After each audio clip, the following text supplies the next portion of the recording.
what's going on with my camera? Alright, my lights aren't on in my room, and my camera's totally screwed up. Alright, let's fix all of this stuff.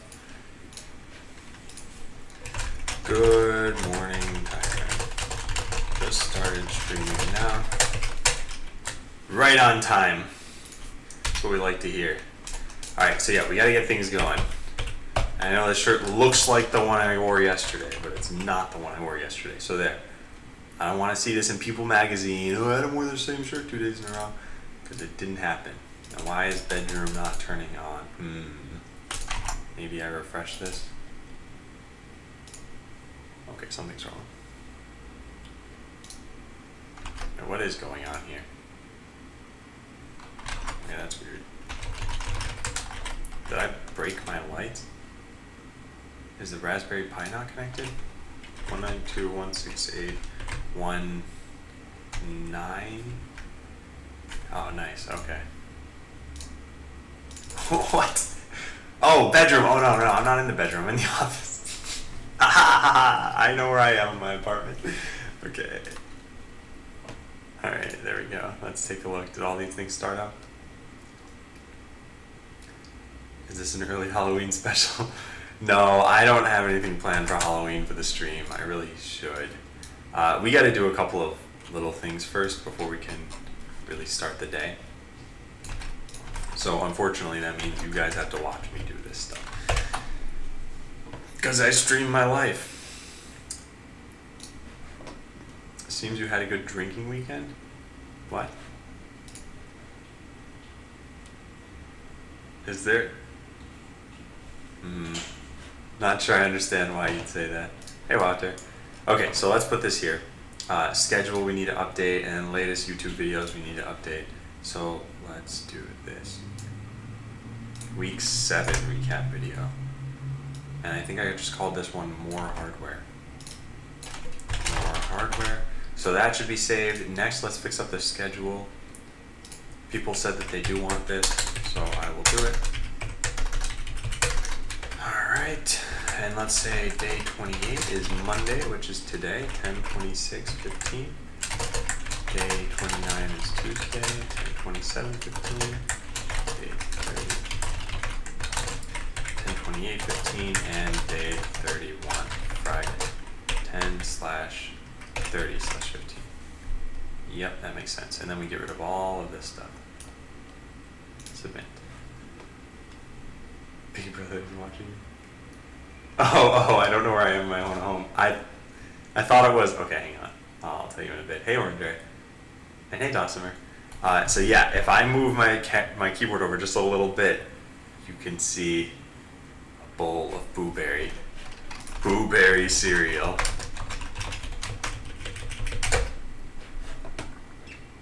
This stuff only comes around once a year for Halloween. In particular, it is Frankenberry, and I need to finish it. So, at some point, I'm gonna just turn off my camera. Alright, so we're on day 28. We got the schedule fixed up. We got the VOD here, or not the VOD, the recap video. And I think that's it. Yeah, look at that. Look at that guy. That guy's a cool guy. Honey Boo Boo cereal. No, it is not that. You're totally wrong. No, it's not the breakfast cam. Well, actually, whoops, it is the breakfast cam right now. Let me move this back. I want to finish that. So, we're gonna just put up a notice. All right, let's do this. This will take like a minute. I just need to drink that milk.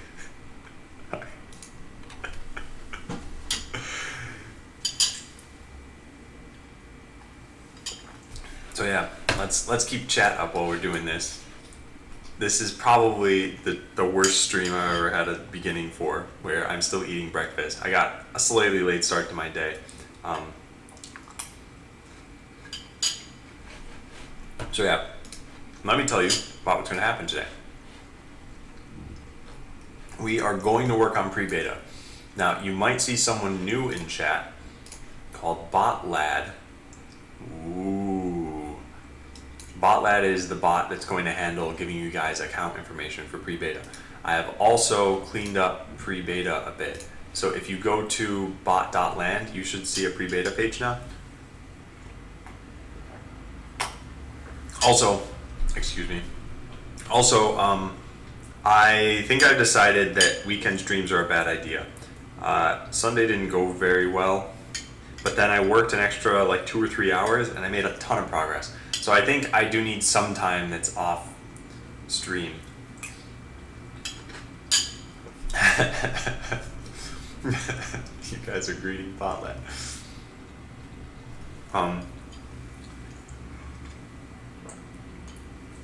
Sorry, I'm almost finished here.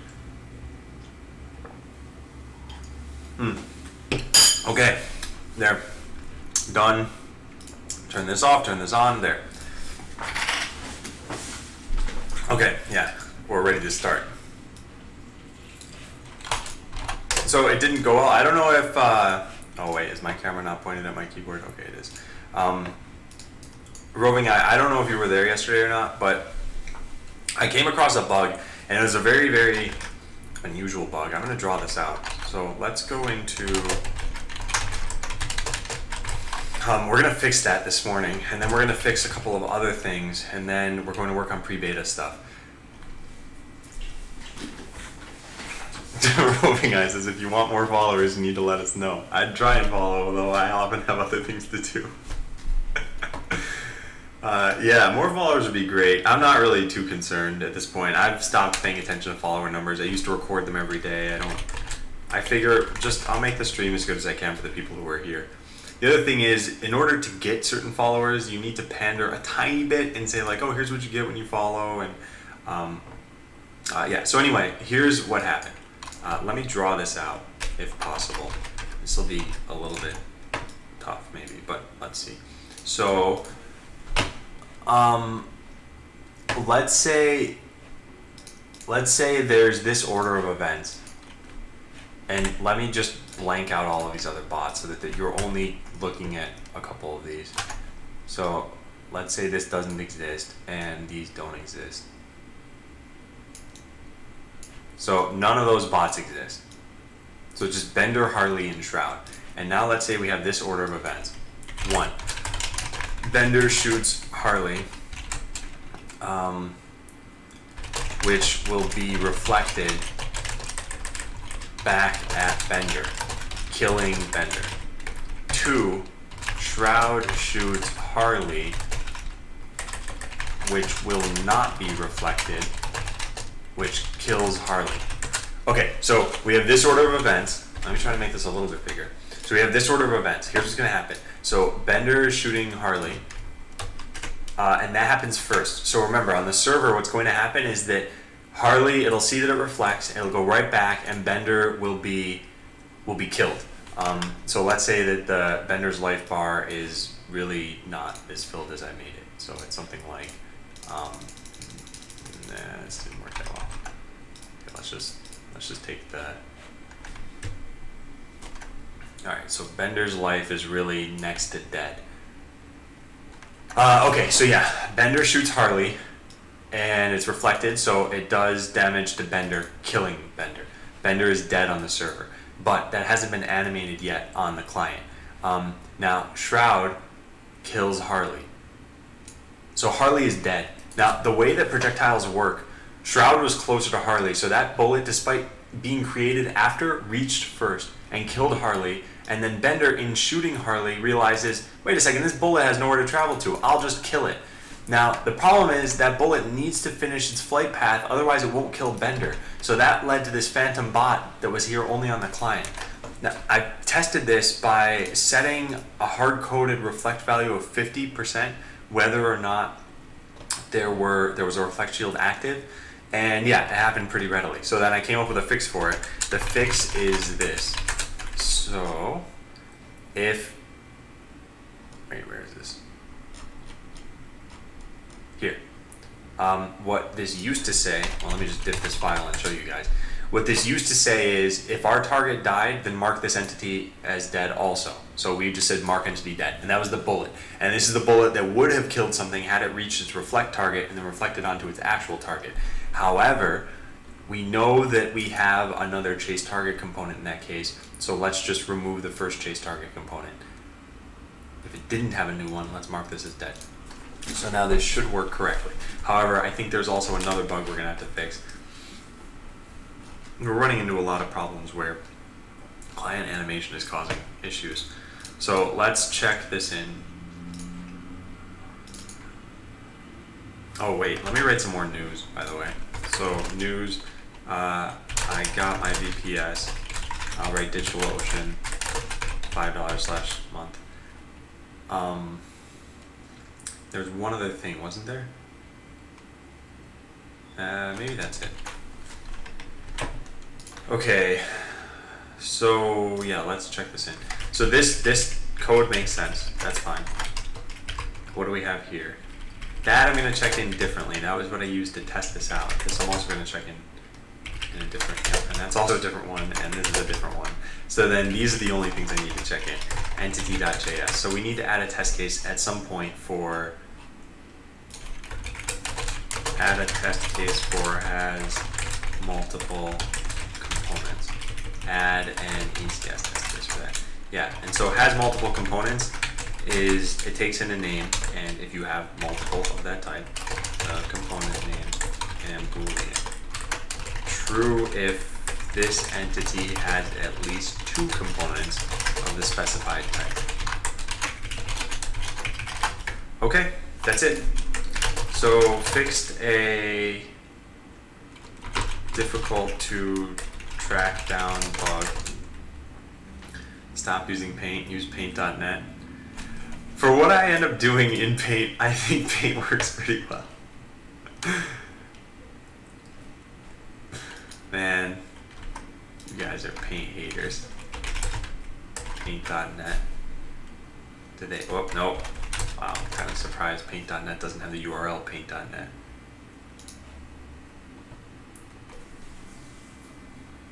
Oh, well, if it raises the quality bar, you guys didn't tell me that.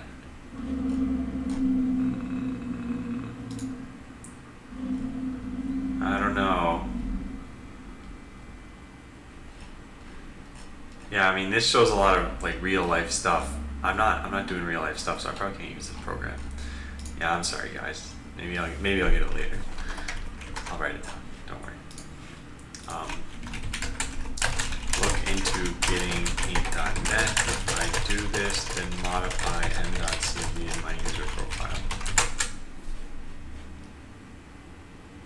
Premature enter usage? Oh, your premature enter usage. Got it. Okay, so fix the difficult to track down bug that occurred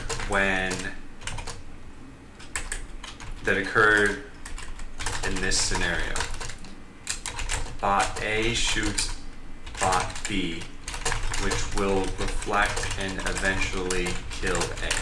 However, before the projectile even reaches B, bot C shoots bot B, killing B. Now, because the projectiles, did I still spell that wrong? Oh my goodness. Because the projectile's intended target is dead, the projectile will be killed. Because with the projectile also dead, bot A will never be killed since the projectile never reaches its destination. To fix this, I made it so that if the intended target dies and there's still a chase target component on the projectile, we'll simply remove the current chase target component. And there's, I should say, another chase target component so that it tracks to the intended target. Okay. I know Paint's enough. It's like Paint with transparency and layers. Check clean version of suggestion form spreadsheet. spreadsheet. Yeah. What's this? Check the clean version tab. Oh, interesting. Wait, what just happened? Oh, it just took a while. Landmines. Landmines are already done as far as I'm concerned. So let's copy this into here. Past? How do I do this? Oh, this is locked? Okay, well, anyway, landmines are done. Scan for bot API. Yeah, this is something that I still want to do, I think. So, how about this? Can I unlock this? No, apparently not. So, Walter, you could either give me the ability to edit this, or I guess you could just make the changes. Oh, I see you marked it as passed. But yeah, it's probably easier to make me an editor on this too. So, scan for bot API is something I would write like planned. It's not really in progress because I haven't started it yet. And then vote yes or no. Lets the user vote on simple closed questions the streamer proposes. Probably not going to do this. I don't mind just making straw polls. Community made trailer. Community has always been the people that are the best at describing the product they've gotten. So, if you guys want to do something like this, I think that's fine. But I also, yeah, I think it's fine. My hesitation with all this stuff, and this is what I was talking about on the weekend a little bit, is that I don't want people to spend a lot of effort on something that doesn't get the visibility they expected. So I would probably, if the community made a video, I'd probably put it on YouTube and maybe link to it from Facebook and Twitter, but will I like start an ad campaign to promote that video? No, probably not. Try editing it now. Well, let me refresh the page. I don't know. There's still a lock icon down there. Okay, yeah, now I don't see a lock on clean version. But then again, it hasn't finished loading. Oh, no, there's the lock. Can I edit this? No, I still can't edit this apparently. Read the note for it? Read the note for this? Oh. I thought that was all of it actually. Okay, I was thinking of an epic voice. Monday. Okay. Alright. Yeah, if someone wants to record a video like that, be my guest. Olnoise, who was here on Sunday, gave me a suggestion about fan art. But, yeah, and hey Lulong. Merplix says Botland review. Do you want me to show you the game? Is that what you're asking? Mouse over the triangle in the top right corner. No, the triangle is the same as mousing over any of this, isn't it? Or are you saying for all of these?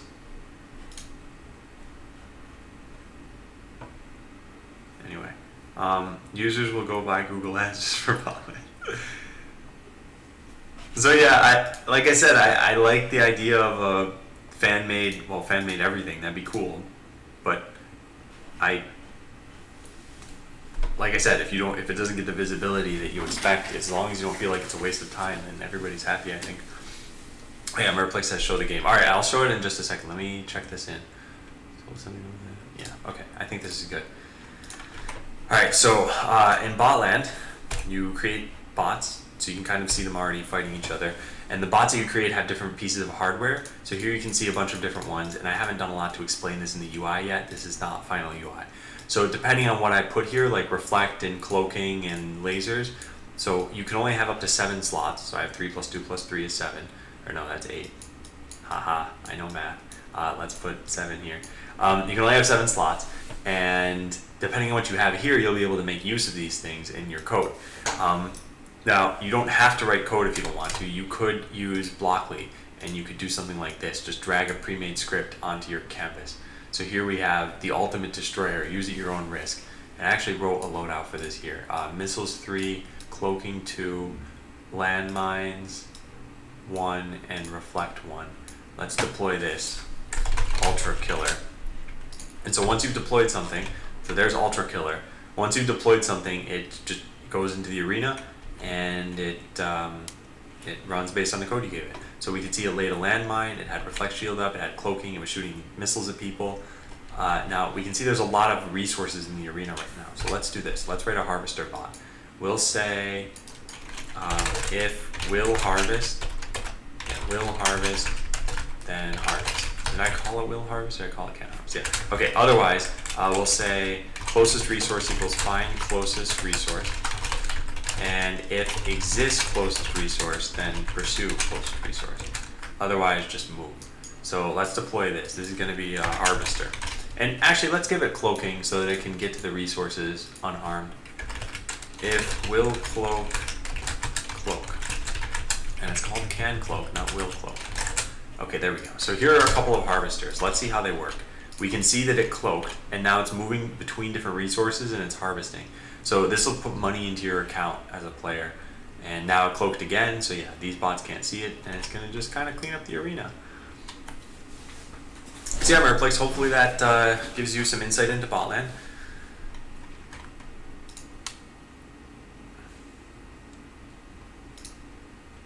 Yeah. Shouldn't that be an else statement? Not based on how botland code executes. So botland code executes until a terminator is hit, and a terminator is any of these things.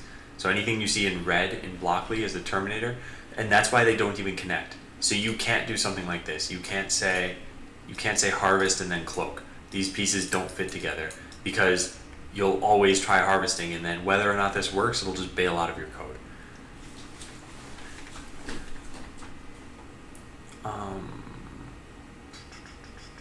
How big will the field be? So it depends on the game mode. Right now, the only thing that you're looking at, I mean, this hasn't even been 2 months of development yet. The only thing you're looking at is deathmatch, which is all that's been coded so far. Eventually, there will be different game modes, like capture the flag or something. So imagine for capture the flag that the field might be much larger than this. For deathmatch, maybe if there are only 5 or 10 players, maybe this is how big it is. Who knows? But yeah, a lot of those things are not finalized yet. Yes, Walter. Alright, I'll upload this screenshot. Hang on a second. Because he's right. I have proof that you're not his father. Don't ask. Yeah, so imager.com. Upload. Alright, here we go. You guys can look at this. Merplex says, does it have to be tiles?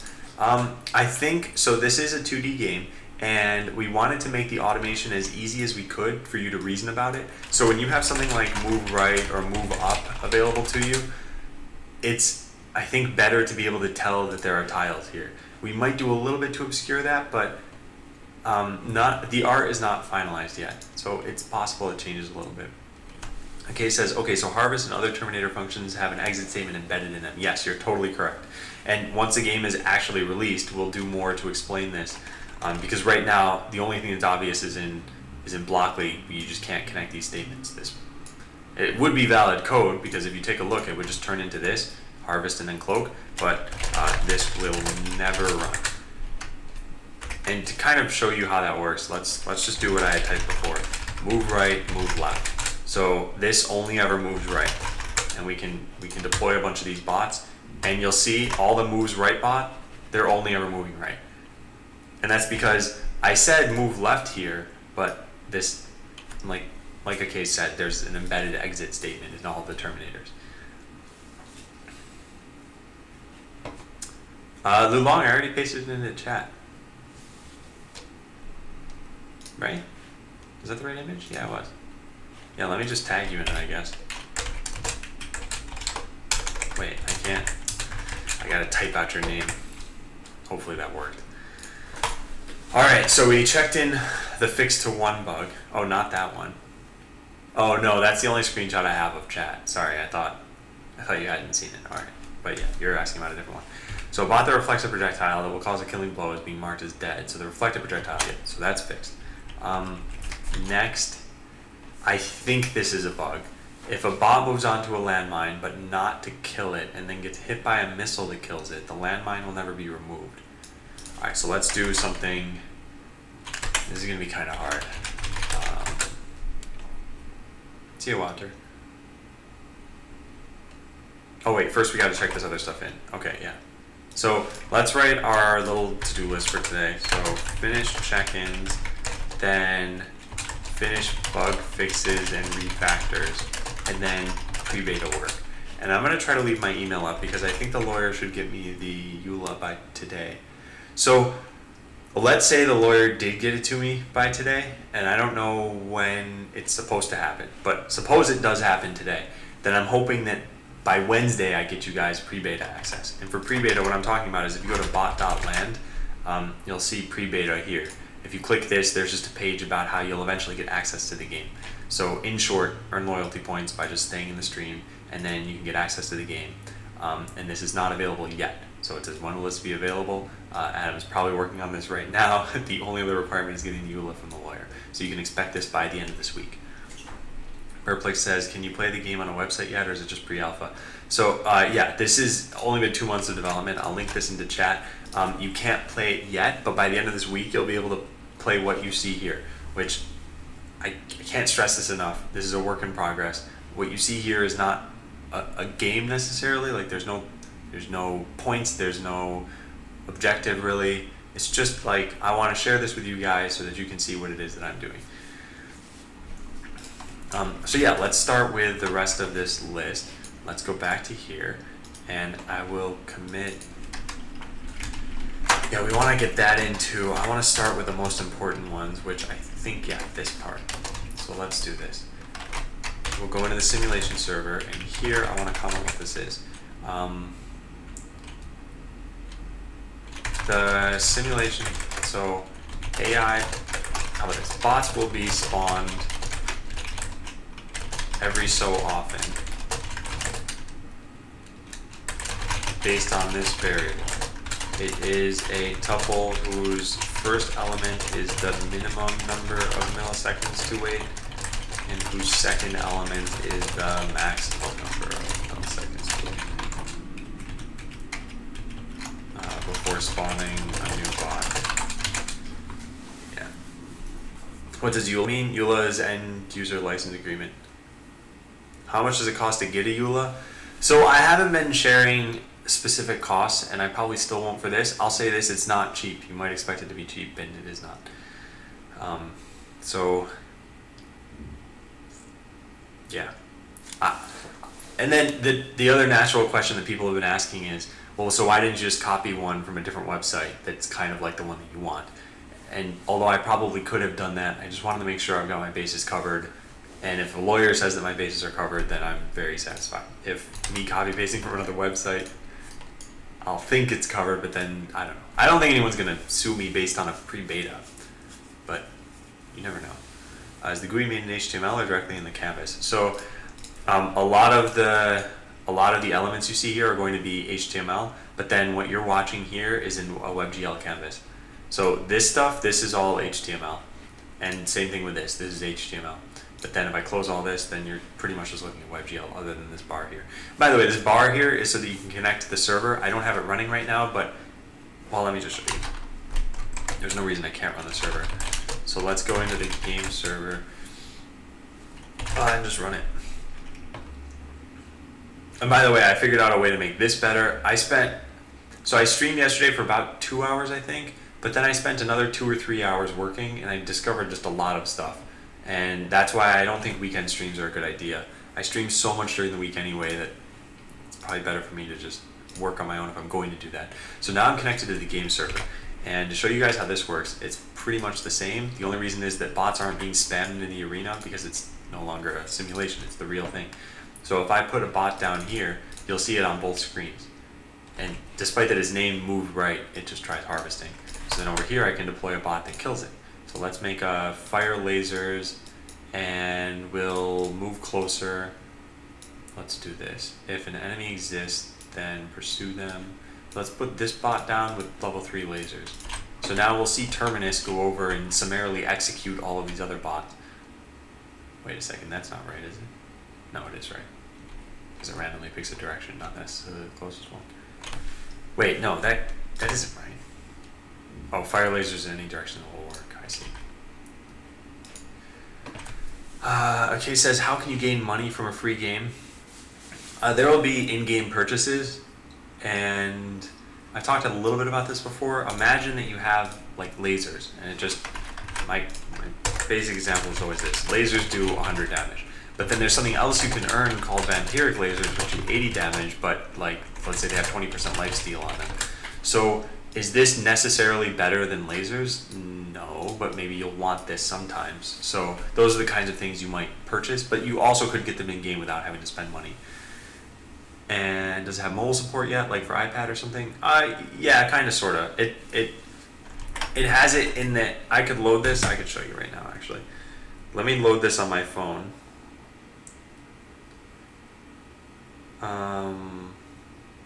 What did I call it? Test server.onx7? Test server? Test server dot... Man, I don't remember what I called this. Test server.botland.net, maybe? Okay, hang on. I have this written in the code somewhere. Test server? Test server.bot.lan.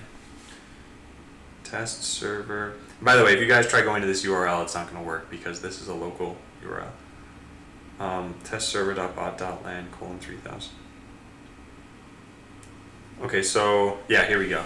This is, hang on, I gotta figure out where my camera is. This is just running on my phone. You can see the game it's working, but there are no buttons for you to interact with anything.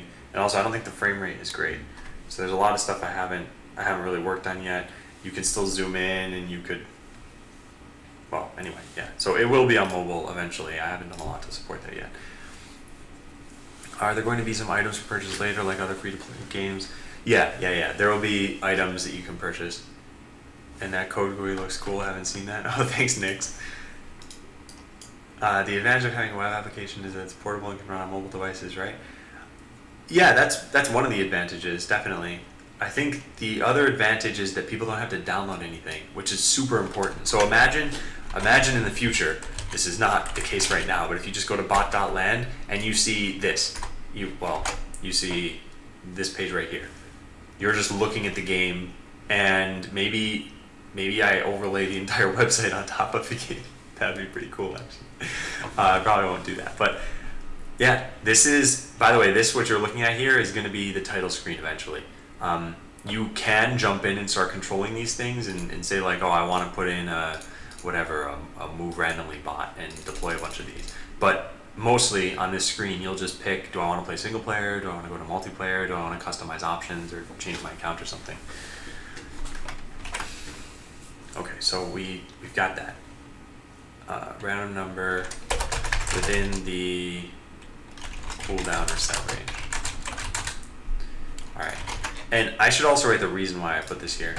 The reason this is here is so that I can change this on the fly.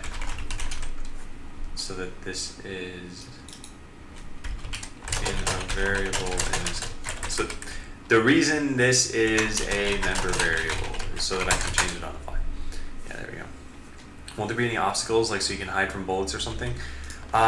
Funny story about that. So if I'll show you a video. Week 6, yeah, this. So first of all, any of these videos you see on here, these recap videos, they're all less than 2 minutes. So if you want to catch up on what's been done in Botland so far, you can always go check that out. But you can see in this video that, where is it? Yeah, there was a way of building walls. And then the very next day that I worked on Botland, I scrapped this idea completely. So I talked to the co-founder about this, and we decided that walls are mostly a frustrating mechanic in the game. There's something you always have to account for, and there's something that you have to be wary that your teammates might be putting down walls, and you wouldn't want to destroy those. Anyway, it's not something we're probably going to do that way, but we might still have obstacles in a different form, and we might put building back in the game too. All right, let's check this in. Yeah. So instead of hard coding the reset at bot cooldown. Made a variable for the cooldown reset range instead of hard coding it into this function in the simulation server. This is so that we could change it at runtime. Yeah. Okay, that looks good. Let's finish the other commit. I think I added in some mines and missiles. And then I've got, let's get rid of this comment. That's fine. And then here's where we need to change this. In fact, how is this working? I guess all these bots are shooting missiles at each other and nothing else. So when I refresh, now they should be laying landmines and shooting missiles at each other. Yeah. Okay, but unfortunately this is not varied behavior. So let's put all of the varied behavior back in by going into client constants and uncommenting all of this. And we're going to take out this. This is a debug combo that is probably too powerful. So we'll need to change that eventually. Let's see for right now. Did we fix the AI? Who's the co-founder? I think he might be in chat. His name is Ian. No, he's not in chat, but he's usually in chat. Okay, so here we go. Now we have all of the AI bots with varied AIs. So you can see that this guy Solo over here was cloaked, and they're shooting lasers, and some are shooting missiles, you can see. And I imagine at least a couple of these are going to try harvesting. Maybe? Nope, I don't know. And this one, Otis just reflected. So yeah, they've got their AIs back. So we're going to check this in. Added a mine AI that's just for debugging. Added a missiles and mines AI that is just for debugging. It is turned off for now. Okay, good. Is the co-founder the guy trying to find his father? No. Or at least I don't think he's trying to find his father. I guess we never talked about that. Alright, so then the only other thing I kind of want to do, let's go into chat box. Let's try to set a very small chat box here. So let's just do this. What did I have this set to? What was the input set to? The input was 30. Now let's keep that at 30. And let's put this as 60. Okay, so when we try this out, what should happen is, I can close this page. When we connect, now we have a chat box. This is really small, but it works. The chat is functional. Yeah, so you can see roughly 4 lines of chat, and this doesn't really get in the way. So I think we're just gonna leave things like this for now. And I already know that there are a bunch of problems with this, and I'm gonna need to clean this up, and then you guys will probably, well, never mind. I'll just leave that. I'm not gonna tell you how you can destroy my game. So made the chat box much smaller because it's always getting in the way. Alright, so then the only other thing we have left here is adding Babel as a dependency. It's not something I think I want to do yet. I'll probably talk about that later. So there we go. Fix check-ins, finish bug fixes and refactors. Hey boy, Dreamer. So bug, nearly positive that if a bot moves onto a landmine and then gets hit by a missile that kills it, the landmine will never be removed. Let's try this out. I'm just going to replicate this scenario and we're going to see how this works. So we're going to set damage to a very large number. Now missiles are always insta-kill. They'll always destroy a machine. Next, we'll go into the simulation server, we'll turn bots off, and we'll create a couple of bots manually. Now how do we produce this behavior that we want? We need to make a bot move into a landmine, so there needs to be a landmine here. And then after doing that, another bot needs to be created that shoots a missile at it. It needs to be done in that order. So how can I do this? I think... Okay, if I get really clever about this... No, maybe I don't even need to get clever. Oh god, this is going to be tough. Is there any JavaScript IDE that is real-time multiplayer? There are a lot of things like Moon Edit. I'm sure there's better ones than that. That's just the first one that comes to my mind. These are cooperative multi-user text editors. So I think you're basically asking, is there something like Google Docs where I can type and have other people see it, but for JavaScript? And yes, and I don't know the names of them, but you'll have to look at them online. Okay, so how are we going to do this? Let's just start by creating the bots we know we need to create. So this is going to be the one that, this is going to be Bug Repro bot. So this is one that's going to have to move right onto a landmine. So let's say move right here. So there we go. This is going to move right. Next, we need to make sure that there's a landmine there. So let's create a landmine bot. And this needs to be for player 0, I suppose. So we'll say if can lay mine, then lay mine. Otherwise, move right. So this will lay mines in a right, in a path that goes off to the right. So let's put this at 1, 0. Let's put this at 0, 0. And this, instead of having cloaking, it'll have, what do I call this? Mines and missiles. So it'll lay a mine, and then it'll try moving right. This will move right into the mine. We need to set movement speed really low. In fact, what we need to do is just debug kill this bot. Is there a way to do that? Let's find out. Does this return? It does. Okay, yeah. Well, let's try this then. So let mine bot equals this, and then we'll just mark it as dead immediately. But how will that work? So we go into the server arena, and we say mark entity dead. But it's by entity ID. So we can do this. Let entity ID equals this dot arena dot shared arena real IDs to entity IDs. This. We get this, and we look at it based on its real ID. So we go into the shared arena again and say get real ID from entity. Yeah, so let real ID equals this dot arena dot get from the mine bot, and then we get the entity ID. And then we say this dot arena dot mark entity dead, and it's based on an entity ID. Okay, so let's say we save this and we try this out. Hey Waddle, that's going pretty well. I'm going to be working on pre-beta stuff this week, so that is, this didn't work. Why didn't this work? That bot should be dead. How is he alive? Debug main.simulation server.arena.entities 0. It doesn't exist, so it just didn't tell the client about it.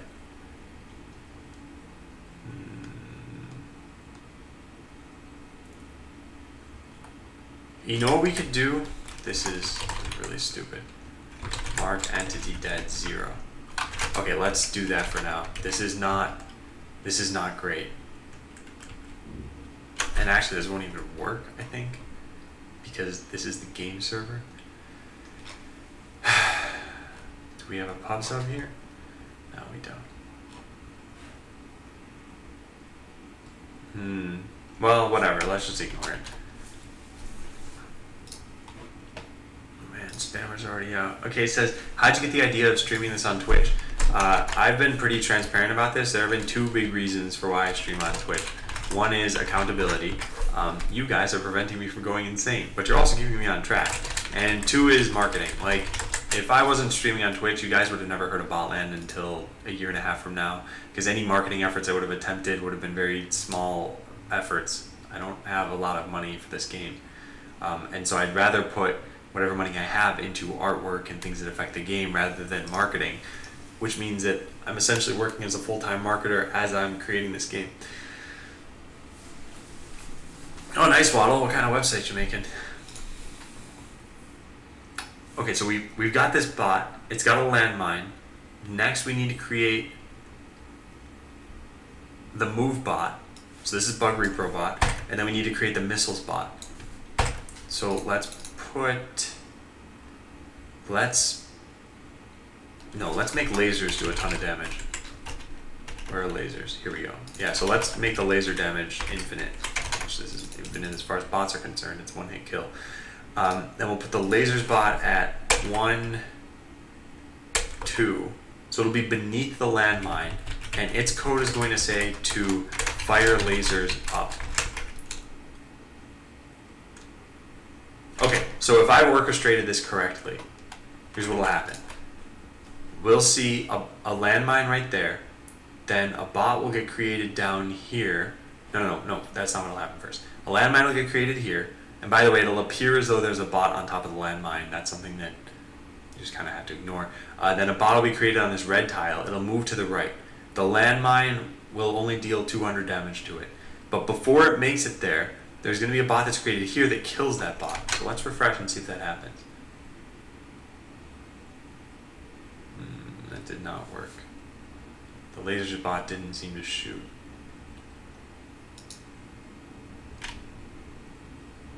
Why is that? It's not even firing lasers up there. What? Waddle says, just my portfolio with a link to forum I need to do for a college project. They don't have apps available. Oh, nice. And a case says, are you good with CSS and making the exact website you have in mind? I think I'm good enough at CSS. What I'm not good at is coming up with a design, but I'm not going to be the one to do that. So we hired someone for that. And I think he has a very good eye for this stuff, and he has a much better grip on this than I do. So he'll come up with what it should all look like, then I'll just make it look like that. Yeah, so why isn't this shooting? Does not fire lasers up? What happens if I try making a bot that says fire lasers up? And then I give it lasers. Yeah, that works. So maybe this machine doesn't have lasers somehow? Despite that this says cloaking and lasers? What does this do? Cloaking and lasers. Takes cloak and reflect? Seriously? Seriously, what's the matter with me? This should be cloak and lasers. Goodness. Organized says, I'd like to stream, but I think it would be too sarcastic. Hey, if you, I don't know, everyone has a different style. Oh, hey, that worked. Okay, so that is a bug. This landmine is dead, but it doesn't look like it's dead. That's interesting. So, yeah, let's see. How do I even verify this? Let's do debug main.simulationserver.arena.entities. Let's just take a look at all the entities. There should be a resource and a bot. So number 2 would be, I don't know which one's which. Let's just take a look. So this is a resource. Number 2 is the resource, and number 4 is the bot. Interesting, but the client thinks that there's a landmine there still, and there's not. So that is a bug. I gotta fix that. Yep. Okay, so fix it by adding a component like destroy landmine component. This is pretty silly. This is only on the client. This is only on the client that this is even a problem. I don't know how else I could do this, to be honest. What happens is, okay, yeah, I'll show this, and maybe this won't be super obvious what I'm showing, but this is on the client. The server tells it, hey, a landmine just detonated. Well, what happens is the client needs to take time to move to the landmine. So if you guys remember a while ago, when landmines were insta-kill and you didn't actually have to finish moving onto the tile, then a bot would be on this red tile, and as soon as it said move right, it would just disappear and blow up. And that was a problem because the user would be confused, like, whoa, wait a second, what? I guess I must have moved right, but that'll look very strange. So what we did is we added a landmine will detonate component, which once I've reached the tile I'm going to be at, then remove the landmine and explode the bot. However, this never makes it to the tile it's supposed to get to. So, oh, wait a second. We already have this, so, oh, we don't need to add a new component then. Okay, so this shouldn't be too bad. What is with these spammer names that have been spamming? Well, the newest one, that's a spammer name, but the other one, Melted Cultures, that doesn't sound like a spammer name. I wonder if they've been like taking over user accounts. Huh. Okay, so when this bot dies, we just need to make sure that we mark, and this is only on the client, we need to make sure that we mark the landmine as dead. So let's see where we do this. We check for an is dead component somewhere. Where do we do this? No, we already have, so we can use that. I already said bots are taking over. Yeah, well, they definitely are. Okay, let's take a look at the arena. I think I remove entities. There's mark entity dead. Sure, but then something needs to remove the oh, it's tracked by an indexer, I think. Yeah, dead entities. We need to look at this. So this is in the shared arena. We iterate over all the dead entities and then just kill them all. Alright, so before we remove the entity, we need to check for a special case. Let's do this. Git component. Whoops, no, git component. What's it called? Landmine will detonate component. Yeah. Landmine will detonate component on the entity. Good. And then we just need to look at component names because it's not called that. Landmine will detonate. Yeah, there it is. So let's take this. So if there's a landmine will detonate component, we need to make sure the landmine is removed also. This is only a client problem. In fact, landmine will detonate doesn't even exist on the server, does it? Landmine will detonate component. This is client, shared code that I'm just typing now, then client code. Entities move on to landmines, but the server tells you that one exists a gap between it. Yeah. Yep, that sounds good. Okay, so then this is really only on the client. This is only a problem on the client, and it only happens when a bot is killed, e.g. by a missile, before making it onto the tile with the landmine. And the landmine isn't what kills the bot. Yeah, so oh, that was weird. So we need to mark the landmine entity as dead. Now, we don't have, where's landmine will detonate? Oh, we have the entity ID. Well, isn't that awesome? We can do this dot mark entity dead, this dot landmine entity ID. This. Okay. Yeah, that should be it. So now this same bug shouldn't repro. Wow, we can see us typing now. New keyboard view. Yeah, and I don't know. Okay, so I don't know. Let me clear off my desk a little bit. Is this view even working? Is this view even working? Like, I can see my hands. If I were you, I'd prefer the keyboard to be right here, but I'm definitely not going to do this because this is very uncomfortable. Well, let's maybe just, I'll put this back here. Okay, let's try this out. It should, so see, we'll know if this is fixed because this landmine will be done away with. So let's try it out. Nope, we got an error instead. Okay, well. Landmine will detonate component. How did this get screwed up?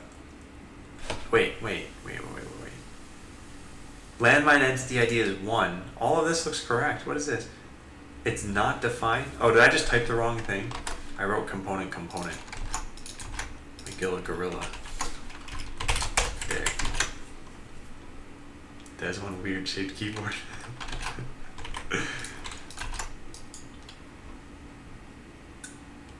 Yep, there we go. Problem solved. Problem fixed. It was solved. Yeah. Okay, well, that's good. Then that was a very easy fix also. So I'm pretty happy with that. So we need to make sure landmine is removed also. This is, yeah. Where do I say this? I think I should say this up here. So on the client, we have problem to consider. If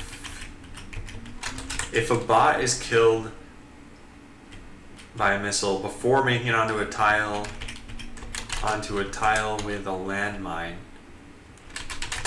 then the landmine will never be removed naturally. So we have to remove it here. Yeah.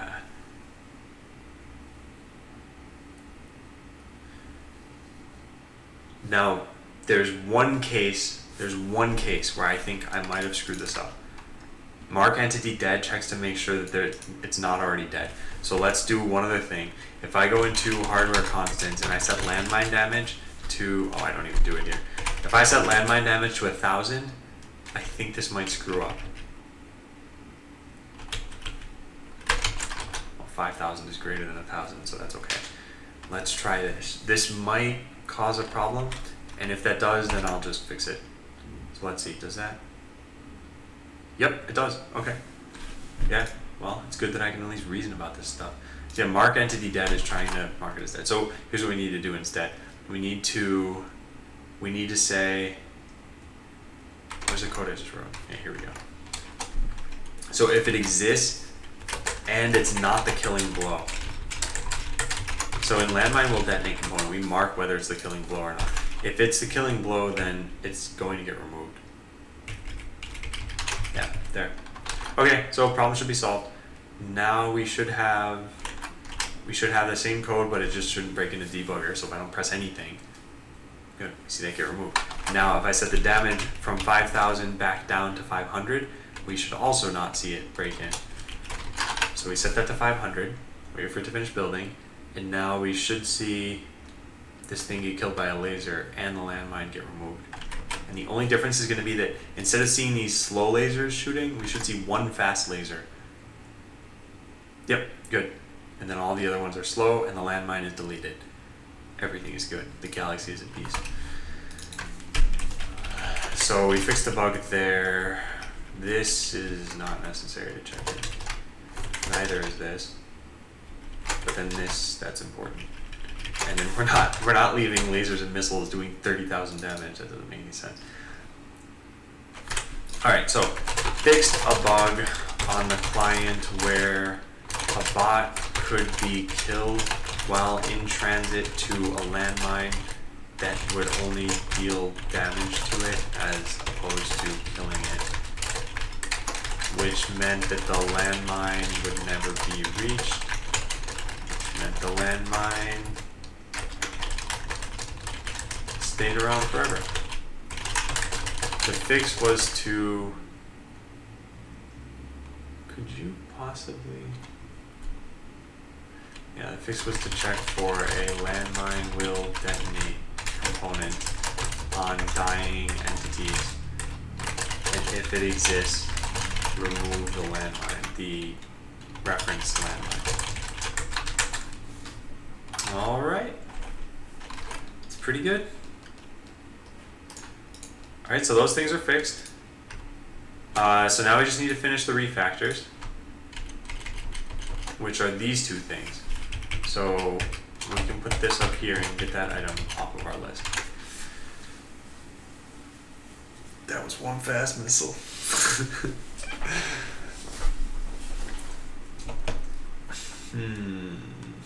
So refactor entities zapped. That's in client arena, entities zapped. And the, whoops, this isn't right. Zapped? Yeah, here.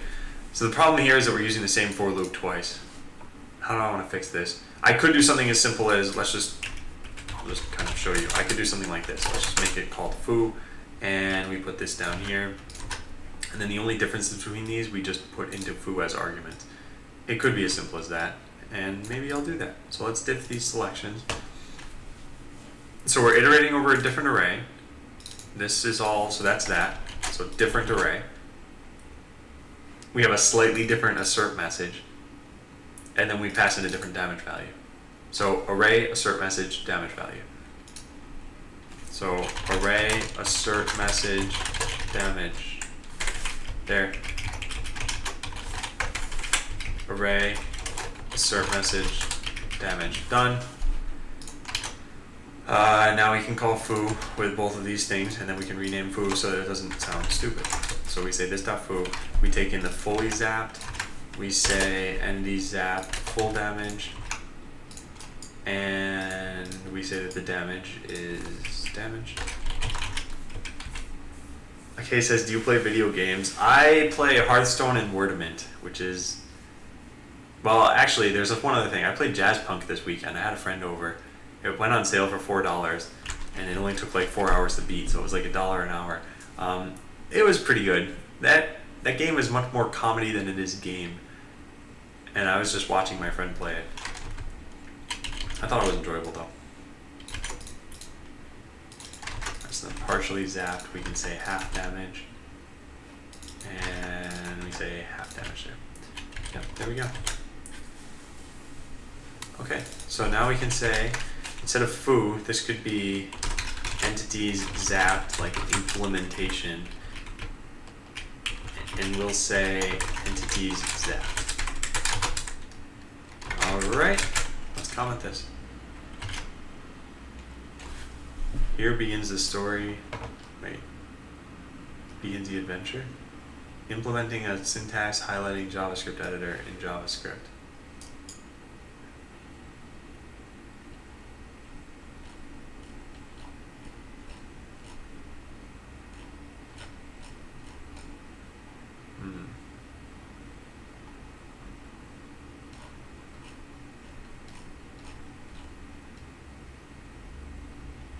Wow.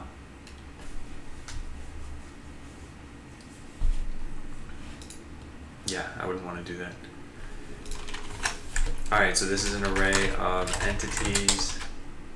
This is a string. This is a number. And it doesn't return anything. This foo, yeah. I think this looks good. Yeah. So we refactor this. It's probably taking up the same amount of space, but at least it's a little more obvious now. This is the workhorse of entities in Zap. It will iterate over each entity, subtracting life and marking as subtracting life.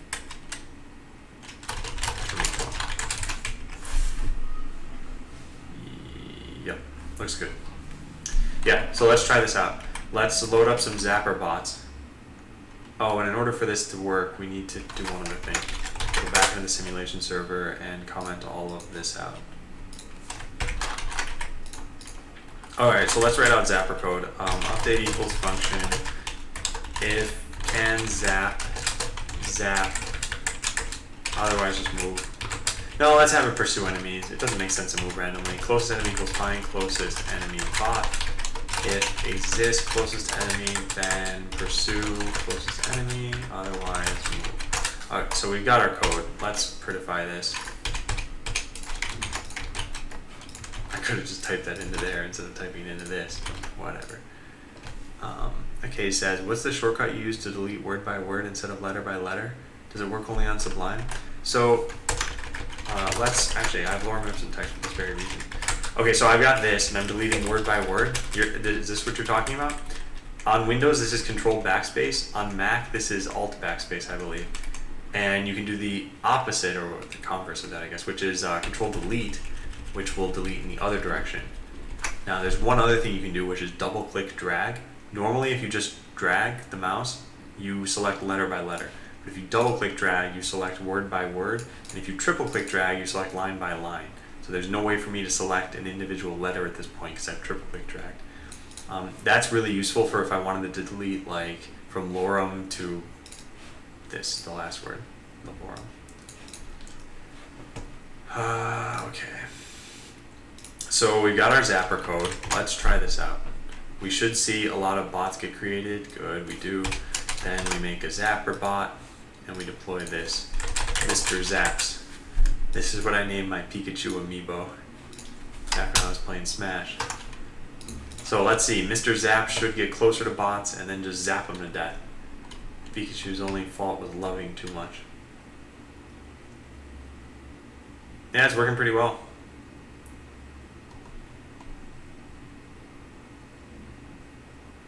Why are they constantly zapping though? That's a problem, isn't it? Yeah, that is a problem.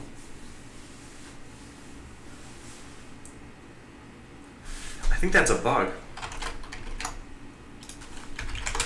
Bug. Entities stay zapping forever with this code. Playing Risky says nifty shortcuts. Yeah, if you guys are interested in the plugins I use or the Sublime environment I have, you go to bot.land. I made a blog post about this, and I'll just link this quickly. I'm not going to talk about this too much. There's a video there, though, if you want to watch it. So I talk about all my plugins that I use. Yeah, so Mr. Zaps just keeps zapping, which I suppose is why he was aptly named, but not exactly what I wanted. Not exactly. Puns, so many puns. All right, let's check this in.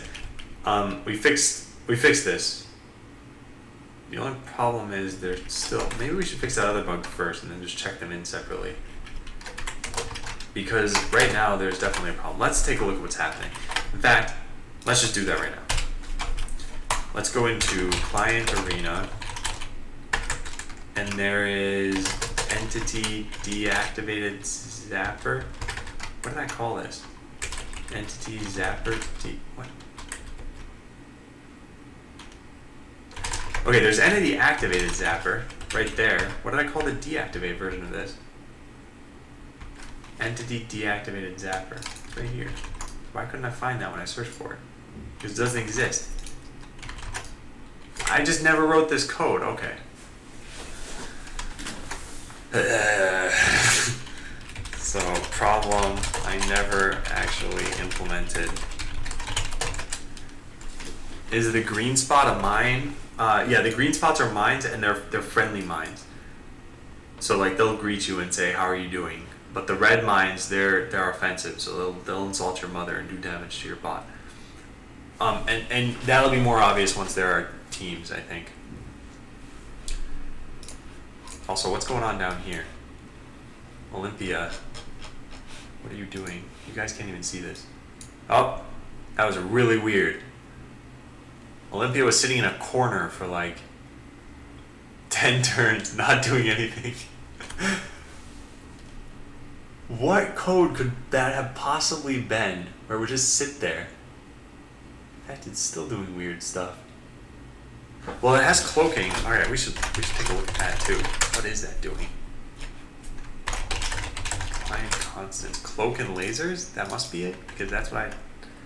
If can cloak, cloak. If will lasers hit, fire lasers. If is cloaked, move. It will harvest, harvest. Then why did that bot just freeze there? What about this code would make it do that? If can cloak, cloak. If will lasers hit, fire lasers. If is cloaked, move. So it was, at least if I recall this correctly, it was cloaked, but then it wasn't moving. Maybe move sometimes. Alright, we need to look at this too. I'm not sure if this is even the problem, but possible bug. Cloak and laser script seemed to wall itself in the bottom right corner while cloaked, but didn't move. Is there a problem with move?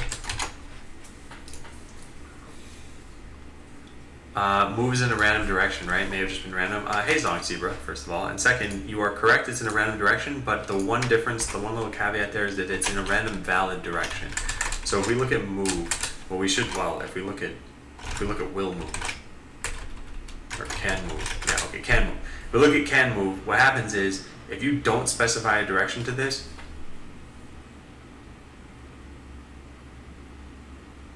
wait a second, does it think that it couldn't move? No, that wouldn't be right. Yeah, so in can move, if you don't specify a direction, then we go through each cardinal direction and we push onto valid directions if it works. Then later when you call move, we, oh what? Oh yeah, okay, that's correct. Yeah, then we just pick a random valid direction. So I've gotta look into this, figure out what's wrong. Okay, says, is there a book about good coding practices, for example? I remember using aliases instead of direct query statement in C# prevents SQL injection. Is there a book that summarizes all good coding practice? Oh man, I don't know why these spammers are on full force. Yeah, so what you're talking about sound like design patterns. I mean, the particular thing you mentioned about SQL injection and preventing against it, that's not necessarily a design pattern, I suppose. But yeah, I'd look up books on design patterns. And one of the classic ones is the Book of Four, the Gang of Four. Gang of Four Design Patterns. I don't know how good this is now. I assume it talks about good things. But one thing I just recently read was Game Programming Patterns. This is a free ebook, and it talks about a bunch of patterns. So maybe those things would be good to read. And then I'd also suggest subscribing to subreddits like coding or JavaScript and just asking any questions you have there. Alright, so we uncovered a bunch of bugs. I think we can at least fix this. This was a refactoring of entity Zap so that it didn't duplicate code. Refactored so that it didn't duplicate code. So that's fine. Next. So done. Now entity zapping forever, let's fix that since that's just me forgetting to code something. So let's look at entity deactivated reflect. And we're just going to do the same thing with deactivated zapper. This is called when the server tells you that an entity deactivated its zapper. Alright, good. Then we do this. So if we get its is zapping component, and that is called is zapping, an entity deactivated zapper that wasn't zapping to begin with. Oh no. Now we remove it and then we update it. All right, good. So that's all it should have taken for us to have this work. Let's see. Let's do the zapper code. Good and good. So there are zap bots, and now they should deactivate zapper after a certain number of turns. I think it's 9 or maybe 6. I don't remember, but we should see this go off. Stop it, bots. Stop it. You need to stop zapping. Maybe I don't ever send the message. Does this ever get hit? Entity deactivated zapper. Let's use zapper 1 so that it doesn't last forever and then deploy a bunch of these bots. ZonkZebra says, what's the name of the shortcut you use to select other instances of the term variable in the same line, same block, etc.? There are like 1,000 in Sublime perhaps. Let's find out. I'm not totally sure.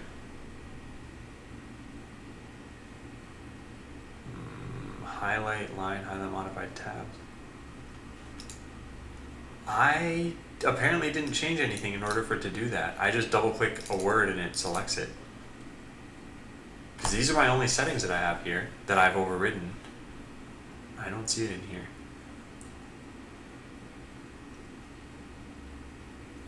Wait. ZonkZebra is, okay, wait, so here's what I thought you were asking. When I double click the word true, it just automatically selects everything else. Like I haven't done anything else other than just double click. There we go. If that's what you're talking about, then I don't think there's a setting you need to use to modify that. But Control D by default will do multiple selection. So, and if you want, if you're on Windows, Alt F3 will select all of them in the file. Oh, okay, so you were looking for selecting. All right, got it. Never mind. I misunderstood that.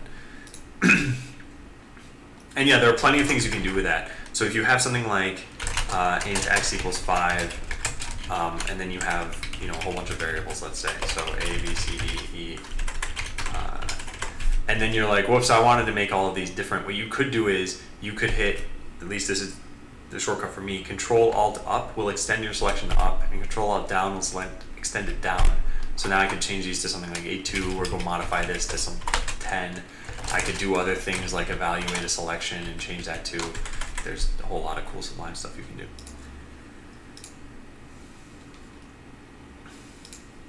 Okay, so is this getting hit? That is the question.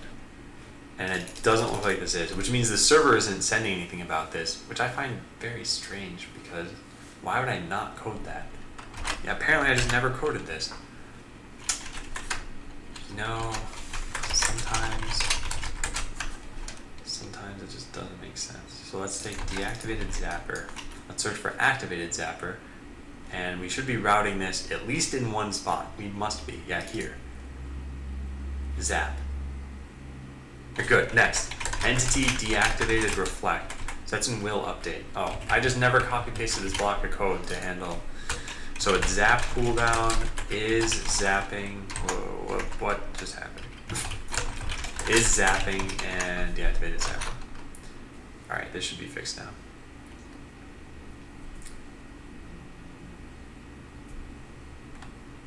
Looking more to rename a variable inside a block. Yeah.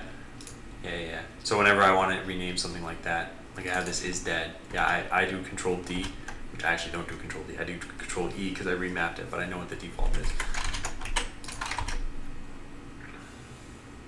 Okay, so now when we run this exact same code that we were running before, we should see it finally work correctly, and we'll know for sure because after like 4 turns, it'll break into the debugger, and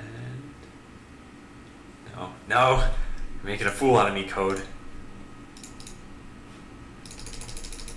Are they not deactivating it?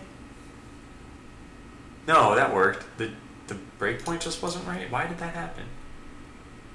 That was weird. Well, I don't totally understand why I didn't break in the first time, but if I refresh, I think everything will just work fine now. Let's try that out. Oh, what's going on? There we go. Okay, so we put Zapper on and we deploy, and we should see this Frost machine is taking damage. And yeah, then the entity stopped their Zapper. And they enabled it again. That looks good. I think I'm farther behind the stream than Zonk due to Wi-Fi hanging from uni. Interesting chat fun. Yeah, so Zapper's pretty powerful right now. We gotta add it to AI bots too. But okay, we did this. For now, I think this is fine. Let's check this in because we fixed this bug, which was really it's just a lack of implementation. It's not like it was something I'd coded wrong. I just hadn't coded it. Yeah, so that looks good. I apparently never coded the part where Zapper's deactivated. Added this functionality in, so now Zapper doesn't last forever. Okay, good. So that's done. I still want to save this code, but I've got it in Notepad right now, so that's fine. Now this possible bug, I do not know if this is a real bug. So let's do something interesting here. Cloak and lasers is where I think there's a problem. So let's cut out everything that's not cloak and lasers. There. Let's try that out. So Zapper expires after a certain amount of time has passed or after a certain amount of damage was dealt. It's time passed. And by the way, that's how a lot of activated abilities work. So the Reflect Shield is activated, Cloak is activated, and Zapper is activated. They turn on for a certain number of turns, then they turn off. And that's their base behavior. There may eventually be a modification that changes how that works. So alright, we have just Cloak and Zapper, or Cloak and lasers? Yeah, Cloak and lasers. So what I want to see is, do these ever cloak and then just stop moving?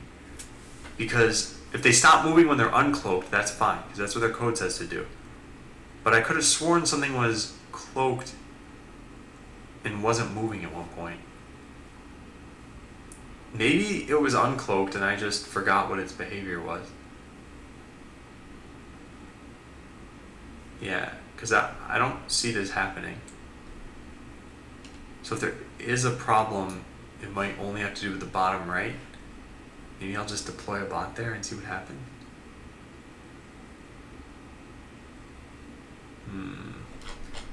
I'm interested in this bot. Boars. No, he moved. Yeah, alright, I don't know what's going on then. I don't think it was a bug. Hey, Swift Blue. And hey, Illinois.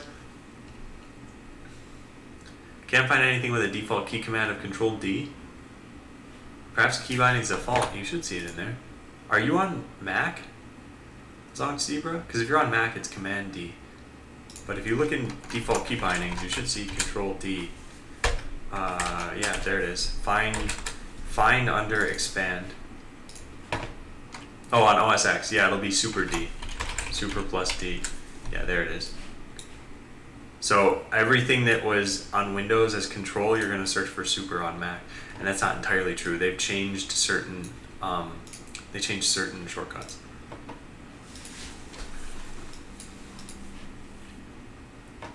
Why can't you resize the? You know, when I started working at Microsoft way back when, this was like the first thing I reported, and now it's resizable. Wow.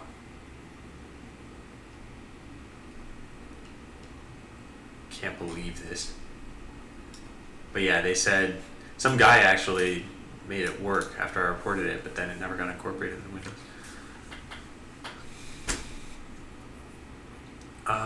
Okay, says, can there be a scenario where two remaining enemy bots will never be able to kill each other? Oh yes, definitely. And here's the simplest scenario where that could happen.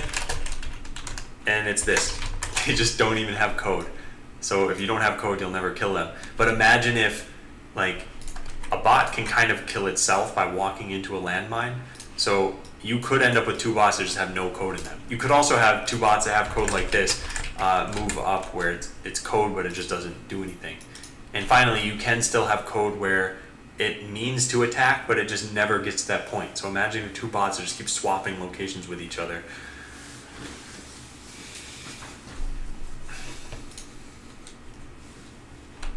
Okay, did I just fix a bug? I don't even remember what I was doing right now. Oh yeah, I was testing this out. I don't think there was a bug, but I think there's one way we can kind of test this. So let's do this. We'll make a Cloak and Lasers bot with the same code that we have in the standard Cloak and Lasers, which is here. Update equals function, blah, blah, blah, blah, blah. So let's take this. Let's get rid of the quotes. And good. Okay, here's our code. So now let's put this code in here. Good. And then let's deploy this all the way at the bottom right.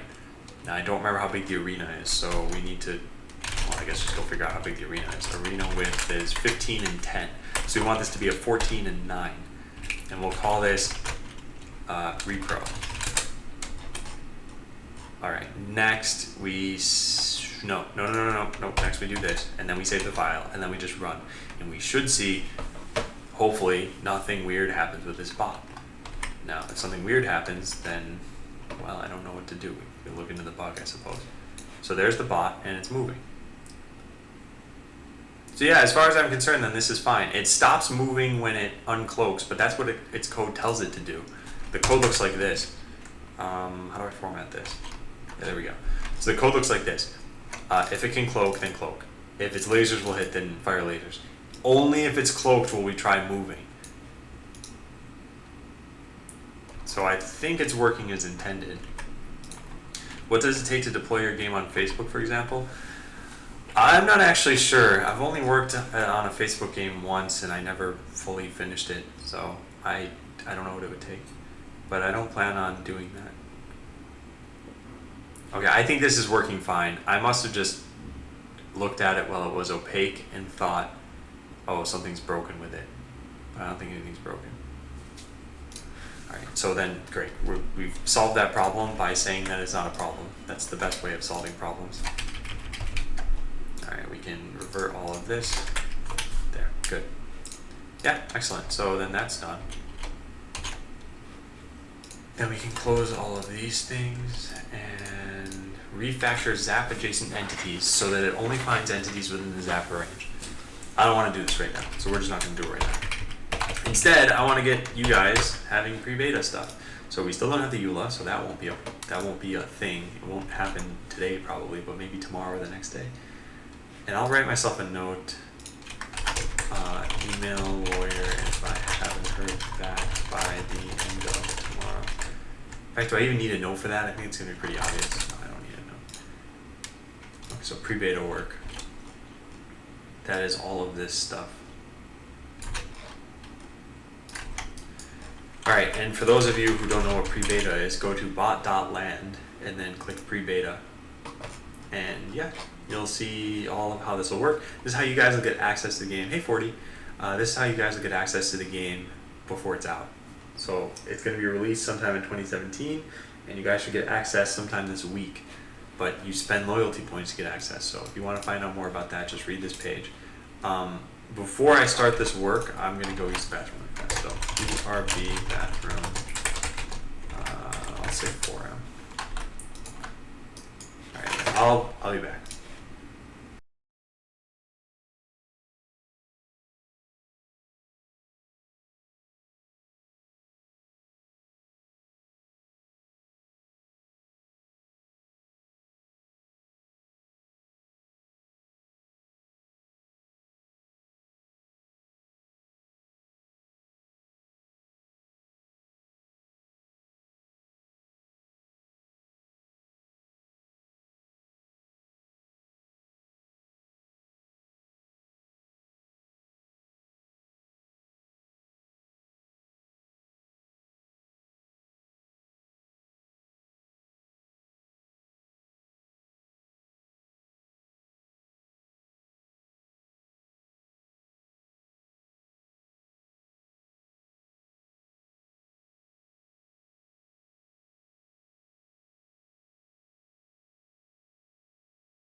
Okay.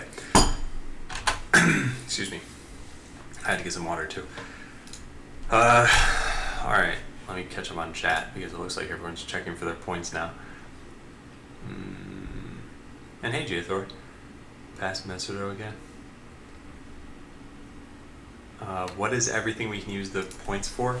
So you can use them for, well, actually I should really modify this. The only thing you can spend your points on right now is lunch BRB. This puts your name in as BRB screen at lunchtime for a single day. I'll write myself a note down here to modify points help also at some point. So modify points help to include pre-beta. Alright, so things for me to note. I can't ever show you guys DigitalOcean because it has my IP address on it, and I can't show you PuTTY because my IP shows on that. Wait, what? If I launch PuTTY, hang on, let me turn off my screen for a second. Let me see what happens here. Aw, man, yeah, PuTTY window has it right there.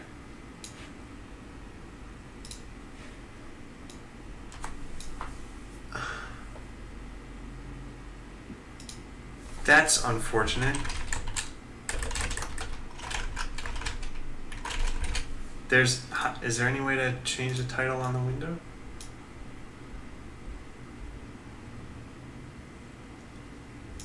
Alright, well, I just gotta keep that in mind then. Use SSH? Yeah, PuTTY is my SSH client, but it shows my IP right in the title bar. Is there anything I can do about that? I know what I can do. Okay, so here's how I can get around the PuTTY problem. Use a host entry. Okay, let me test this out for a second over here. Alright, so hopefully, check this out. So if I go to hi.com:3000, Botland is live. This is my VPS. but you guys don't know what this URL really is. It is, don't go to this URL. It's not what, like, this is something I just wrote in my host file. So yeah, I got to do something like that for PuTTY also, which is really stupid, but fine. Use command line SSH. I prefer using PuTTY because I have a couple of profile things set up already. Is it the title bar or viewport? It's in the title bar. In fact, you know what? Let me change this right now. I can make it connect to hi.com. Let me do that. Then I save this. Then let me turn off my screen for a second again and try this out. Hang on. Alright, I know I'm turning off like everything over here. Okay, so here we go. There, PuTTY is loaded and I'm root at botland right now. So if I do something like ls, you can see I've got this stuff loaded. So great. Alright, and now it's not obvious what my IP addresses are, so that's good. Go to PuTTY settings, window, behavior to change window title. Oh, thanks, Saliva. Let's see. Whoop.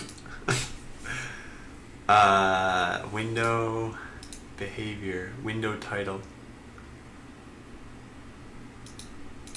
Okay, I probably need to do this for the session, so let me... Am I going to skip over the deployment? It's what I've been hanging around for. Not quite. No, we're going to work on pre-beta stuff, but...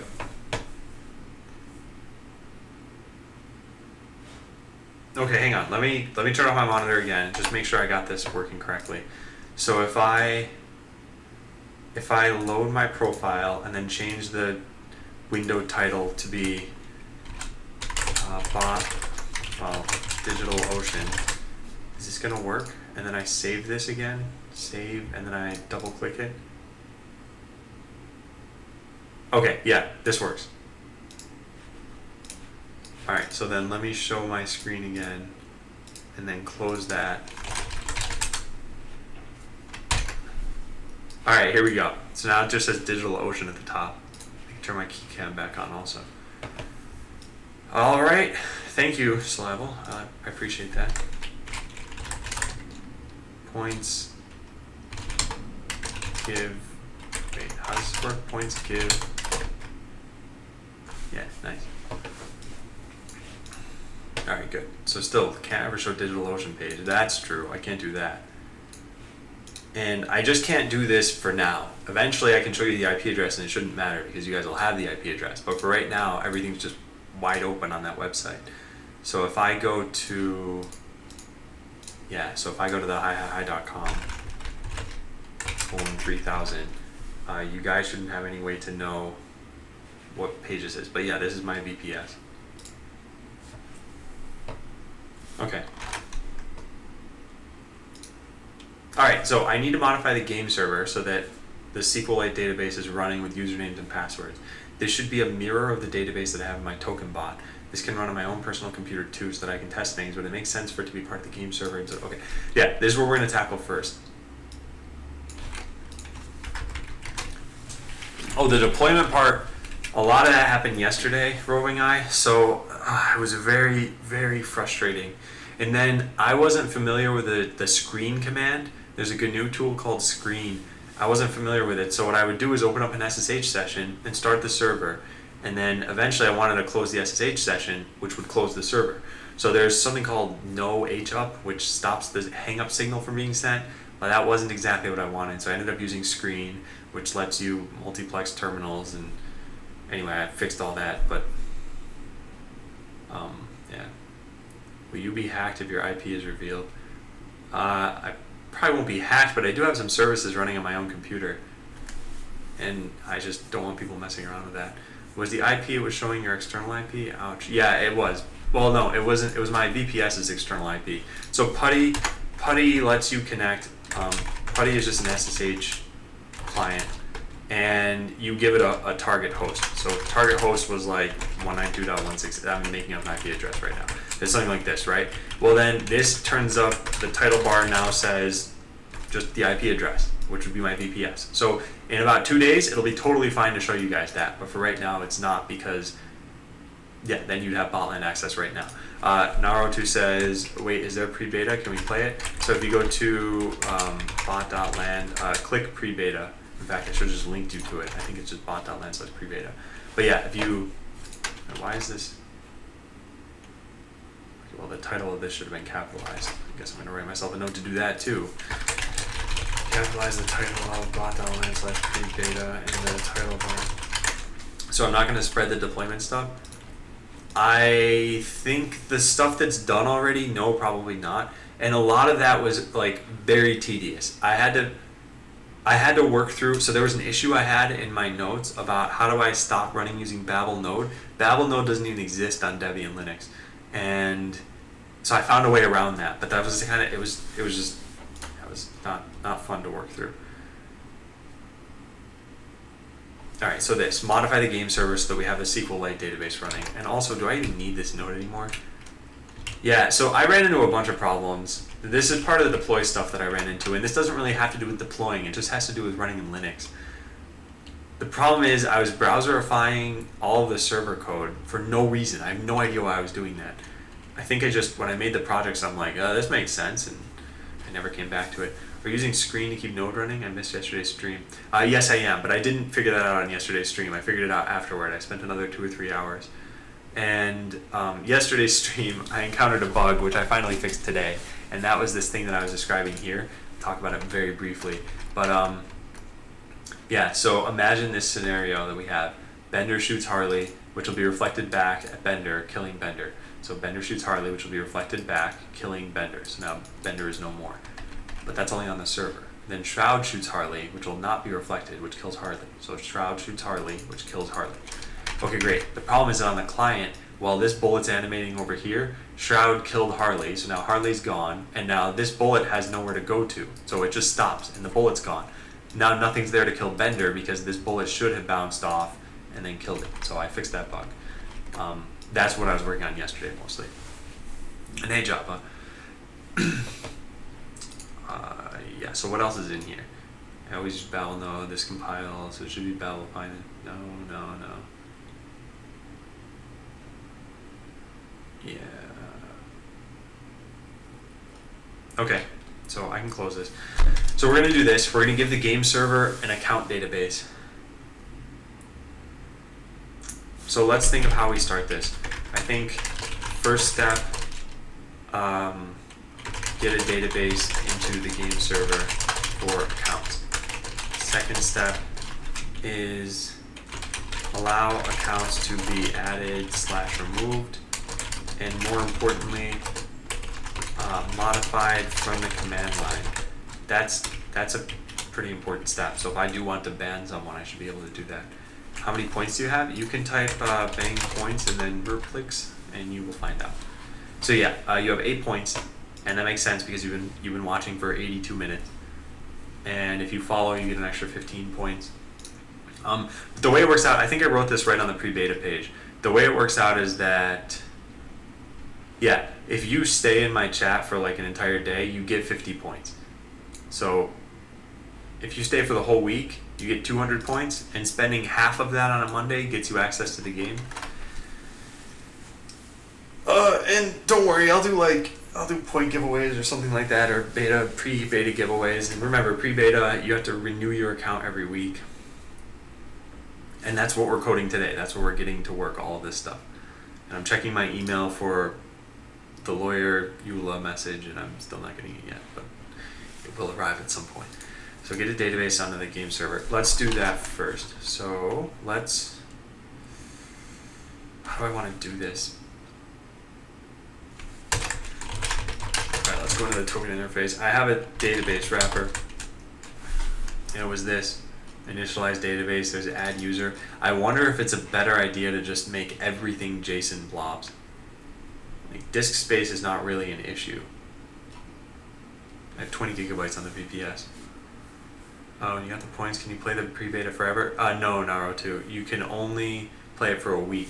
So every Sunday, your account will be totally destroyed. So every Sunday, everyone's account is deleted and you need to spend points again. And that's why the cost goes down every day. So on Monday it's most expensive because that's farthest from Sunday of the next week, and Friday it's the cheapest. Can I play the game next week? Yeah, Merplix, you can actually probably play the game this week if you do that. I mean, you have 8 points. If you were to follow, you'd have 23, and if you were to just sit around, you probably get 80 by Wednesday. So, and I think on Wednesday it should be available, but I don't control what the lawyer does, and the lawyer needs to give me the EULA. So let's see, we have the database wrapper, and I think this is what we end up using in the token server. And let's just take a quick look. So in the token server we have this, and we get the database wrapper. But then we have our own like in-memory database that we keep. We need to do something like that too. Did you get the lawyer to write the EULA? Did it cost $sign or $$? So, okay. There's quite a unique scenario for me. I filed for a business license in Washington State, but I only filed in the city or not the state. I don't know. Something like that happened. Well, anyway, the lawyer said that they use a... Actually, I probably shouldn't share this. Long story short, we worked out something that was reasonable because there was a mistake made in the process. So, yeah, I don't totally know how to answer that. Did I say business? I hope I said business.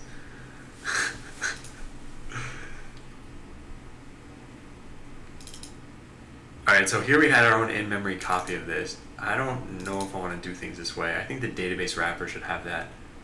In fact, why did I do things this way? This has the in-memory copy that when we complete, we call our callback, which is here. We pass our in-memory copy into that. Now, it's just a reference, so the in-memory database is going to be modified in both of these concurrently. You definitely shouldn't share the price point of your legal advice. Hey, Lulong. Just for clarification, Lulong is not the co-founder.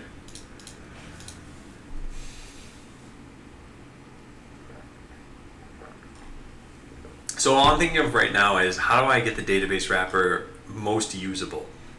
I have an in-memory copy of the database here, but for some reason when I did this in my token server, I'm not just using the database wrapper. I find it strange to do that. And then here I modify this too. I don't understand why I did that. Why don't I just modify it in here? How many points do you need to be the co-founder? 40 trillion. Can you give points to other people? Yes, you can do bang gift and then name and then a minimum of 10 points. So any number between 10 and however many you have. Oh yeah. So playing risky, it would have been many $signs, but because of a mistake, it ended up being just $sign. So if this were Yelp, maybe that would make sense, but I don't know. So if it doesn't exist, create the database file. Yeah, I think this should just be where we do everything. The database wrapper contains which users and passwords there are. And for that to work, I think we modify this. How do I want to do this? All right, we can. How about this? How about we say 0th step? Test the database with JSON first. I don't know. Oh wow, I made Bang Help actually do something. That's pretty cool.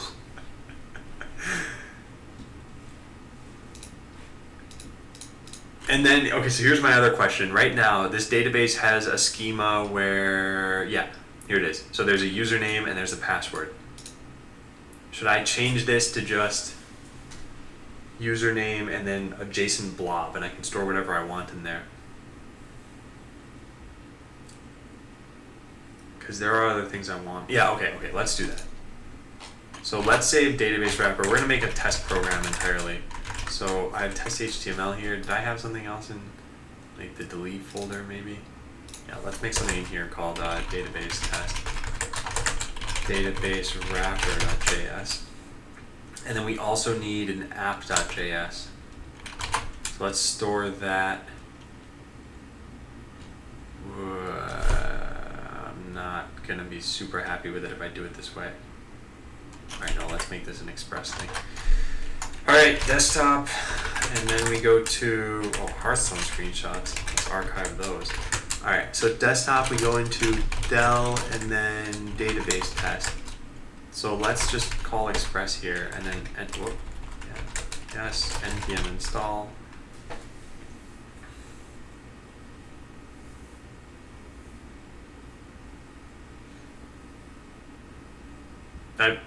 Is it give or is it gift? I don't actually remember. Maybe it's give. Yeah, I'm not sure. Okay, we npm installed, so we have this working now. We have the database wrapper. Next, let's load up app.js. Oh wait, no, we also need SQLite, right? Do we fs? SQLite 3, yeah, here we go. So npm install SQLite 3. Let's save. Jason makes SQL pointless. Oh hey B Schiller, I missed your other IMs. Please no Jason in database. Jason makes SQL pointless. No, so this is, okay, let me clarify something, and password should be hashed, yeah. So let me clarify something. What we're working on here, like, your account name is going to be B Schiller in the game. It's exactly your Twitch name. So your Twitch name. Your password is going to be an unchangeable, like, 8-byte string or something like that, where it's like whatever, I don't know, something like this. And that's it. And if this password leaks, like, nobody cares, because it's going to be deleted at the end of the week anyway, and you didn't pay anything to get this. There's no personal information on your account. So yeah, don't worry about password security for this part of it, because I could make your password like rainbows, and everyone's password could be that, and there's no real problem, except that then people get access to the game who shouldn't have access. So yeah, and putting Jason in the database is just, that way I can extend things later without needing to modify the schema.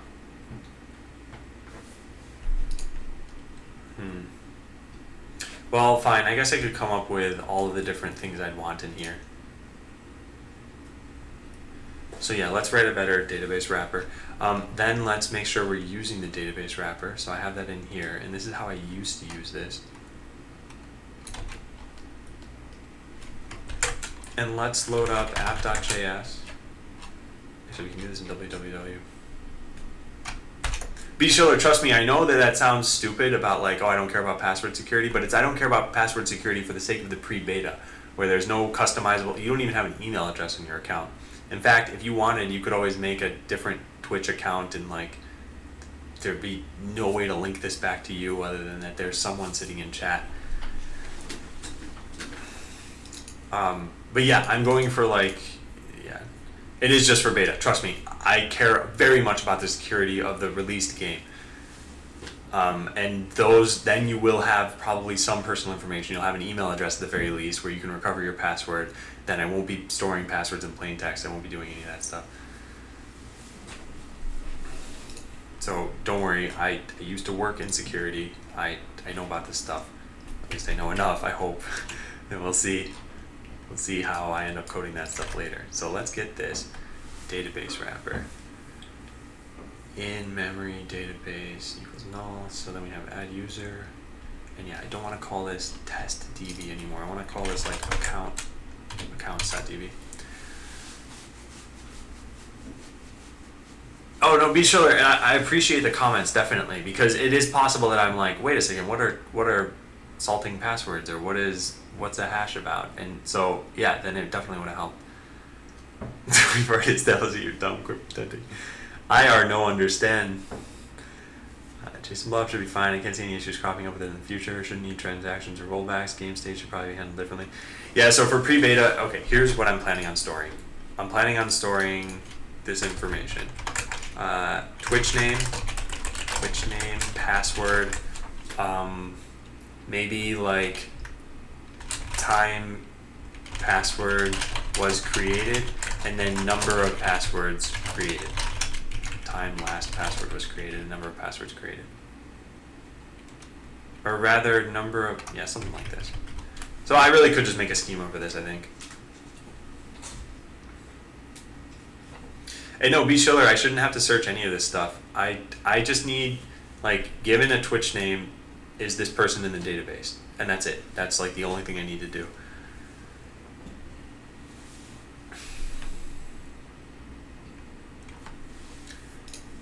Okay, so yeah, I'll just make a schema with this for now. So let's do that. So we have username, password. Let's get time last password was created. So SQL, what is it? Datetime. Datetime. I'm not familiar with the datetime stuff in SQL. Is this in regular SQL? Datetime and small datetime. Let's just look at PostgreSQL because I like this documentation, and it's pretty much the same as regular SQL.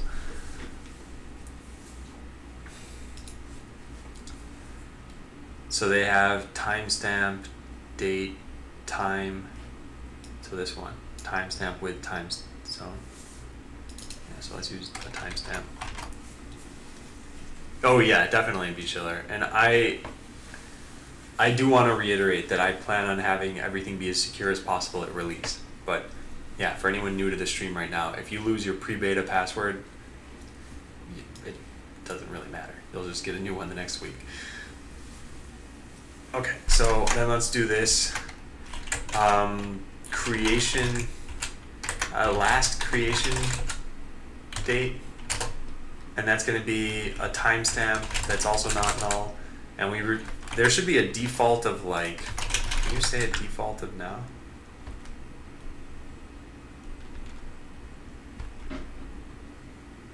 Default is ISO, default. Doesn't the light hurt your eyes since it always changes? It's not too bad. And what database am I using? Roaming Eye. I'm just using SQLite for the pre-beta. And all it has to store is 4 things for each user. So it's not too much. And the number of passwords that was created. So num accounts created. And this should be, let me look up my, hang on a second, I gotta look this up in something else I have here. I had a schema somewhere. Yeah, here we go. This is going to be an int, not null, default 0. Default 1? Default 1, sure. Now, I do need to load this whole database into memory. Let me think about this. So, if usernames are 80 characters, do we know how long Twitch usernames can be? If I go sign up for a new account on Twitch TV,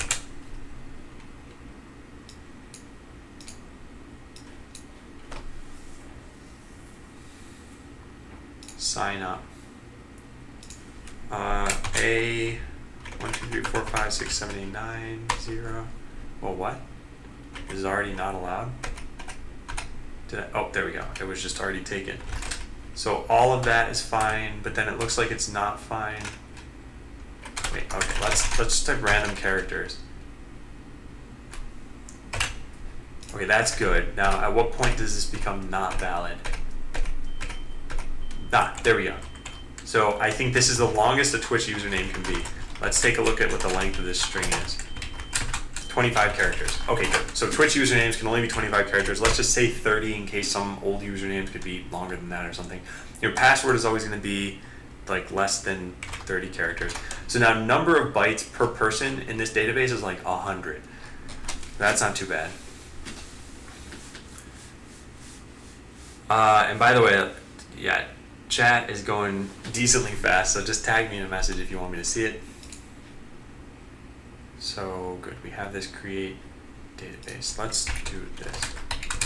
Username plus password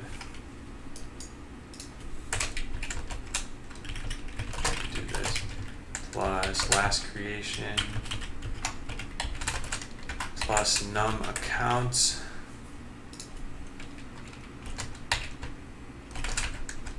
there. Okay, select star from beta access, and I'm gonna call this pre-beta access.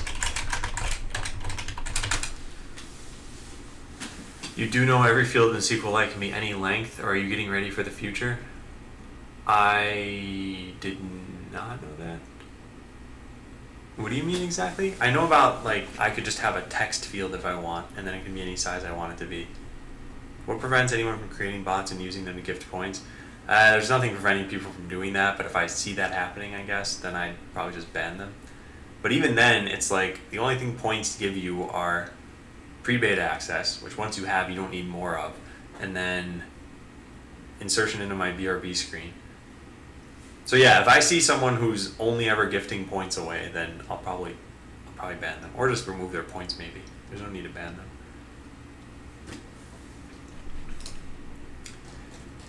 Okay, here we go. So then add user is not just username and password. And how do I expect everything numbers or blobs are stored at variable length text field? Oh, because it's going out of the file system? In a single file? Well, this should be fine.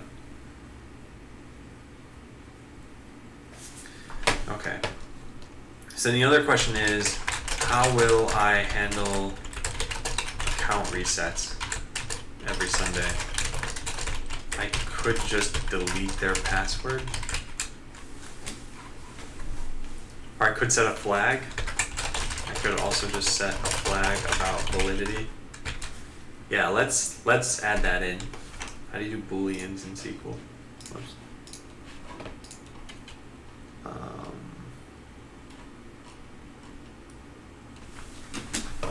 Boolean, it's just regular Boolean. So valid Boolean, and it's default false, not null.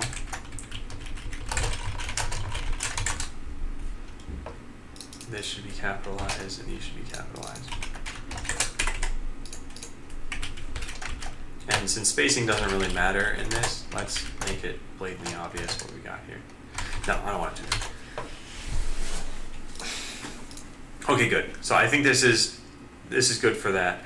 We want to add a user, so we want add user and we want get user.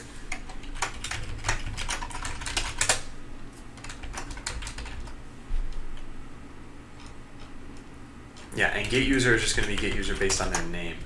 And we'll return this dot in memory copy username. And that's if it exists. In fact, we should store this perhaps in a different way. Row.username. Yeah, we should do 2 lowercase on this. Let's just verify node a equals L a dot 2 lowercase. Yeah, that's what the function is. Okay. So let's do username dot 2 lowercase. Good. That way we'll only ever have lowercase names in here. We could also store like a display name if we want. Why can't you use class.js? Oh, so this is what I'm coding right now. Actually, yeah, I could use ECMAScript 6 because I'm going to be putting this in the game server. But this was originally in my token interface, which was ECMAScript 5. And I don't mind just writing function prototypal inheritance. Good prepared statements. Yeah, so I'm not a SQL wizard. I'm just going to get this to work, and that'll be that. And then, like, the database is only here. We're going to load everything into an in-memory copy and then save out new things. But we'll still be using our in-memory copy for all this stuff. Okay, so yeah, we get user, that's that. And if it doesn't exist, it'll just be undefined, so that's fine. Add user, we want a username and password. And then we can figure out this other stuff.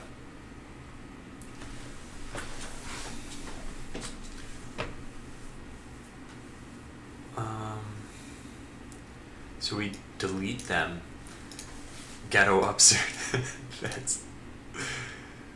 That's not good. So insert into beta access. So we want all of this stuff. Let's do this.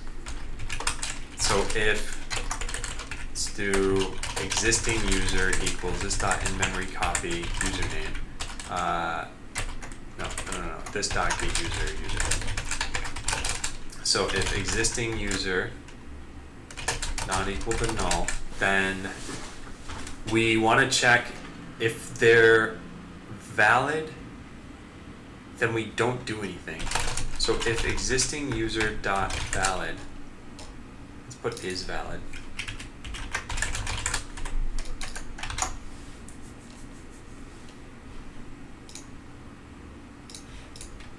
All right.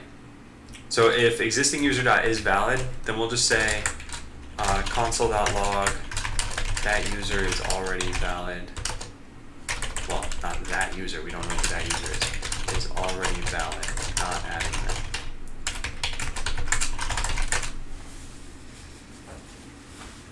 All right, good. And if they were not valid, then we delete them, and then we do insert into, so we have username, password, last creation date, and how do we set, is there a way in SQL, man, I want to be able to try this out. If I say timestamp not null, how do I make the default be now? SQL timestamp default. Sure, MySQL, doesn't really matter. Timestamp, automatic initialization and updating to the current time. I have the current timestamp as default value for initializing a column. Yeah, so how do I set that auto initialization? To specify automatic properties, use default current timestamp and on update. Oh, this. Okay, so this. We want to say default current timestamp.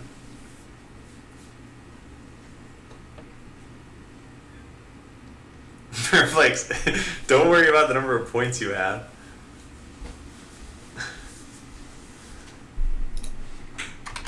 You'll be able to play the game with just like normal watching habits. So we have this, then is valid and num accounts created. So is valid and num accounts created. So let's do this. If existing user, so let's var num accounts equals existing user, well, let's say num accounts equals 0.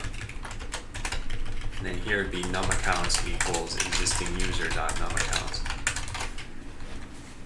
Then we say number of accounts plus plus because you'll be creating it here. So we say question mark, question mark, question mark, question mark, question mark. And then we have username, password. Last creation date is going to be new date.now. I don't know if this is even how this works, but we'll find out. And then num accounts. There. This should be good. Okay, so that's add user. We have get user. Next, the in-memory copy needs to be updated here too. Let's do this dot in-memory copy username dot to lowercase equals, well, we can just set all of these things. Password equals password, last creation date equals last creation date equals new, no, it's not new data now, it's just data.now. Last creation date, so we get rid of that. Good. Then is valid is true, and num accounts created equals num accounts. So yeah. Zong Zebra says, normal watching habits make it hard to get my own work done. How do I write authentication code with you talking about your auth code? So confusing. Copy and paste. Yep, playing risky is totally right. And we just don't need to update the username because the username would be the same here. Actually, if the username didn't exist, we do need to say that. So this dot in memory copy username equals username. What is username? Yeah, there. Okay, yeah. Let's do all of this stuff. actually lowercase. So we can take all of these and put them here. And then instead of equal signs, we use colons, and instead of that, we use commas, and we get rid of that and do all of that. Okay, good. All right, I think this should be working. We gotta try it out now. And then we gotta write some extra stuff on top of it. So let's go into app. We have the database wrapper, we have the in-memory database, got database rows. And we need to wait for this to finish connecting. So I'll write a to-do item in here. To do let Merflick says, are my points deleted every week or just the current week session? Your points aren't deleted. It's what's deleted is your pre-beta access. So if you have 10,000 points one week, you have 10,000 points the next week as well. If you spend 100 of those on pre-beta access, then you'll have 9,900 points, but then your pre-beta access goes away on Sunday. And you just need to buy it again. Okay, so to do let something know that accounts have been loaded, we don't have that for right now, I guess. So we could just say like finished loading from DB, which is really this function. Then we have an add user. We don't want this anymore. Yeah, this is now a stupid thing to have. Oh darn it! Oh darn it! I'm modifying the wrong file.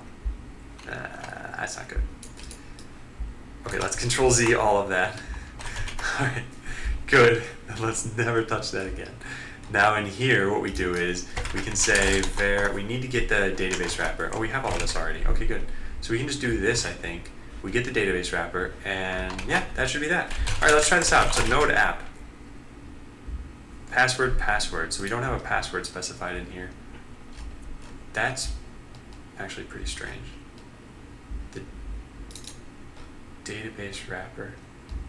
Where is that even coming from? Run in this context? App.js. Huh, line 86, this is apparently a problem. Oh, there's no comma. Whoops, okay. KX8 says, are you running your server in JavaScript? Yes, I am. And I tried clarifying as much of my technology stack as I could in Twitch directly, but yeah, feel free to ask any questions. And I only ask that you tag me in a message right now because chat is going relatively fast. Okay, here we go. So we should have our database file now. There it is, accounts.db, and it should be pretty small. Yeah, 0 bytes, good. Merflick says, is there any other way of obtaining points? Yeah, if you point out bugs to me, sometimes I'll give you points for that. And it's somewhere between like 1 and 6. So it's not a lot. All right, so now we just need to add accounts into the database. Let's try this out. So in app, we're going to do this. When the database is done loading, let's do database wrapper dot add user. We'll say Adam, and our password is going to be hunter2. So and then let's check. We'll do var Adam user equals database wrapper dot get user Adam user. Okay, there we go. And then we'll just stringify that. So Adam user. Okay, let's try that out now. So what should happen is we add, whoop, apparently none of that worked, but I don't know why. Huh. Let's do console. Oh, this function doesn't exist. Finish loading from DB. That's why. Now let's try that now. Still not working. No, it's not even printing that though. Something is wrong. I'm not initializing the database wrapper. Where did that code go? That is strange. Okay, let's try that out. Get user. That's not a function. Let's see. Get user. It should be that. Same thing, this should be that.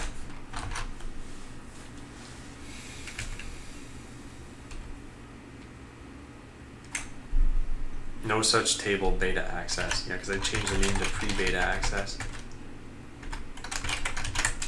Pre-beta access. I should really just write table name somewhere up here. This dot pre-beta table equals pre-beta access. There we go. Now let's use this everywhere instead of using what I have here. So creating table, we say that this is good. Well, that's fine as it is, I guess. Good and good. And I want to put these all in their own lines. Oh, no, I don't want to do it now. Language says, gotta go, schoolwork, HTML, calling, plus food, catch you later. Alright, see ya. Yeah, I'll be on for the next 6 hours or so, so you might actually see me again today. Alright. No such table undefined.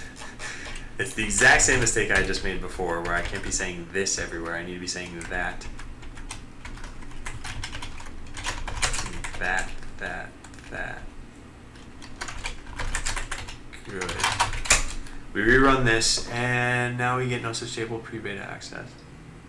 That's peculiar. Oh, it only makes it if accounts DB doesn't exist. So we need to do del accounts and then rerun this. There we go. All right. So now Adam user is Adam. Password is Hunter2.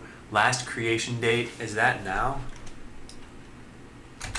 I don't actually know. UTC converter. Is there some way I can do this online? That's what I want. Unix time. Let's see if Wolfram Alpha can do this.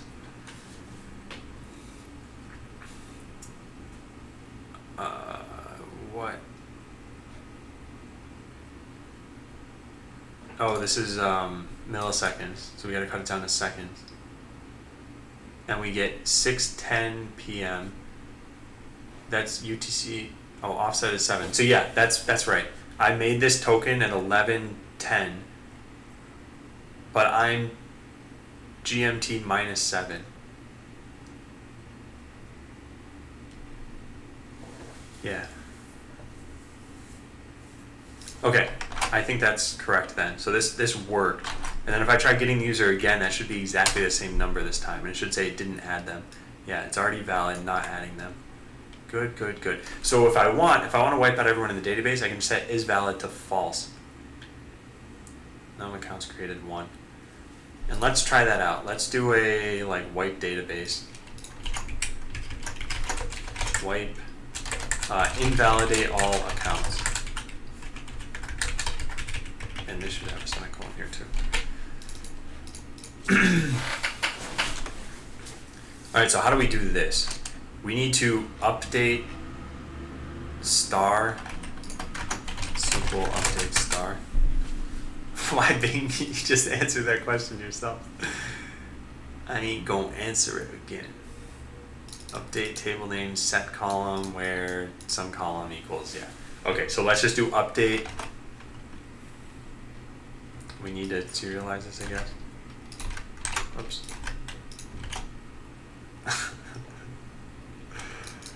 Alright, creating table.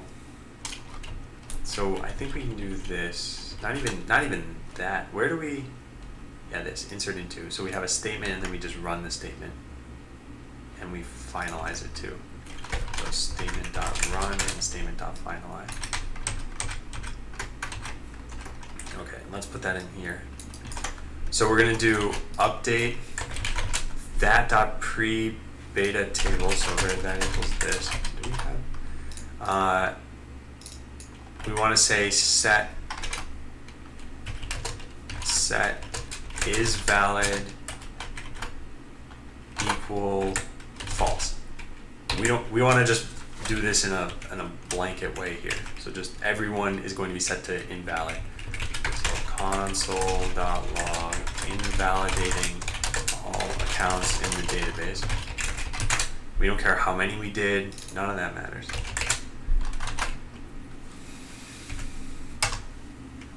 Okay, so there we have that. Now let's invalidate all of the accounts. So let's do this, database wrapper dot invalidate, what did I say, all accounts? Yeah. We'll invalidate all accounts and then we'll try adding myself again with Hunter3 and we'll try getting my user that time. So here we go. No such column false. Maybe I should say question mark here and then run it with false.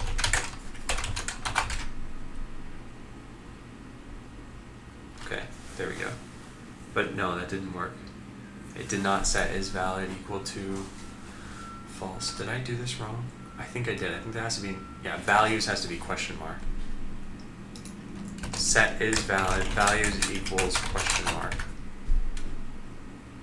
Not null constraint failed. Num accounts created is null. Because when we got it, it was null. That doesn't make any sense though.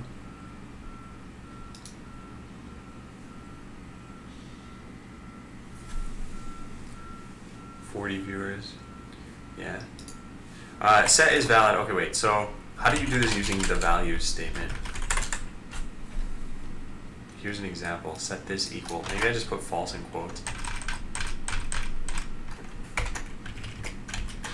Set this equal to false. Does that work?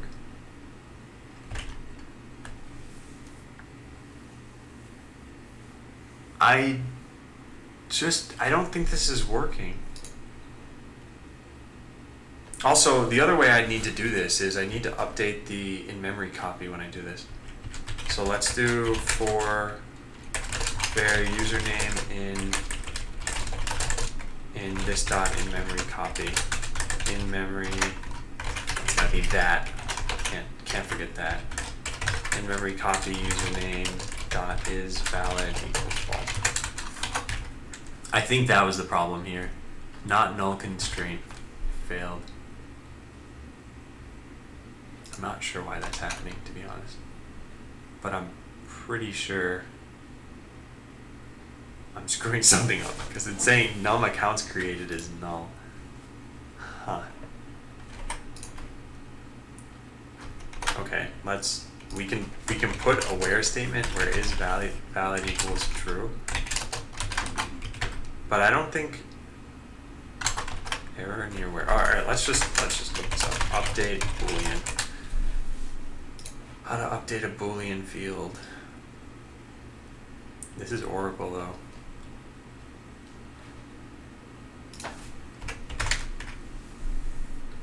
Self rather than that. I don't usually run into this problem because I'm binding.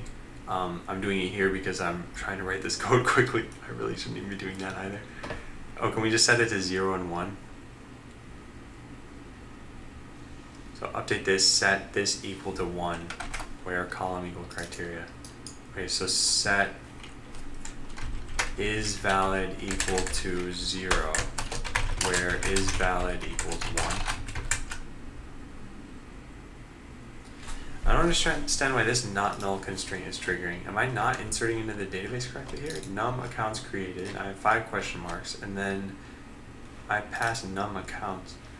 I set it to 0, here I set it equal to whatever it was. Console.log num accounts.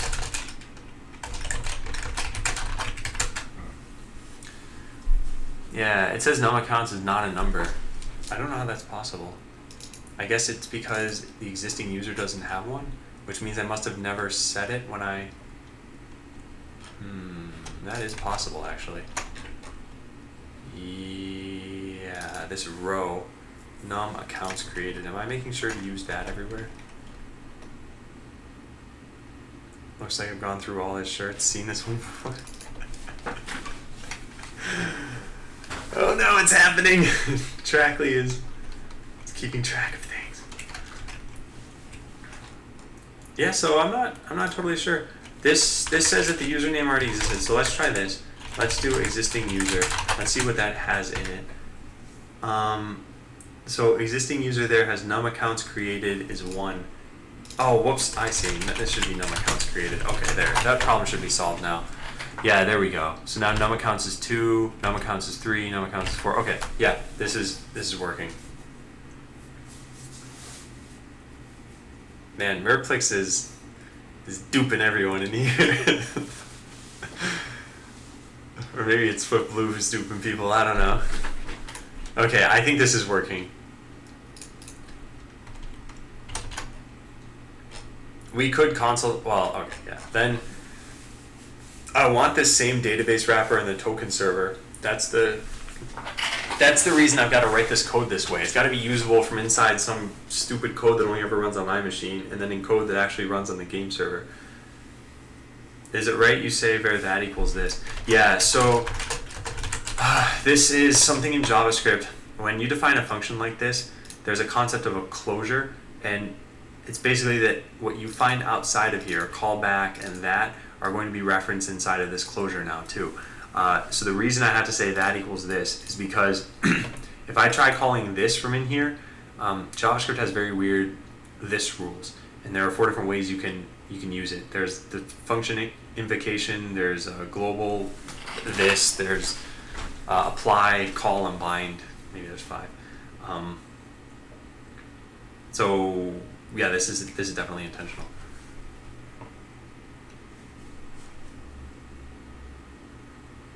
Wow. All right. I'm just reading chat and the point transferring stuff. So I think this is good. I think we have a way to get users, we have a way to add users, we have a way to invalidate the database. This wrapper is fine. Now the code is pretty ugly, and this eventually has to be used from inside the game server. There are 2 different ways I can approach this. One is don't link the database wrapper. 2 is rewrite the wrapper to be ES6 compliant. And that's moderately tedious because that means then the token server would also need to use ES6.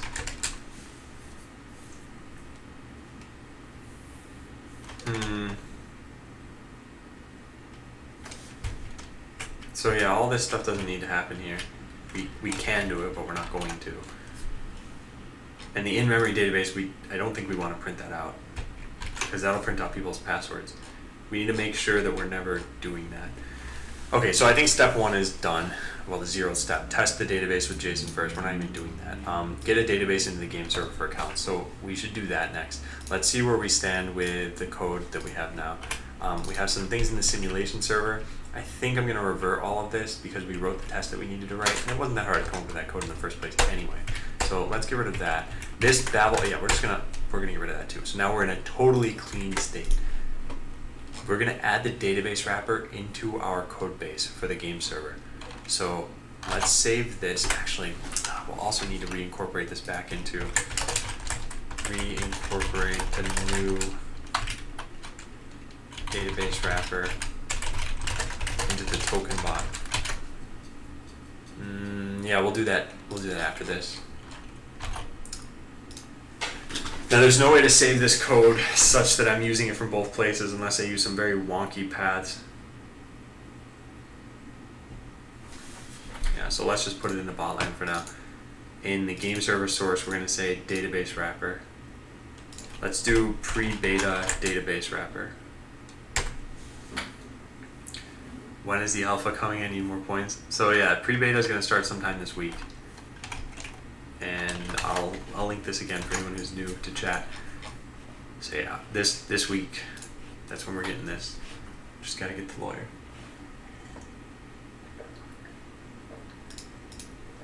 Okay.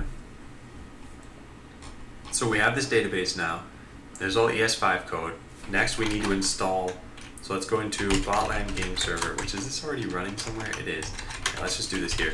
So we need to install npm install save, well, it's really a save dev, I think, SQLite 3.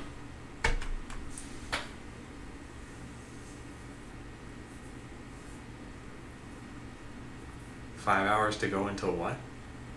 Oh, until you beat Wouter. Okay. So we have SQLite 3 now. Next, we can call into this database by using this code that we had here. So let's try incorporating this in a way that makes sense. We have server main. We're going to say this dot setup pre-beta database. And this is going to be here. We're going to do this stuff mostly. We just need to also change this. So we can say const database wrapper equals require. Wait, this was a class. Equals required database wrapper. Okay, good. then we say make a new database wrapper and initialize the database. Okay, so we need to do this. This dot in memory db, then this goes here, and this database rows. Good. We get rid of this stuff. We could put this into here if we want. That's fine. And then let's think about this. So we need to make this here. Database wrapper initialize, and let's do this dot find this. Okay. So, who thinks this will work? Wait, oh, I missed that chat thing. Jerky says, by the way, would I get points even when you're not streaming if I just had the stream open? No, you wouldn't. It's only when I'm online, because my computer has to be running for my loyalty bot to be running, and I don't want to just leave my computer on. So we have all of this stuff. Well, let's just try it. It might work. It might not. We'll just call run, and maybe it works. Maybe it doesn't. Who knows? But we need to save off the database wrapper also. That's something I need to do. So this dot database wrapper will save this. There we go. So we won't have access to anything interesting, but either way it didn't work because it can't find database wrapper because I didn't call it that. I called it pre-beta database wrapper. So let's take that name, put that there, and then try running this. This should work much better because I'm using the correct file name. Database wrapper is not defined. All right, let's think about that. Think about that for a second. Am I exporting this? Yes. Pre-database server 14. Oh, this is use strict code, so I can't do this. Oh man, how am I gonna do this then? Module dot, oh, I don't know how to do this. Var database wrapper? Yeah, that's, yes. That was it. That's all I needed to do.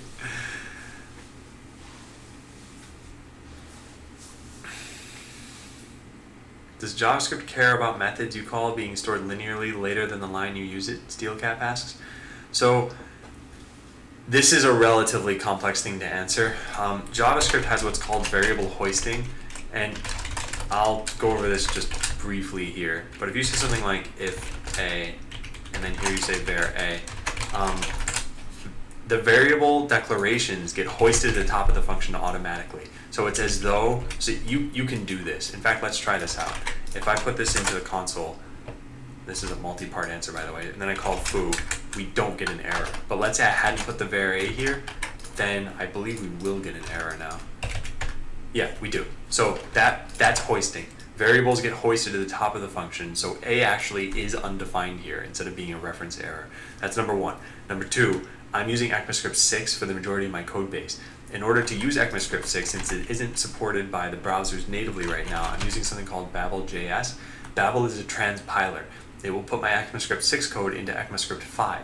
However, it does some transformations that make it appear slightly different from the code you originally typed in regards to imports and requires. So it's a sort of a, I don't know if that answers your question, but it's sort of a complex process that's going on. Okay, let's try this out. Oh, it's working. All right, so let's do this now. Database wrapper dot add user Adam Hunter 2. Error, no such table, pre-beta access. Okay, does accounts.db exist? Let's just remove that, I guess, and try again. How did that happen? Let's try our eval again. Oh, we don't, up and down doesn't work. All right, fine, eval. This dot database wrapper dot add user Adam Hunter 2. There. Next, if we say get user Adam, there we go. Okay, so we can add accounts now. That's pretty good. Also, who here's gotten pre-beta already?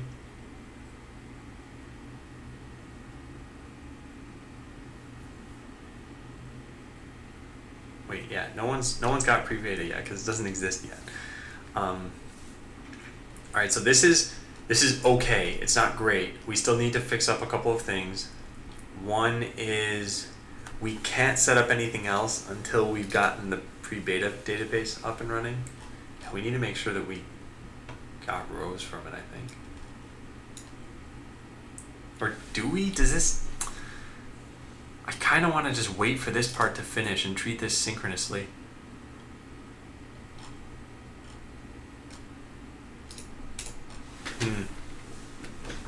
Well, we could make a promise here. Or I could just do this.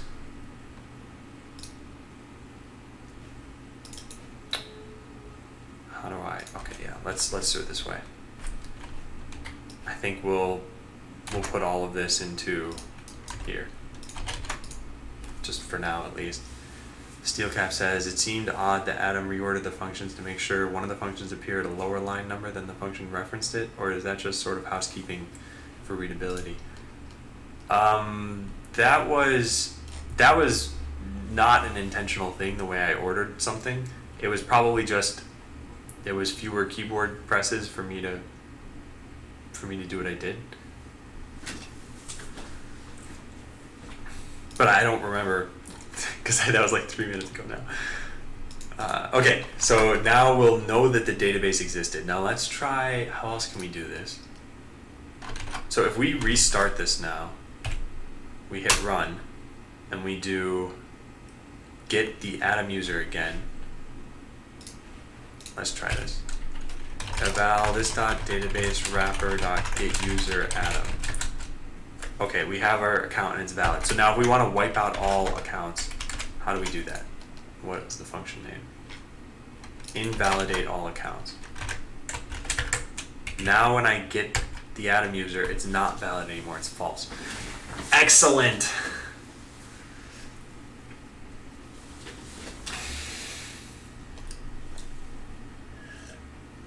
Steelcap said, not a big deal, I'm a C# guy and your JavaScript is fascinating to me. Yeah, I don't think a lot of people coming into JavaScript say, wow, what a really elegant language, that's awesome. And I don't think they will say that for quite some time. It has its pros and cons. The biggest pro of JavaScript is every browser supports it.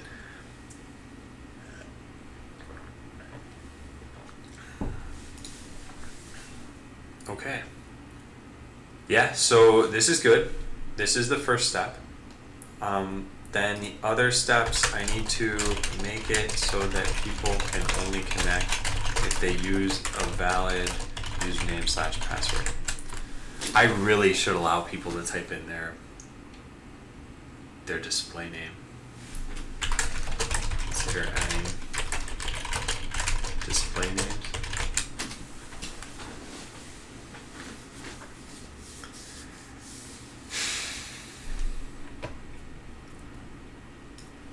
Alright, so we have this. Reincorporate this into, so this stuff's all done too. And this is done.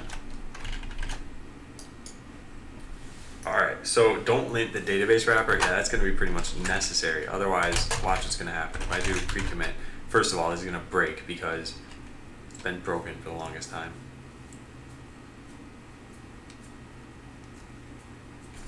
Monadic Mind says, what? JavaScript is elegant. It's only got a couple data types. The way you can do functions is much better than your average object-oriented language. I don't know. I think JavaScript has a lot of ways to shoot yourself in the foot. Shadow Draken says he was offended by JavaScript the first time he used it. Or she. I don't know. I assume he, because I know some demographics for this channel and it is mostly guys. Yeah, so all of this stuff, we can just clean this code up. Let's do that. So as far as this file goes, is having console.log a bad thing? Should we pass in a logger?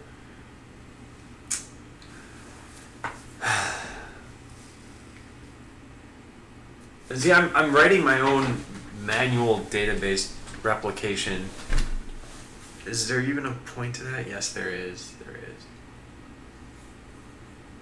And there won't be a response from when I get it.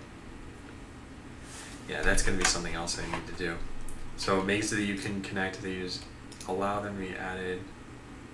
Yeah, so make sure a message is sent back confirming that this worked. Otherwise I can't dock points. Basically need an ACK for this. Yeah.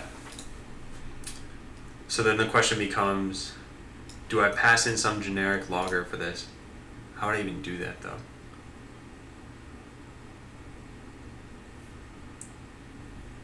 Better contain what, Walter? Oh, spooky scary skeleton. Yeah, it will be available by Halloween.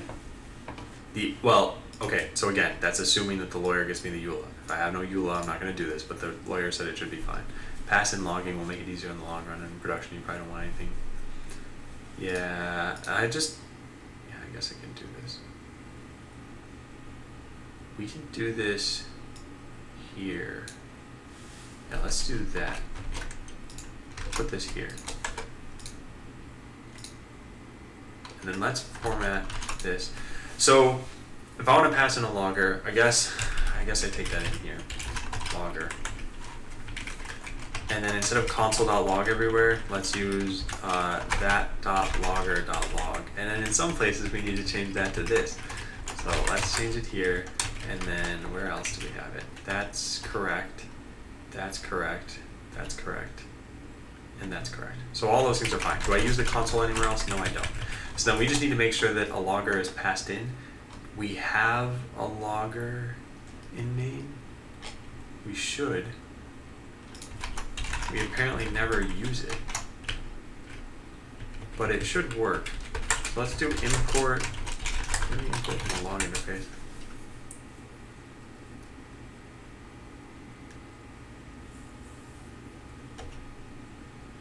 Okay. So import star as logger from the log interface. Let's use that. And this is in the shared code, so it's just that. Okay, then when we do setup database, we pass in the logger. That should work. We need to make sure to store the logger. Let's do this dot logger equals logger.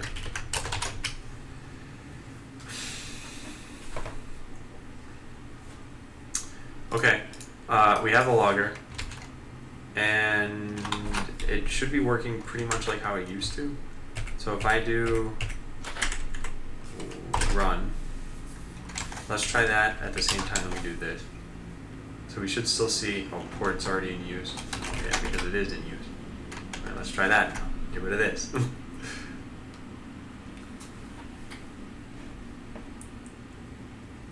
Yeah. That's good. This is the only problem. We can't be printing this out. That can't be a thing. Because you guys might eventually see that. And if you see that, you'd have other people's passwords, which, like I said, it's not a huge deal, but then everyone gets beta access, and I don't necessarily want that. So let's cut that out. Yeah, we're logging. Well, we know that the logger works. That's good. So now if we restart this, that should be fine. And then what do we do here? In-memory copy is defined but never used. Yep, don't need it. Okay, yeah, here we go. So now we do this dot database wrapper.getUser.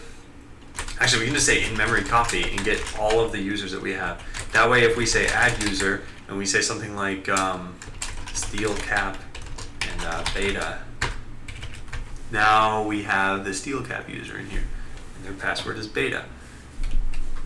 And they're valid for now, but eventually they won't be. And if I try adding that again, yeah, good, okay. All of that looks to be working fine. I would probably want to comment some of this stuff and then make sure that it's good. There's no closed database call that I'm doing, but I think that's fine. Add Shrek text.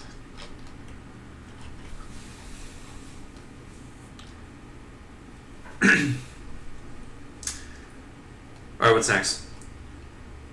Don't lint the database wrapper. That's not actually a problem because we did lint it and it's totally fine, so that's also fine. Reincorporate this back into the token bot. Yeah, that's something I have to do. So we can get rid of all of this in here. got database rows. No, we don't even need that. Let's close the majority of this stuff.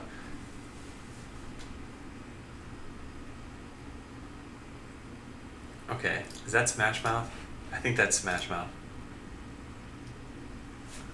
I'm gonna look that up.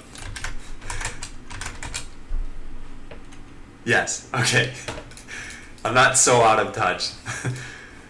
just 50%. Okay, reincorporate the new database wrapper into the token bot. This is something I'm not totally sure what's gonna happen here. Let's go into the token bot and see. This is already running somewhere. It's running here. I think people are gonna lose tokens. Well, how about this then? Before we do that, let's try not making people lose tokens. So we have the database wrapper here. This is going to be really, really dumb. Like, really dumb. But I'm going to try passing it an absolute path to the same database wrapper that the game server uses. I don't know if this is going to work. Where's here? Okay, and then we just try replacing all of these. I don't know if this works. We could test it. Let's test it out. So first we get rid of these things. And we don't need the JS there. Next, let's go into we wrote this in here, database test. We'll open up app here. And instead of requiring that, let's do the same thing we did here. So whoops. Okay, does this work? Can I launch this now? The linting passed, right? Yeah, let's go desktop del test. Wait, directory name is invalid. Or database test. Database test. Node app. Does it work? What? Console.log got database rows. Did it work? Oh, it did work. Whoa, you can specify that. That's really good. Nice stream title you got going. Oh. Dutch gaming. Okay, cool. So make sure that we're using exactly the same database wrapper that the game server uses. That way the schemas are the same. Alright. Now as far as creating, let's try something. Remove accounts and try running this again. Node app. It should get created. Oh yeah, logger. Logger doesn't exist. So we need to pass in console, or maybe console. Oh, let's try that. Nice.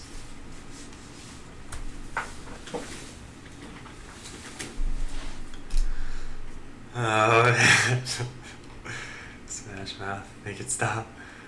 Alright, so we get the database wrapper, and then when we initialize it, we need to pass in the console because we don't have a different kind of logger. No, I don't want your stupid euphemism. Dutch sausage. You think I'm stupid? Well, you think I'm totally stupid. I'm only a little stupid. Okay, so I think this should be it. Then when we add user, where do we ever call this? No, not database test. We call it here. Okay, so add user. This is not a thing we should be doing anymore. So we get rid of this. And we get rid of this. And we change add user to, we need to get the database wrapper and then add the user. So database wrapper add user. Make sure that it's called that. Good, it is. Okay, I think that's everything. Then in-memory copy. So in-memory DB needs to be done away with completely. In-memory DB. Yeah, and we need to change these to database wrapper .get user. Then delete these. All right, so if user info .is valid, then you already, oh no, it's not equal to null and user info .is valid. So you already have access and your password is this. Now we do this here. If user info not equal to null and what is this? Why did I do this? Grant pre-beta access and then remind user of password. Oh, this is kind of silly. Fine. Why is JS so colorful? That Rich asks. It's because I like colors in Sublime. Actually, this is a pretty standard theme, Monokai. So I think most programming languages would look like this if you were using Monokai. In that you'd have these same colors showing up, not that you'd have the same syntax. Okay. All right, let's test this out. What happens if I whisper botland bot with game? You already have access. Your password is BE6ABBA7F3A9B. Okay, cool. So now let's kill botlad. Are you ready for this? Kill, terminate, node app. All right, so there. And okay, I can't stress this enough because Steel Cap has commented on this and B Schiller's commented on this. This is just for pre-beta. Like that password that you see here, even if I'd share that out with everyone in the world, it's fine. There's no personal information. There's nothing you lose. You don't even have an inventory on the server. So it's not like you can even log in and delete items if you wanted to. There's no repercussions for this for you guys. The only repercussions are for me in that people get pre-beta access who shouldn't get it. But guess what? At the end of every week, they're all deleted. So I'm not storing any personal information about you guys. I'm not doing anything. Don't worry. Like this is how this is gonna work for now. It'll be secure once there's an actual game. So we should really have an eval command here. Do I have? Yeah, okay, so we gotta search for this, and we gotta say, else if command equals eval, then take the rest of their args. So we'll do this, eval, well, try catch. Try eval, catch, error, console.error, error evaluating code, error.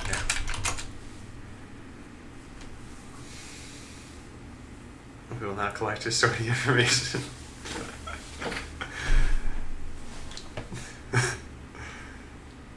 Look, you guys could see the code I just wrote. I'm not storing anything. Look at this. I'm storing your Twitch username, which I can already see, a password that I randomly generate that you can't change, so it's not like you can even insert personal information in there, a creation date, whether or not it's valid, and how many times you've done this. That's it. There's no email address, there's no personal name, there's no anything, phone number. I don't have that stuff. So unless you name your Twitch name after your phone number, then there's nothing here. Hey Skynet. I guess if all passwords are always generated and assigned, then it's fine. Yeah. And eventually, when they're not assigned any longer and you set them up for yourself, there will be real security here. So I won't just save plain text passwords. I won't email you plain text passwords. You'll have a way to deactivate your account probably. I'm not totally sure about that. I think legally I need to make that the case. But yeah, we'll get there. Okay, so error evaluating code. Now we need to evaluate the code in such a way that we get the rest of the arguments. So let's look at the stdin handler here and look at eval and how we do things here. So we can say arg string. Arg string is text.substring first space. Gray space. Gray face, no space. So command we already have. Wait, first space. We want that. Do we already have that? No, we don't have that. So let's do that. First space equals index up. Okay, yeah. Here we go. So var first space, var arg string, we eval. And then I need to restart the server. So what is chat saying before I totally botch this? Why a bunch of if else and not a switch? Switches on strings in JavaScript isn't too performant, but I guess it is more readable and this doesn't need to be performant code. But that's the reason why. Okay, so Skynet, did you get a token? Probably not, and now you never will. Okay, yeah, let's restart this, and then Let's see what happens here. We should be at the point, hopefully this connects. Darn it, it didn't. Oh boy, we gotta wait for this to connect on both IRC clients, the Whisper client and the Speak client. And if it doesn't, I just need to keep restarting this because I didn't put reconnect logic in this. Oh, there we go. Okay, so now we should have a val. Let's do a val console.log high. Lower is not defined. Oh man, are you kidding me? No. I typed that wrong. Oh man. Alright, we gotta restart this one more time. Skynet, let me know. You're the newest person to follow. Let me know if you don't get a whisper from me in the next couple of minutes. When you follow, you end up getting control over the lights in my room. And this is the bot that gives you control for them. But I keep restarting it. So it's possible that you don't get a whisper. And if that's oh man, I can't even restart this bot. And if that's the case, then... Oh, there we go. That worked. If that's the case, then I'll just manually whisper you one. Okay, yeah, let's try this out now. So we should be able to do this. Good. A val is working, and if we type something totally wrong, good, we just get an error printing to the console. So what we should have is database wrapper.inMemory copy.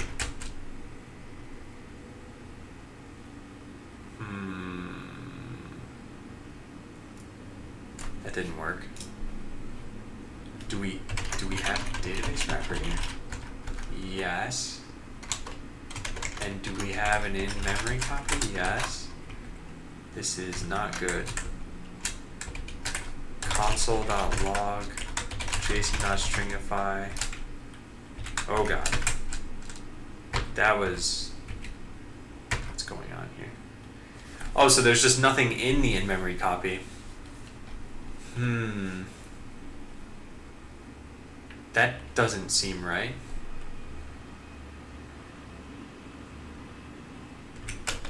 Okay, let's try... Oh man, it's impossible to type in here. Because there's standard out getting rid of my standard in. Also, what is it saying? No whisper yet? Okay, yeah, Skynet, let me know. It should happen about a minute from now. Steelcap says, would it be bad practice to include some sort of ugly while that just halts the thread on one server until the other one is up?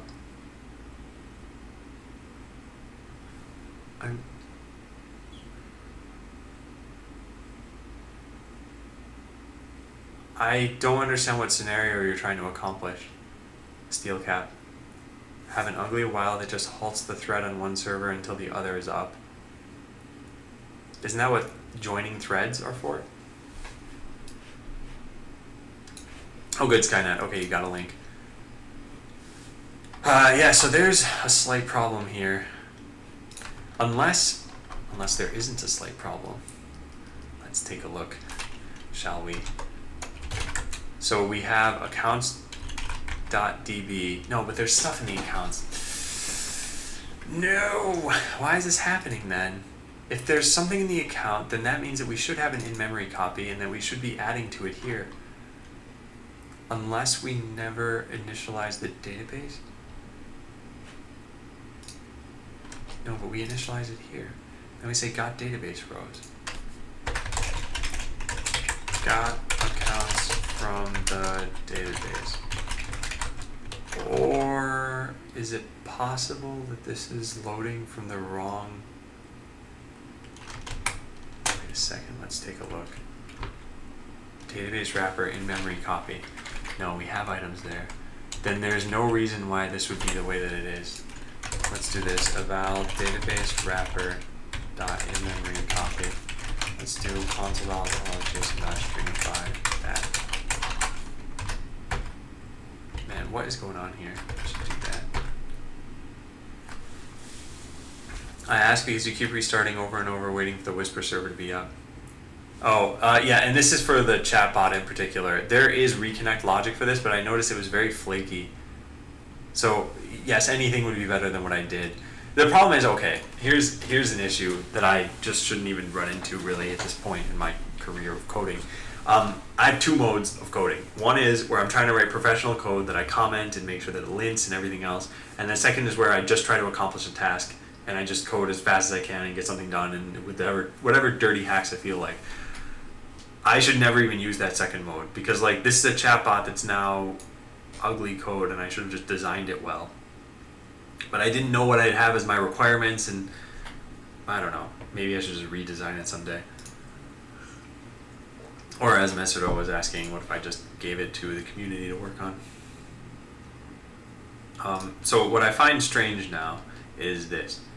There's apparently nothing in the database. So if I do, let's try some other things here. Eval database wrapper dot add user Adam test. What if I did this? Yeah, I can't even tell if this is working. Let's turn add into Git. Yeah, I don't know what's going on right now. Let's go back to this. There's the eval call that I have here. I guess I'm not able to access, like if I just do eval command. Oh.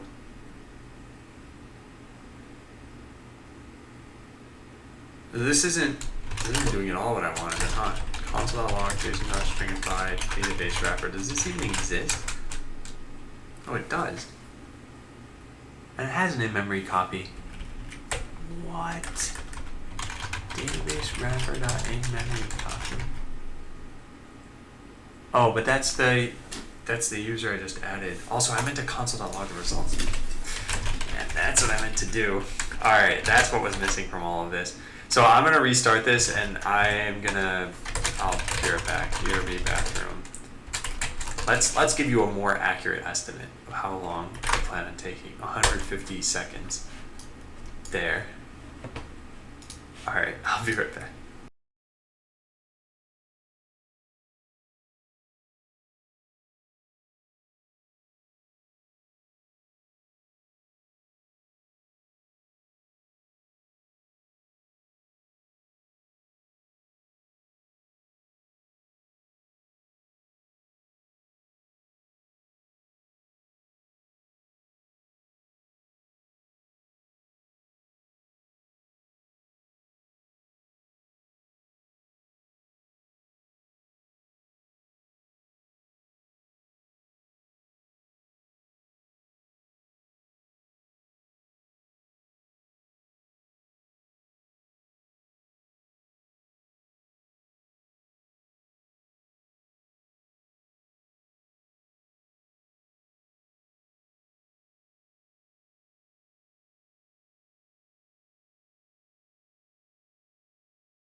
Alright.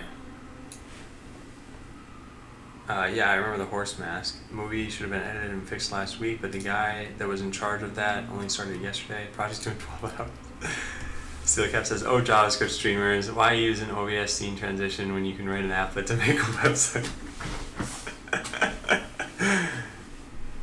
Yeah, I made that before I had started streaming, for the sake of streaming. And did this restart?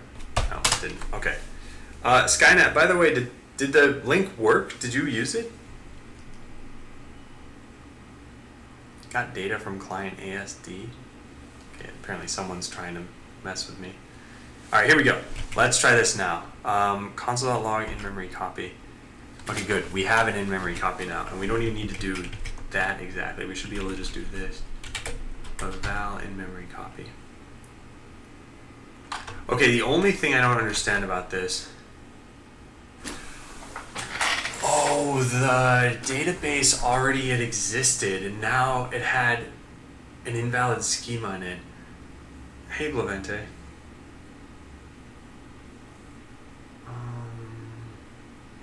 Yeah, so here's what we need to do. We need to delete the database. Well, there's more than that we have to do. So for now, I think we can just leave this as is. So we need to make sure to delete we should have some way to drop the table entirely, like recreate the table from scratch. Delete accounts.db or add a way to drop/recreate the table entirely. Will I be working full time on this game? Yeah, definitely. So I don't say this to be rude at all. Feel free to ask me any questions you want, but I will point out that there's an info section, so even if you're on mobile, you should have access to this, where if you scroll down, you can find out a lot about what I'm using or about the game or any links or the schedule. But like I said, if you don't see an answer there, totally feel free to ask me. Okay, so that's done. Reincorporate the database wrapper. Next, allow accounts to be added and removed. So make sure a message is sent back. So the modified from the command line is done. Make sure a message is sent back. So here's what we need to do. I think I wrote a to-do item right inside the token interface. If you get something from Botland bot saying game, and we say grant pre-beta access, and I think I wrote a to-do item somewhere. Grant access, and if that works, subtract point.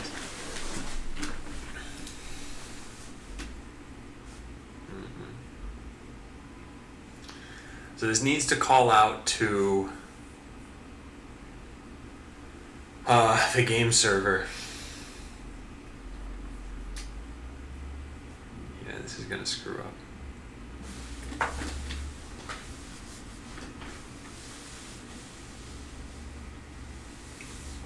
SwiftBlue says I'm bored. Do a dance for us. SwiftBlue, I'm coding. That's all the dancing you should need. Alright, so we have the password. We try adding it to our local database, but we don't know if this is going to allow us to add it to the server's database. Now there are two ways we can do this. One, add to local database, then keep track of who hasn't been added on the remote server. And two is add to remote server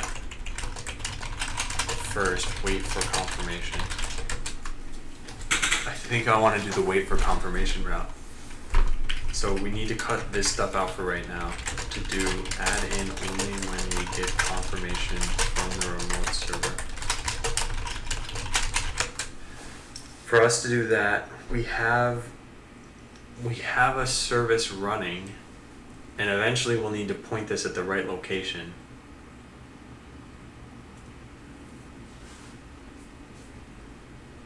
Huh.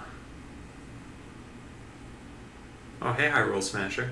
I don't think I've ever seen you talk in chat, but you've apparently been here for a while. So thanks for keeping on coming back. So we need to do open a connection to, let's say, test server. Is this my first big game coding?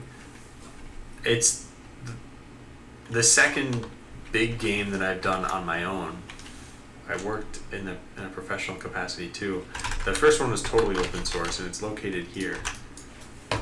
And you can play it on that site too.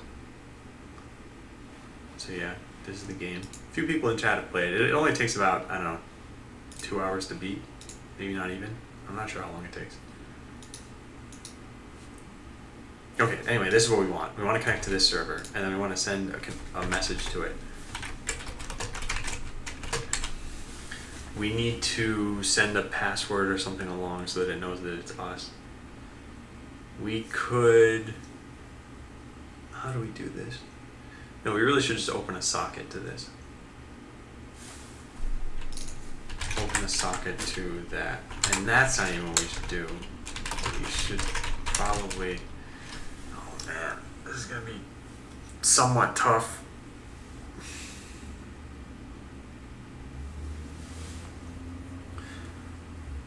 How do I want to do this?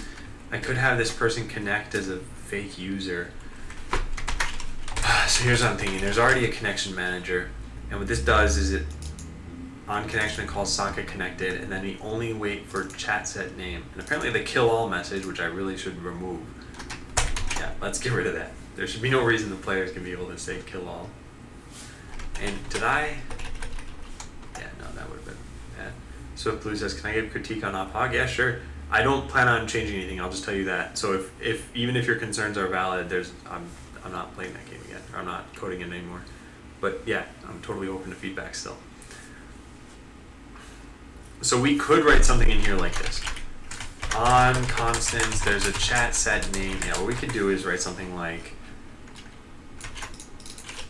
add pre-beta user is 32.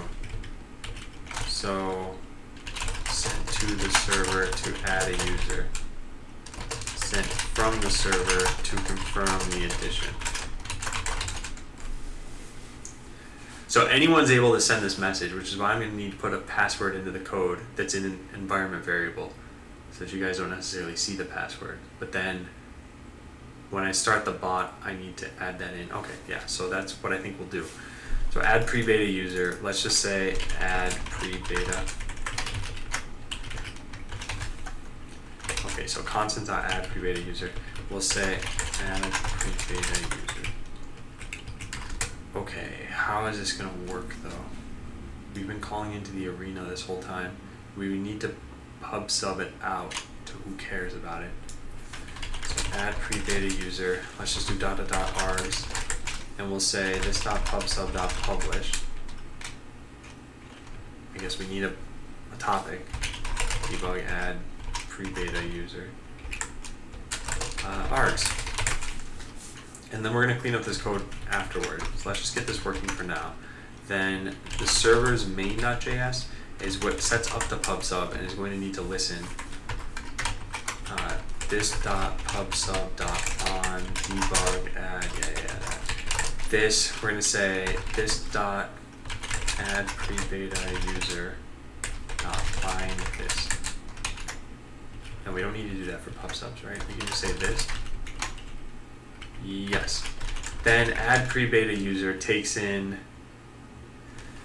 what should I take in? A username and a password. And then it needs maybe a socket also, so it can directly emit back. This dot publish.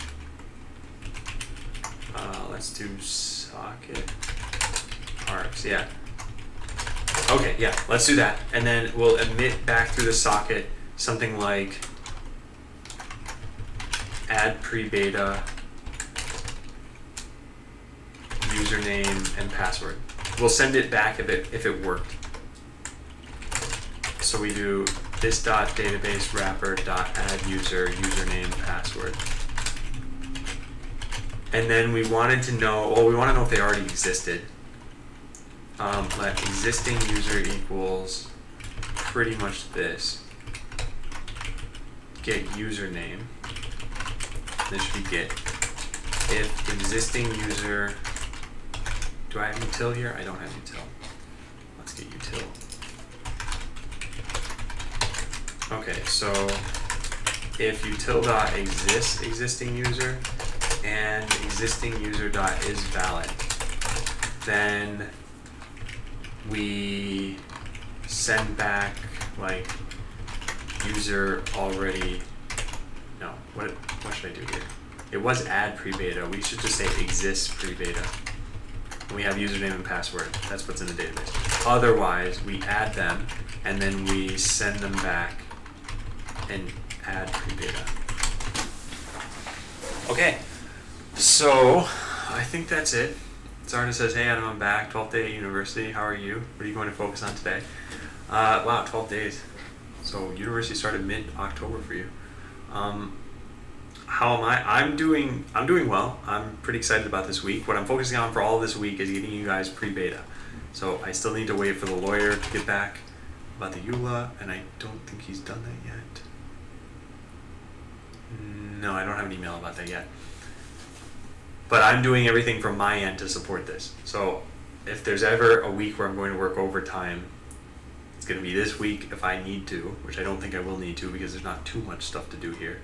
There's just this giant list. And some of that I don't need to do beforehand. I can do it after the game is already up. So yeah, the whole point of this is to get you guys access to the game. Hey Skynet, did you ever click that link that was sent to you? probably just check. Highlight file, TCP. This is actually probably me spamming it. Interesting.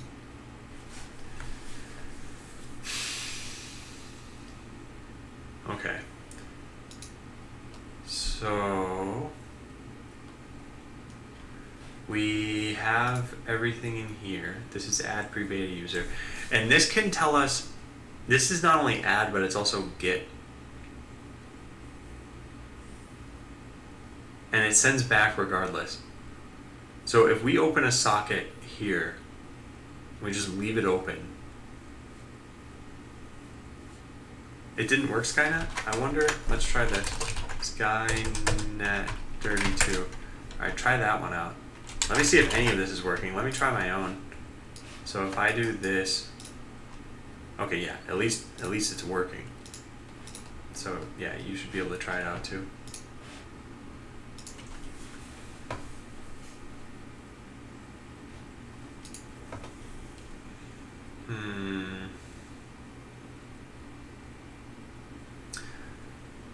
So I think we can connect. Let's try it, I suppose. Oh, good, Skynet. Okay. So we need socket IO for this. I don't have it here, so let's load it up. Sorry for the terrible English. Wait, SwiftBlue, did you give me feedback? Did you email me or something? I didn't see anything in chat.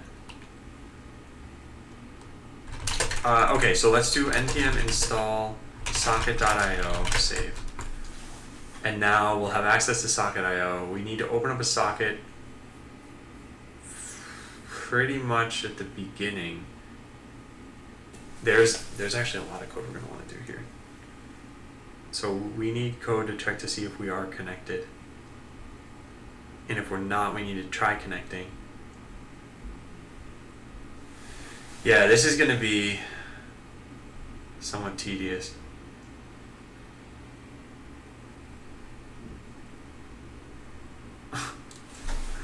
Okay.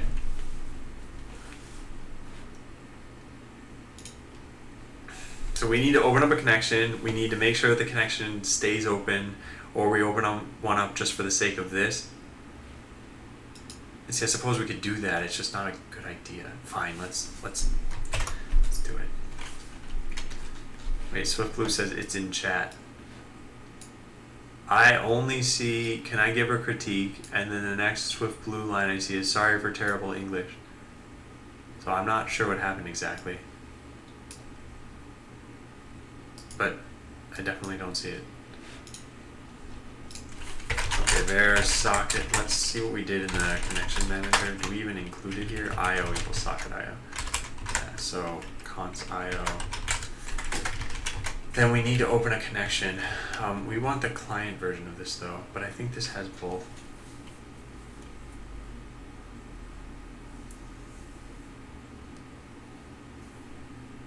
What? Louder said yes, I'm half a worldwide known error. Oh, 404. So it flew, I still didn't see it the second time. Yeah, it might be too long of a message. If you want, you can just put it in the pastebin and then send me the pastebin link. Okay, so we've got IO. Let's see what IO gives us. We'll go into the token interface and we'll open up Node here and then say var IO equals require IO socket.io socket.io. Then we'll see what's in IO. For var k in IO console.log k. We have listen.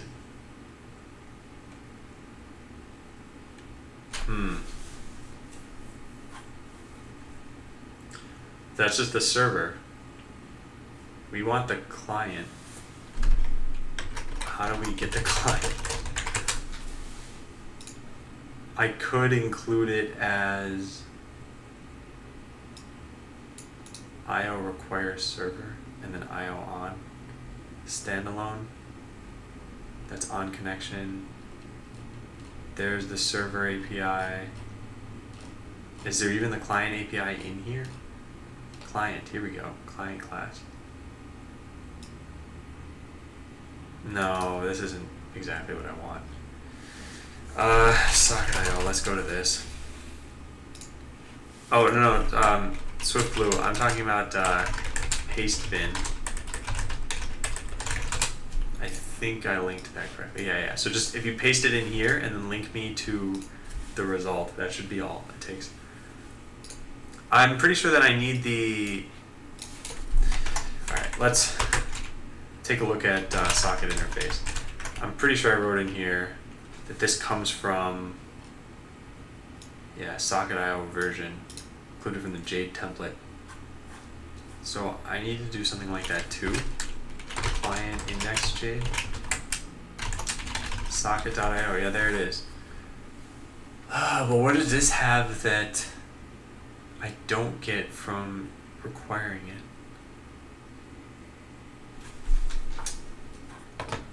I don't actually know. Yeah, this is what I'm trying to figure out now too. Okay, let's take a look inside the node modules folder and look at Socket.io and see, does this give you everything? We export the things in lib. Lib has index here, and they export just the server. So then,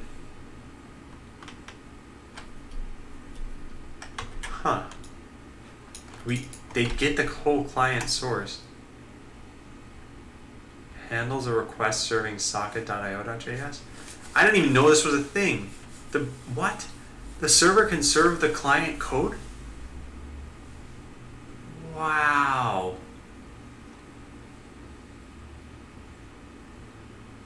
I did not know about that. Okay, I don't even know what to do with this information right now. But, yeah. Where did this go? Socket.io has this code, presumably to serve the Socket.io client from the server. So I wouldn't need to include it from index.jade. I need to look into that.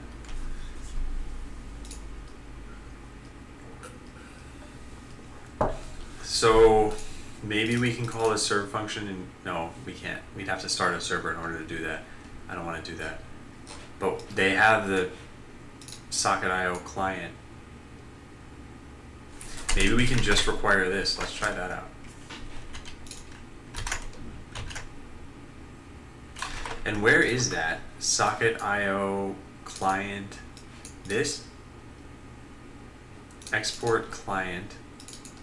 No, I don't really totally follow this. But this has the connect message that I want. And everything else. There should be some on connected or connected. I don't know. Is there any event stuff? Sets of event listeners. Here we go. On decoded, on close, on data, on error.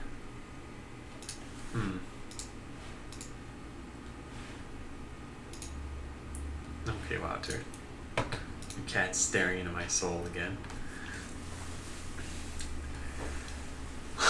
So I'm not sure if I can do something like this.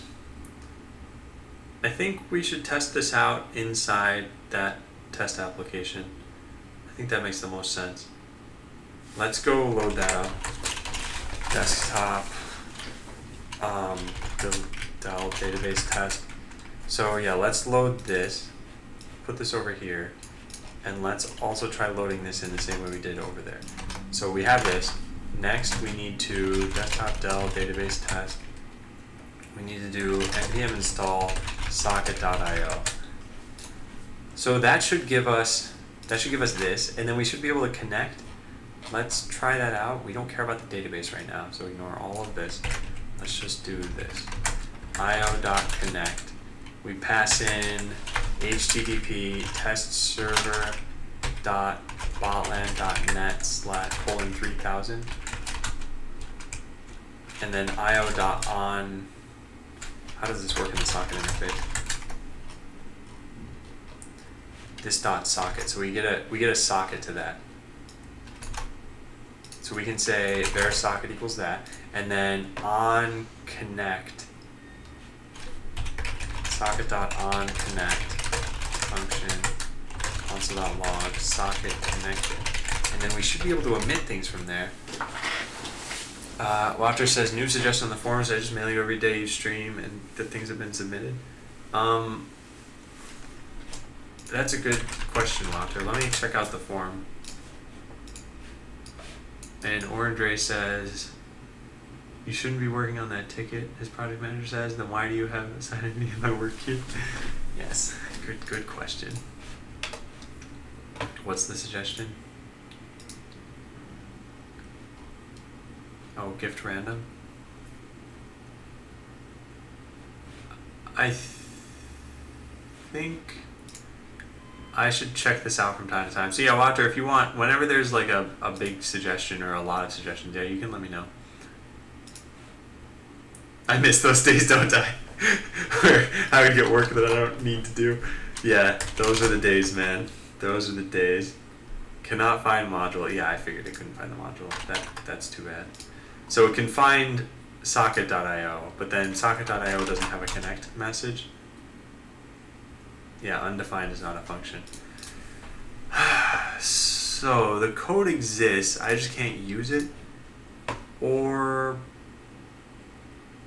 no, it's not exported. So yeah, I can't use it unless I get access to it. And the only way I get access to it is through this client source, which also isn't exported, but you can get it through .serve. But then that requires me having a server, and I don't want to start a server for this. I think weekly, Wouter, that would be fine. But thank you too, by the way.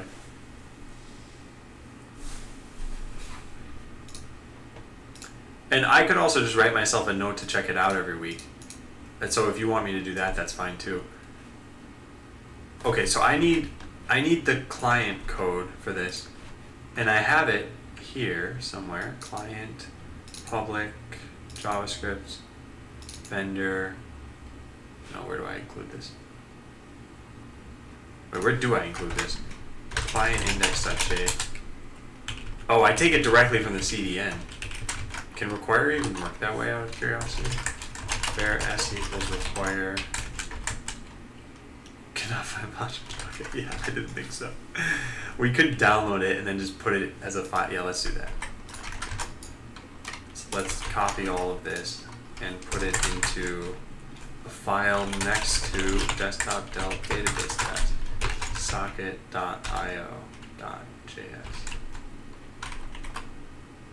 No, let's take the full file name. There. Okay, so now we have socket.io. It's going to try syntax highlighting everything, which is why I should not have done this using Sublime. There we go. Next, we go back into our test app, and instead of requiring that, we require this. And now this should work. Whoops, that's not what I meant to press. This. Navigator is not defined, because this is intended to be used in a browser.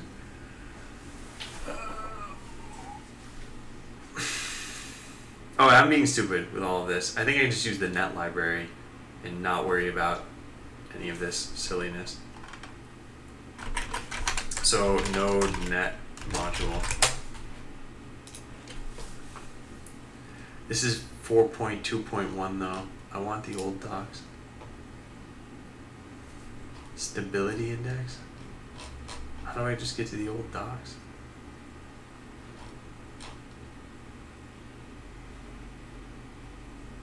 Huh. Yeah, I don't actually know. Node.js 12.12.5 docs. I do it. Here we go. Okay, that worked. That was easy. Easy peasy. So we want to do net.connect. And I'm pretty sure I've done this before. Net.connect port, then we have client.write. Yeah, this is what we want. Client.onData, client end, yeah. Let's just try copy pasting this code in. That way we don't need any of this socket code. Alright, so net connect port is going to be this 3003, and then is there a host? Yeah, host. Defaults to local host. No, thank you. I want this. Alright, so there's our connect call, and then here's connected to server, and don't even write anything. I don't care about that. Then on data, just return data.toString and disconnect from our server. So all that stuff sounds good. Let's try that out. Port 3003. I forgot a comma. E not found. Test server.bot.lan. That's a filthy lie. A filthy lie. Okay, it might not be such a lie. Hang on a second. No, it's a filthy lie. Maybe I don't specify HTTP. Oh, that worked. Neat. It's working. Oh, also Zonk Zebra just said hostname only, no HTTP. Which, by the way, I find it interesting. Whenever someone comments in such like real time, I'll give you a point, even though I fixed it too. But yeah, people are paying attention. Makes me feel warm and fuzzy. And not just because my insides are covered in fur. Database test. Okay, so then now we can try writing what we actually want to write, which we need to go first to restart the server. Is this the server? Yes. So we need to restart the server. Let's put this tab over here, and let's call this one title test. Well, it just says live. I don't know what that's referring to. What is this? Undefined is not a function. What's the stack trace? Setup pubsub? This dot pubsub dot, oh, it's not on, it's subscribe. And yeah, this is live. It's just, I don't know if that's what you're asking, but yeah, there is a delay on all Twitch streams. Okay, we have this running. Let's try passing in add pre-beta, and I think we need to, well, let's just try this out. So we can do client.write add pre-beta, but how would it know how to use this? This is socket.io.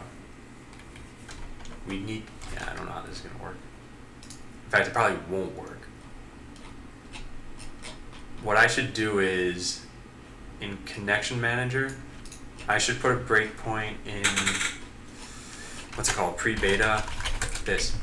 So console.log args. Let's try that out maybe. Let's try just saying Adam Hunter 2. Oh, you can't do this. Maybe it's space separated. I don't know how this is gonna work. In fact, I'm pretty sure it just won't. /r/n. Okay, let's try that. Just restart this and then try this out again. Yeah, that didn't work because you can't do this. So let's just do JSON.stringify arguments. That's roughly what I want. And then, and we should, oh, the socket's going to be part of that though. That's not what I want. We need to get rid of the socket. Arguments 0 equals, no. Very S equals socket. Arguments 0 equals no. Print out all the arguments, then arguments 0 equals S. That may or may not have any impact. Oh, SwiftBlue, thank you. Hey Adam, I find the buttons too small and too far apart in the op-hog game. You have little time to select every spawn point and character you want to spawn before creatures take you to 50%. Oh, so this one in particular, if you press the R key on your keyboard, it should deploy all of your all of your units at a particular point. So let's just try, whoa, okay, zooming's a little bit strange. Yeah, so if you just press R, it just deployed everything. So there's that at least. At the same time, you have to go across the screen and select an item, then every character, you want to buff and press cancel. Yeah, I agree. I don't think this was great, and I had gotten to the point where I'm like, I just want to release this. It would be easier if you had a bar with items on the bottom. Yep, I agree with that too. Or hotkeys or something like that. Don't know a lot about gameplay menus. Really enjoyed your game. Keep up the good work. Well, thank you, SwiftBlue. I appreciate the feedback. So yeah, and if any of you want to play this, this was the old game that I made. Just go to ophog.org. I'll just link it in, I suppose. I think part of my soul just died watching that. Died watching what? Okay, what happened here? This apparently did not work. I bet we need to. So we're really just trying to figure out how does socket.io accept its arguments. And yeah, Orange, I see what you're saying. I'd forgotten about that code. So socket.io has an on, and then there's a constant here. So this constant is what? Add pre-beta. And when we try calling add pre-beta, we need to pass in something here. I don't know what exactly to get this thing to get triggered, and that is currently not happening. They probably have some serialization format that I need to figure out. I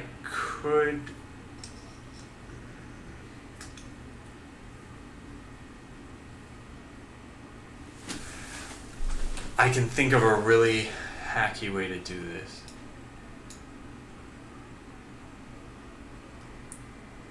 Okay, let me write out the problem. So, problem. I want to connect to socket.io from another node server. One way I could think of doing this is let's try it this way, I guess. Make a fake server, then obtain the client code, then use that to connect. No, that wouldn't work. Okay, so I can't use the client code because it relies on Navigator and other browser-specific global variables. I can't just use the net module because socket.io has its own communication protocol that I don't know. What host do I use for the socket.io server? You mean in just the argument that I specified?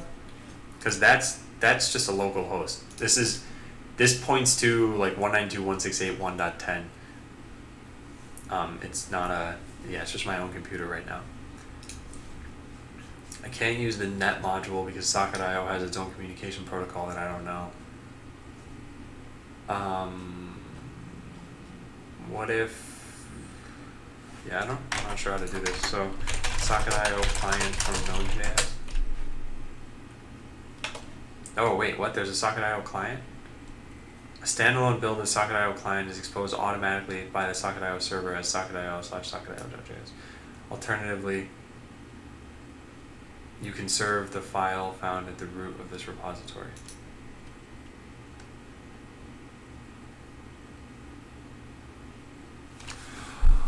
What? So apparently I can just do this, import the client, and then connect.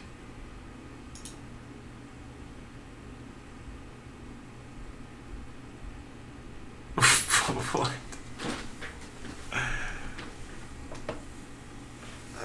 Okay, yeah, let's try this out, I suppose. If this might work, let's try installing this.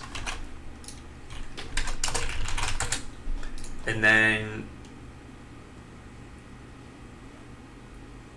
yeah, maybe this will work.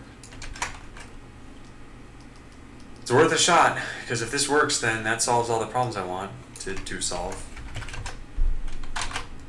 Make them await toys. Yeah, connect to localhost. Sure, it really should be 3003. Then we have a connect function and on function. So let's write this. Console.log connected to localhost 3003. And let's make these look pretty. Good. Okay, let's try that out. Does it work? Oh, nice. Oh, well then, problem solved. Now we should just be able to send a message. Socket.emit add pre-beta Adam Hunter 2. Does that work? We should see a printout here. Good. arg0 null Adam and then Hunter 2. And then we did not see anything happen after that. Hey, MS Visser. Welcome back. We were working on pre-beta today. So for anyone who is not familiar with Botland or, well, any number of things, let's say, about Botland, you can go to bot.land, well, actually just bot.land, and then if you want, click pre-beta. And you'll find out what I'm working on today. And then, in short, it is getting you guys able to play the game this week. Okay, so we have we have a connection, we can call into it. What's not happening, well, what's possibly not happening, I don't know this for sure, but we have this pub sub out to main. So this should be getting it, and then in here. So console.logger.log, adding username already exists as a pre-beta player, sending back exists pre-beta. Sending, yeah, okay, that's fine. And then here we say adding username as a pre-beta player. Then we restart the server. Hey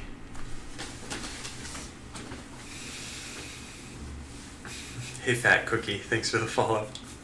Your name reminds me of Super Mario RPG, despite that fat cookies are never mentioned. Alright, so we've connected. We say Adam already exists as a pre-beta player. And then what happens is this will get sent back the exist pre-beta. So we can listen for that over here. So socket.on this, we can say username and password. And what we should have finally working here is the user already exists. And we can say username plus password. Good. And if not, we pass back add pre-beta and we say added the user. Okay, let's try that out. So we should see that the user already exists, Adam plus Hunter2. Good. Now when we pass in someone who doesn't exist, like Adam2, we should see added the user. Okay, good. All that's working. All right, nice. No string interpolation? No, this is just ES5 for right now. But once I finish including it, it should be usable. Okay, we have all that. Next, we could disconnect if we want to also. We can say socket.disconnect, socket.close, or maybe it's just one or the other. I'm not totally sure. Socket interface. Do I ever call .close? Close. Yeah, disconnect and close. Yeah, so let's do that from both of these. And then we can say console.log disconnected pre-beta socket. Now this won't work if we do this twice, will it? It should work if we do it twice. Whoops. Node app, hold F7. Make what stop? So we can do socket and socket 2 maybe. Yeah, what if we just did this twice and cut out the disconnect calls?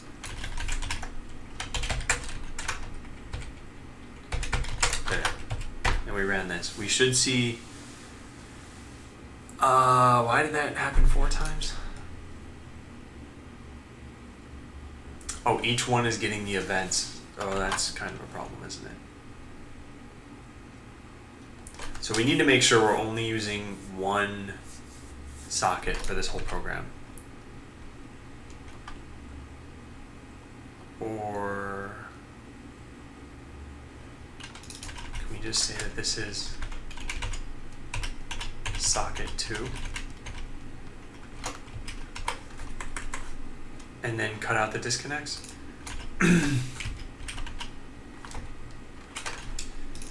So take these out. What does this do?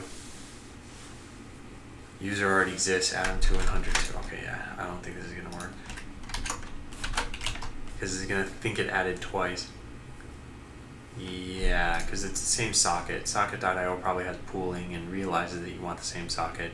So that I'm only adding these things multiple times. So then I don't need to, I should just be able to keep connecting, right? We can connect another one and emit. If I can do this, then this might actually work fine. Nice, yeah, I think we can do this then.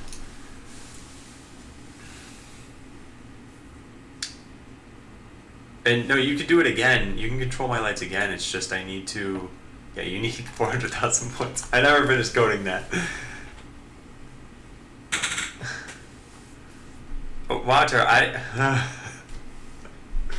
this is like asking your parent to pick favorites. I'm not commenting on that message. Yeah, so I can just run a giveaway, and then whoever wins the giveaway, Zanoth11, gets control of my lights too. What's the game link? So that's what we're working on right now. If you go to botland.net/prebeta or just bot.land/prebeta, it's not going to be available until I'm done coding this. So probably in a day or two, I think. And yeah. Okay. Yeah, so we prototyped this out and this works, and I think we can just use it inside the token server now. So we need to make sure to my ergonomic keyboard weirds you out. We need to make sure to install this over in the token server. Let's copy this over to here. Yeah, npm install save. How do I change chat color? I don't think you can change your chat color. I think it's randomly assigned. Oh yeah, we're by paying for Turbo.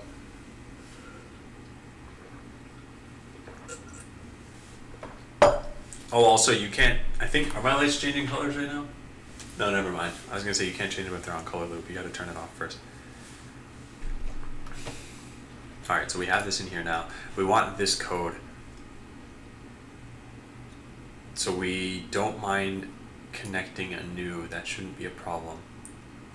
But we need these. We need really all of this. So this is the code that we want. We can get rid of this too. Whoops, no, not that. Just this stuff. Okay, good. Yeah, and then once we've connected, we want to... Okay. Let's just be careful about how we do this, and we should be able to do this correctly. Why don't I... Wait, what, Lulong? Why can't you get 2 characters in OpHog? You should be able to. Let me open it in an incognito page. So the way that OpHog works is you start with 30 diamonds, and so you can buy something. I mean, you probably can't see it. Okay, you can buy something down here for, or you start with 50, and you can buy something for 30. So I can click that, and there we go. Then as soon as you win a level, you should get enough diamonds where you can buy another one. Oh, I better win this fight.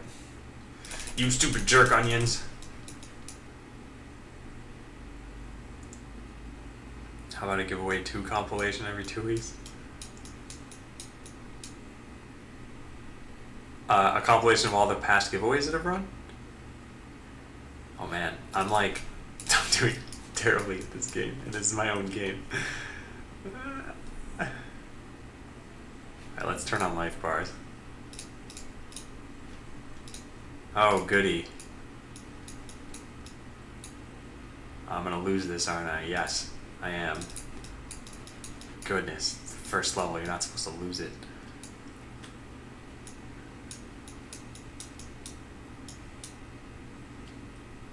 Yeah, oh, there we go. Okay, yeah, so let's just run this. Alright, so Lulong, the way that you buy another unit is just by clicking one of these buttons down here now. So there, I have 2. And now when I go into a level, I can deploy either one. So I can click either of those buttons, and there they are. And now they both get into battles. Ooh. But other than that, I'm not going to talk about OpHog anymore, because I want to figure this stuff out. Let's go into here. Token interface has handle STD? What? Oh yeah, I did write this. Okay, cool. So then I wrote it to do somewhere. Now we can handle this to do. So this goes up here, and we don't need IO anymore, and we shouldn't have used IO. So if I search for this, yeah, we don't see it anywhere. Have people submit the uptime status of it, then someone can get it all and publish it to Reddit. I think what would be really cool is once the pre-beta is available, like I said, this week sometime, that, yeah, then people can just mess around with all the different strategies that there are and post something online. Yeah, let's close all these other tabs. So this is the game we're working on, everybody. I know there are enough people in chat, but there's got to be someone who's new here.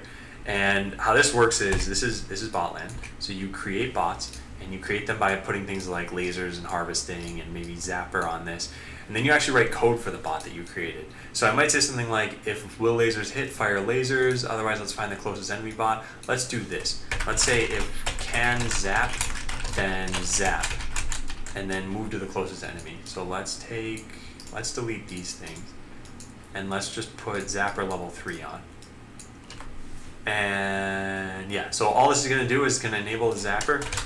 Mr. Zaps. It's going to enable the zapper and then move to enemy bots and then zap them. So yeah, you can see that happening here. They're actually doing a pretty good job of killing bots. And then if you don't know how to code, you can always use this. You can say something like this. If I can write that exact same code over here. If where's can zap?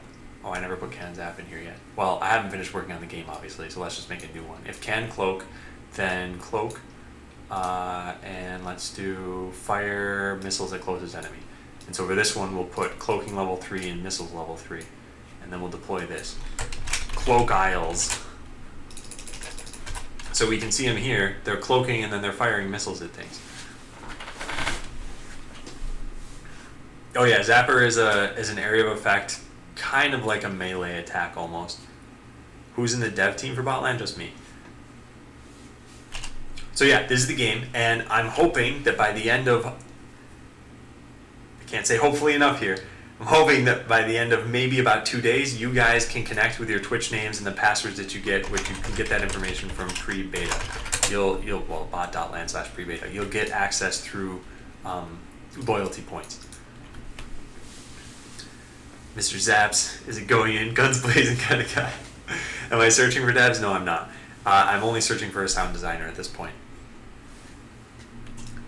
So yeah, that's the game. And then what we're working on is getting people access. So what we have here is we're going to open up a socket and we're going to emit, well, I guess we can do, wait a second, socket.on, we can add event handlers before it's connected? I don't think I knew that. Huh, interesting. So then we could put these anywhere. We could put them up here if we want, because we have the socket already. So socket exists, the user already exists. So I'll say the pre-beta user already exists. And then added the pre-beta user. And we don't want passwords to show here. So I'll just say, whoops. Sorry, I didn't mean to do that. Let's do this. So plus password hidden. Oh, lots of people typing chat messages. I can of course listen to you. Are you searching for a website designer? No, I know the website looks terrible right now if you go to bot.land, but we have some materials coming in from, I'm hoping in the next couple of weeks, that'll turn this into just a prettier looking splash page. It's still not going to have a whole lot on it yet. People have asked about, oh, you're going to have forums. I'm hoping that just Reddit turns into that place. So if you guys want to subscribe to Reddit, there's nothing really going on here right now. Eventually, there might be. And you can always follow on Twitter if you want to see when I start streaming. I post on the blog occasionally. I post on YouTube every single week. I try to have recap videos there. So yeah, and Swift Blue says I want to make art and animations. Yeah, I mean it might be possible, but I'd have to talk to you offline about that. So exist pre-beta, add pre-beta, and disconnect. All right, good. So all of that is fine. Let's go back to here. We try connecting, and we pass in the username, and the username has to be taken as a string. So I don't know if we can just do that. And then the password is new password. Okay, good. And then we need to wait for. We need to do this. And we need to do this when we get this add pre-beta. So add username and password. So whisper the user that your password is password. Play the game at bot.land/play. It doesn't even exist yet. Bot.land/play. Yeah, 404. So okay, fine, that doesn't work, but that'll eventually work. and then we whisper to Botland bot to subtract points from that person. But we don't know how many points it was unless we pass that all across. Oh god. If you ever need help, website development is my job.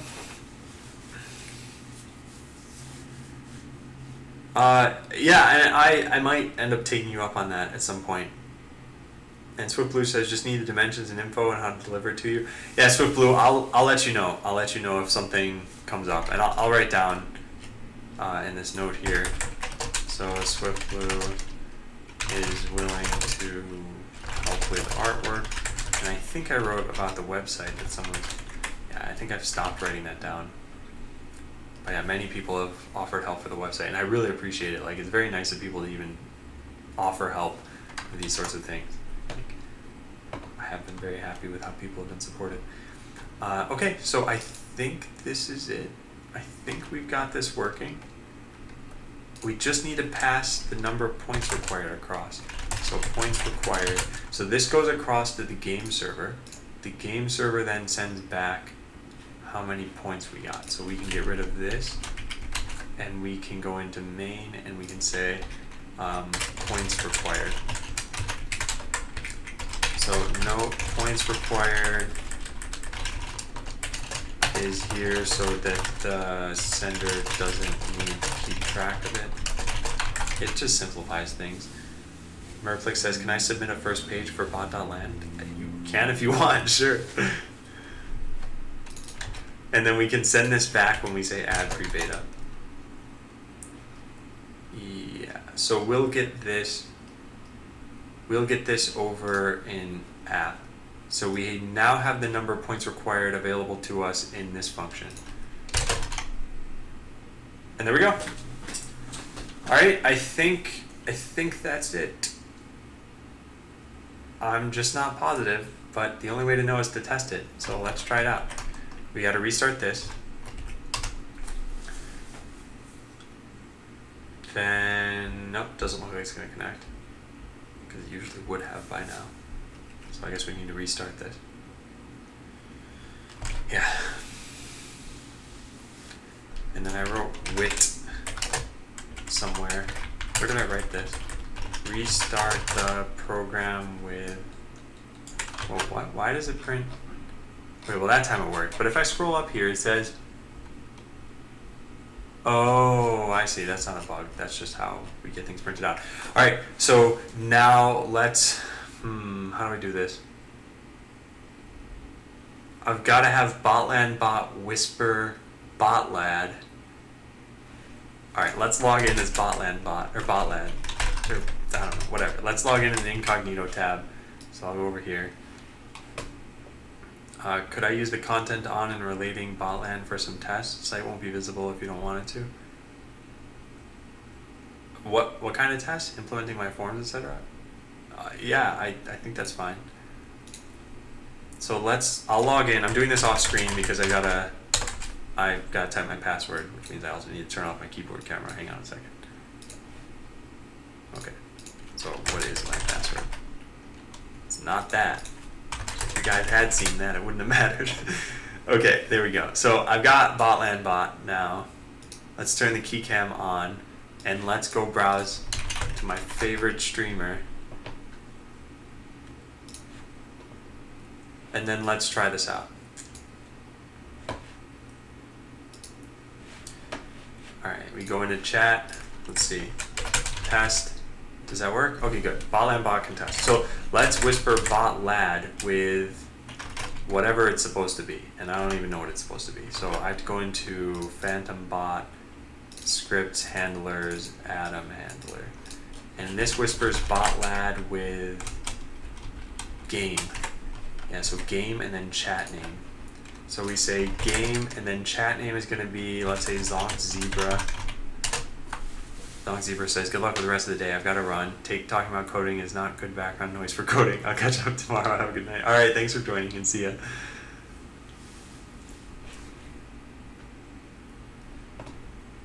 The ego is high on this one. That's quite a website, Smooth Dog. I'm feeling very festive. Okay, so Zonk Zebra, and then we say number of points. Oh, whoops, no, this would actually subtract points from Zonk Zebra if I did this. So I guess I have to pick my name. Alright, did that work? Gotta Whisper. So then we should get this on the... I don't think that worked. It's hard for me to tell, though. Give pre-beta access. Got game. Did that happen? I don't think it did happen. It's handle it from a viewer. No, what is going on here?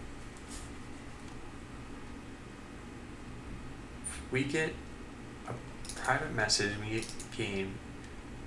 No, that's not right. It's gotta be the handle Adam message thing. And it's gotta be, well, there's sub points. But that's not what I want to handle this. I want this to handle it. Okay, yeah, so we look for Botland bot.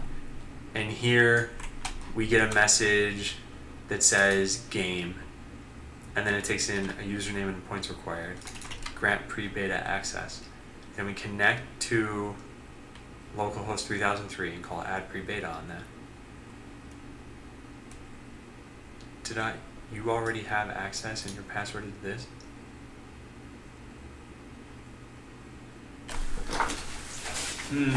Something's wrong.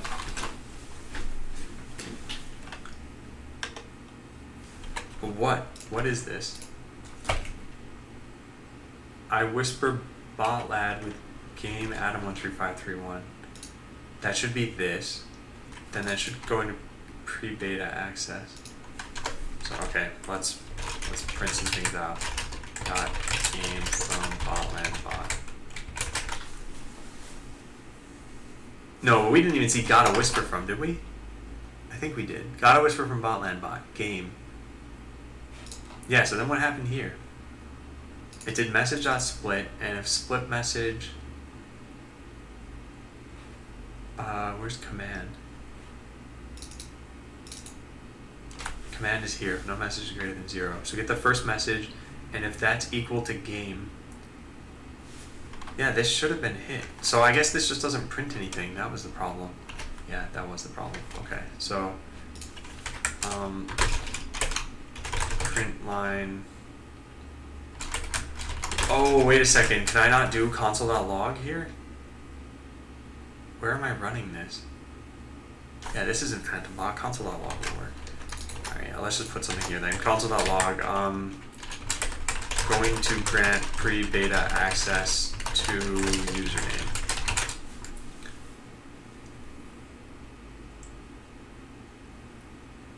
Oh, that's it. Do you have one page with basic HTML where all your code gets rendered? Hello again, by the way. Are you, Skyblue, are you talking to me? I think you're talking to me and not Smooth Dog. But, yeah, there are going to be many different HTML pages depending on what you connect to. But for the most part, for right now, yes, it's just one, and that's where you connect and you've got the code running there. Okay, so how am I screwing this up? I think I need to restart this. And then I also need to say console.log username already had access, whispering them their password. Okay, good. And then console.log user name did not have access, going to grant them a password.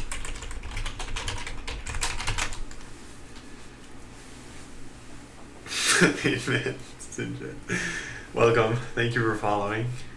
I think you got a link already with control over my lights, so feel free to go there, change them different colors. Grant pre-beta access. So we get a password then we try connecting. Yeah, this should work. Localhost 3003, yeah. Yeah. Okay, so I think let's try this out and let's figure out what went wrong there.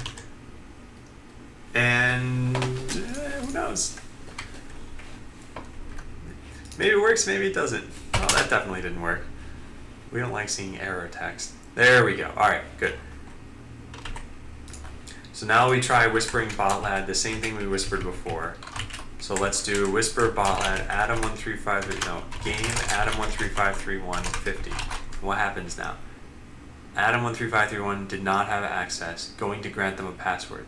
So then we should have seen something get hit over here, and I did not. That is most unusual. Did we get something about a connection message here? Socket.on, I don't think we even have an on connect. Socket.on connect. It's here. Do we try connecting? Is that what I screwed up? No, that's part of this. This is the connection message.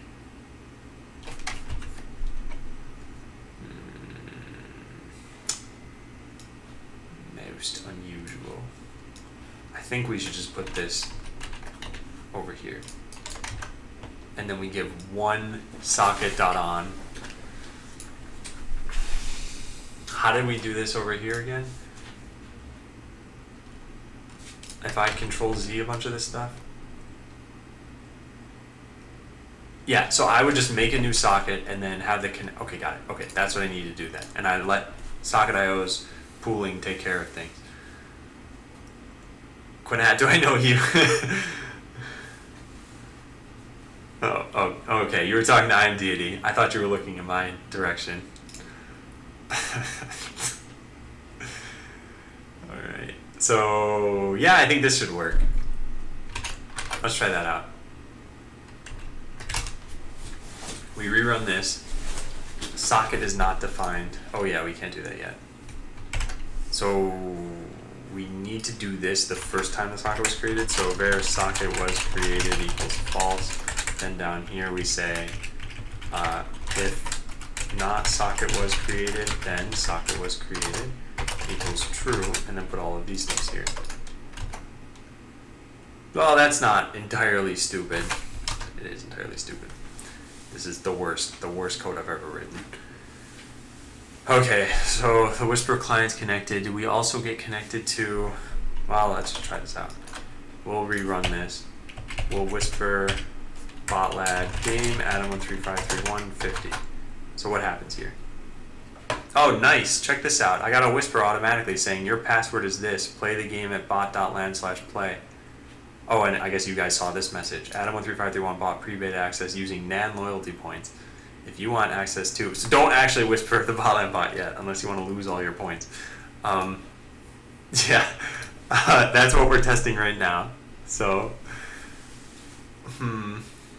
okay, so then we got this here, adding Adam13531 as a pre-beta player. So that's good. So then this all worked. The only problem is that it didn't, oh, I never restarted this server. That might be the issue. We also need a way for me to wipe out the database because, in fact, do we even have a database locally? Maybe we don't.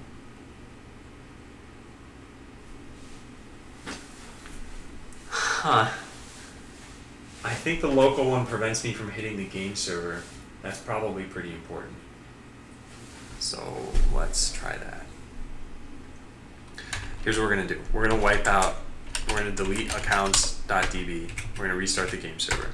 Then over here, well, if I try doing exactly what I just did, /w botlad game Adam13535150, it should say, wait, no, that's not good.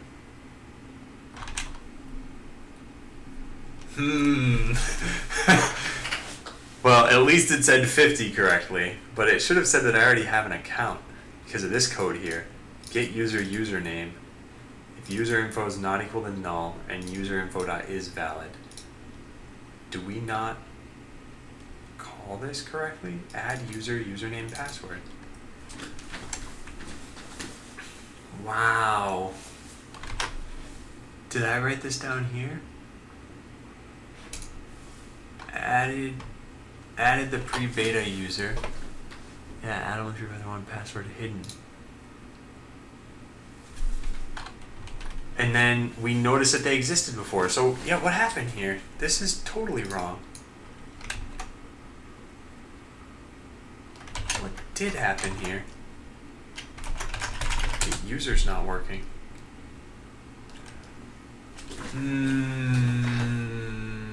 Wait a second. No, I don't follow. I don't follow what's going on. Yeah, let's take a look again. So we see this was not hit because it didn't say already had access. Oh, yes, it did. So then, wait, what happened then? You already have access. Your password is. Oh, so something else went wrong here. This code did get hit. And if this return got hit too, then none of this should happen. So what went wrong here? Okay, thanks, Walter. Send me an email. Hey, Locke. How's it going? I'm working on getting people pre-beta access to Botland. And there's a little problem right now. I'm somehow... Okay, let me test this again. It's probably going to spam you guys. Botlag game Adam13531 Oh, also, it should make sure that they have that many points. What if I say Adam13532? I don't even know what... Adam did not have access, going to grant them a password. Oh, we need to make sure that they have enough points. Do I even do that? Grant pre-beta access. Points required. Oh, that's done by PhantomBot, not by me. That's done here, I think. When you give pre-beta access, it checks to see if you have enough points required. So yeah, that shouldn't get hit. In fact, I shouldn't have seen anything about this then. Yeah, that should have never whispered me. Oh no, it did because I hard-coded it to do that. Okay, good. Okay, so that's fine. But then, the problem is, you do call functions in your var declaration? Let me see.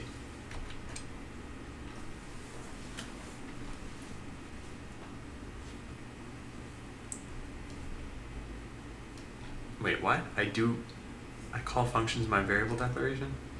These things? No, it's only the variable declaration that gets hoisted, not the value also. Like, let me write, here's how, so I'm pretty sure that's true. Let's try this out. So if we go over to the console and we just clear this whole thing. If you say function foo, console.log hi, return 5. Okay, so now if I said a equals foo with log hi, if I say another function bar, and I say return there a equals foo, yeah, that doesn't print anything. So it's only the variable that gets hoisted, not the value of it too. And yeah, what am I seeing here? Let's try this again. Oh, good, Zardis. I'm glad you liked it. Game Adam1353150. Oh, now it's working fine. Adam already had access, whispering them their password.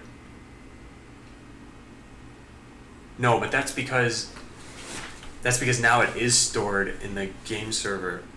Oh, that doesn't make any sense then. Already had access, whispering them their password. It's when okay, let's try this one more time. If I wipe this out over here, so Dell accounts, the accounts are all gone. Now the game server doesn't know about my account, but the token server does. So if I do this, if I do get user, we should see, yeah, it exists. Well, what was that? Oh man, this is super screwed. That's not good. I know what's happening. At least I think I know what's happening. Yeah, I'm pretty sure. Okay. So what's happening is I'm never disconnecting the socket. So yeah, this is just a socket problem. Then every time it tries connecting, it's going to try emitting these same things because it just keeps seeing that it reconnected. So I need to make this disconnect, which means I need like a work queue here.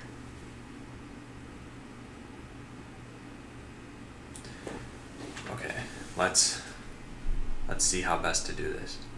So basically here I need to do add to work queue to connect to server. Alright, let's write out what the problem is. So problem, if the game server is not up, I don't want to subtract points. I need to tell the user about this too. If the game server is restarted, I don't want to send points multiple times. So basically I want a socket that gets open, but if it ever gets disconnected, it tries reconnecting. But without sending all the data again. Does Botland work on iPhones yet? I guess it kind of does, yeah. I mean, I showed you guys, I haven't done anything on my phone to get this to work, and if I refresh the page, yeah, Botland is working on my phone already. I didn't do anything. I didn't do anything like major. I can move around. I could. Oh wait, where's the rest of the arena? Oh, there it is. Yeah. So it's kind of working. It's not great yet.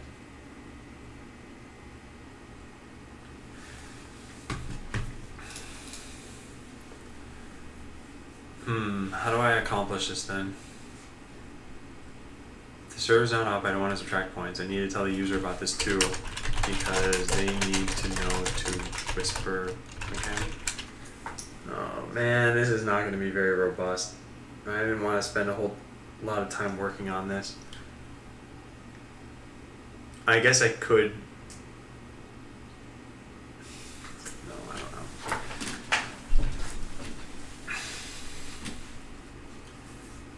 So first things first, I try connecting the socket. If it doesn't work, I just keep trying to reconnect it until it's available. Locke says, when I get enough points I want to try out but only have a phone. Yeah, you should be able to try it out, it won't be very playable. And I probably won't fix that for a decent amount of time. A tablet would also maybe work, but again, you'll have the same sorts of problems. And that's why I did, so the only way to even interact with the game on a tablet is via like gestures. There are no buttons yet. So you see this connect button, yeah, that'll work. But you have to swipe down and it opens this up. And from here, you can do everything you need to, because if you want to type JavaScript on your tablet, which I don't advise doing, then you can hit the edit as JavaScript button. And then you can close all this by swiping up. Or, well, no, sorry, you close this by swiping up. You close the edit as JavaScript by hitting the close button. So, yeah, that's all stuff that's going to eventually change. So I need to make sure that the socket is connected. Is there a way to check to see if a socket's connected or not? Well, let's take a look in here. So we can get rid of this stuff. And we don't want to even emit anything. And we could manually keep track of it. I just wonder, is there connected? Let's look at node module, socket.io client, lib, index. So it would probably be in socket, wouldn't it? So there's events. We have connected and disconnected. And what are these, always opposites of each other? Why do they keep track of both of these? If it's connected, return this.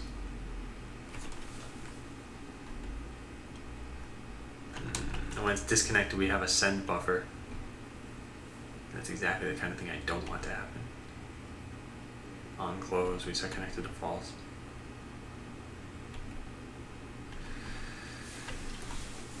Okay, so how do I do this? Maybe we do just keep the send buffer around. No, but then someone might try calling this a bunch of times. Yeah, I'm just not sure how best to do this. I've also got to cut this out here, this whole advertising.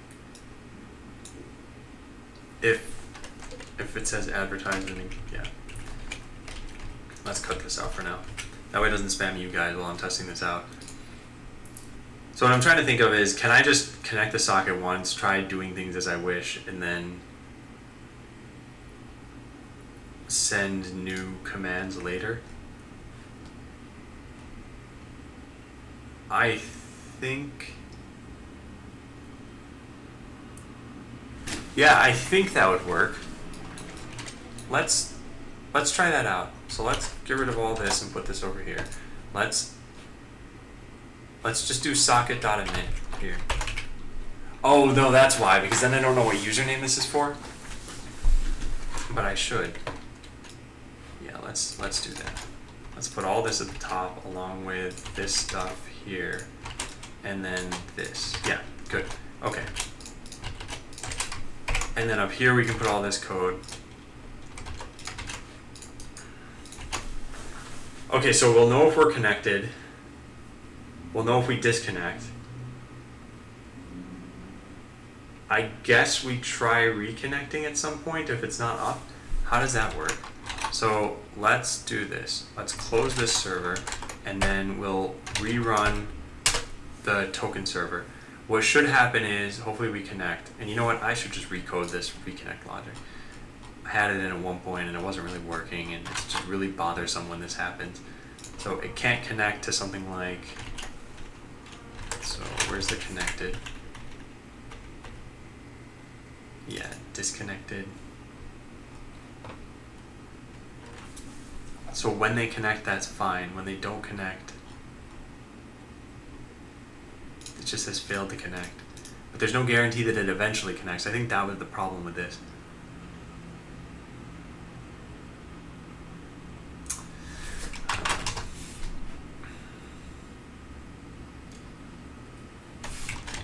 Restart this until we finally see that it says both IRC clients connected.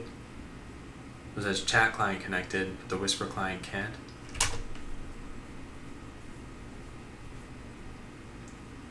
There we go. Okay, so that worked.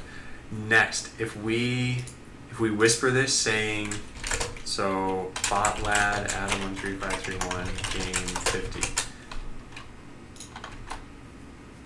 It said I already have access and here's my password. Great, fine. But what if I try like Adam13533?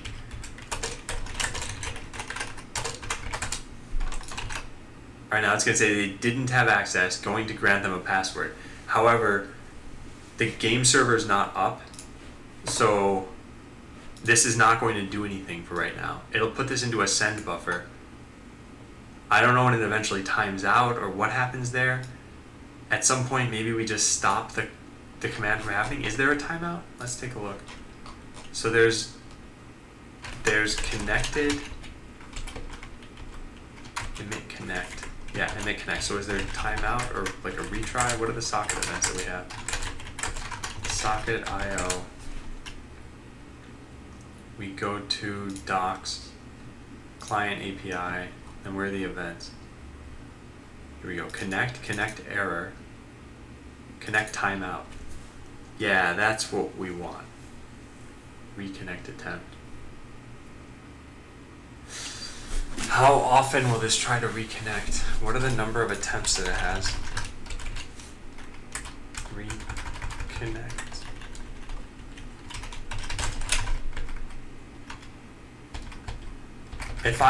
So what I'm worried about is that this will only try reconnecting so many times and it'll just give up. And I won't know for sure if something worked. Oh, here we go. Options, reconnection, whether to reconnect automatically, set to true by default, how long to wait before attempting again, maximum amount of time to wait between reconnections. Each attempt increases the reconnection by the amount specified by this. So every time we try reconnecting, we're going to keep increasing by 5 seconds, so that eventually we're trying so infrequently. Where is this even used? Reconnect delayed max, because this comment sounds weird. Doesn't return a bool if it failed. It has events for those things, so it's not going to return booleans necessarily. Let's see. Yeah, where is this passed in? Manager maybe? Yeah, here we go. Sets the maximum delay between reconnections. I think what this is, Yeah, this is some binary exponential back off or something like that, where we don't try reconnecting, but I think it's capped at the maximum. So this back off, where is this? Where's the class that's used? Yes. Back02. So let's go into there and see how this works. It takes in a number of milliseconds, a max. So it shouldn't be able to. Yeah, good. Okay, it is capped at the maximum. That makes sense. So I think they wrote this wrong. Maybe they didn't. Each attempt increases the reconnection by the amount specified by reconnection delay. So it sounds like they'll increase it by 1,000 up to 5,000, then they'll stop it at 5,000. And then timeout. Connection timeout before connect error and connect timeout events are emitted. And that's after 20 seconds. So I guess in the sake of a timeout, anything that's waiting to be processed, I could whisper that person saying, the server is down, give it some time. Would they eventually need to re-whisper though? This is very volatile. So yeah, there's another problem.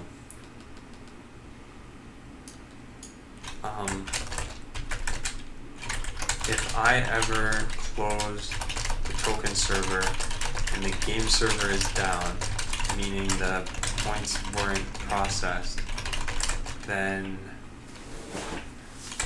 a user will never get their password. But they also wouldn't have spent points on it.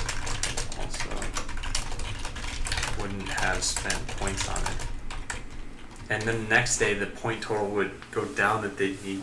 If I ever close the token server. Unless I close it.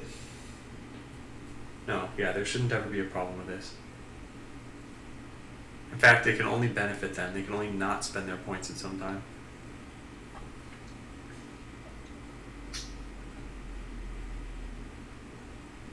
Okay, so how do I alert users that the game server is down? Alert users that the game server is down. Steelcap says, I don't get why the socket connections method just automatically tries reconnecting more and more infrequently instead of returning the connection failed and letting you route. Steelcap, you could do that. I mean, you can customize all of those parts. You could say that I don't want it to reconnect, and when there's a connect error, you'll get an event. And then on that error, you could figure out what you want to happen. The thing is, I wanted to try reconnecting because I wanted to eventually process. Well, I guess one way of handling this is if I said don't reconnect at all, and when I found out that you couldn't connect or that you disconnected, then no, that won't work. It needs to reconnect. I need to be able to restart the game server at will.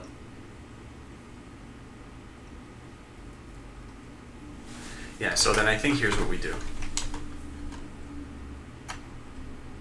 I think if the socket's not connected at the time, so we have the connected variable. If it's not connected, then we can just say, let's try this.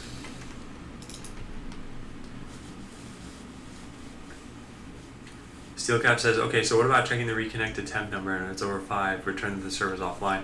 So the thing is, the server is probably offline after even just one reconnect attempt.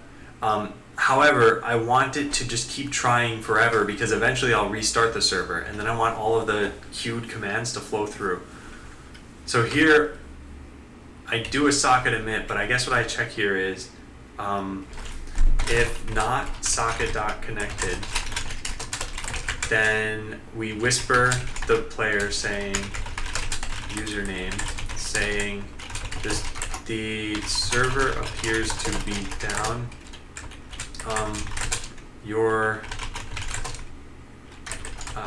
The server appears to be down.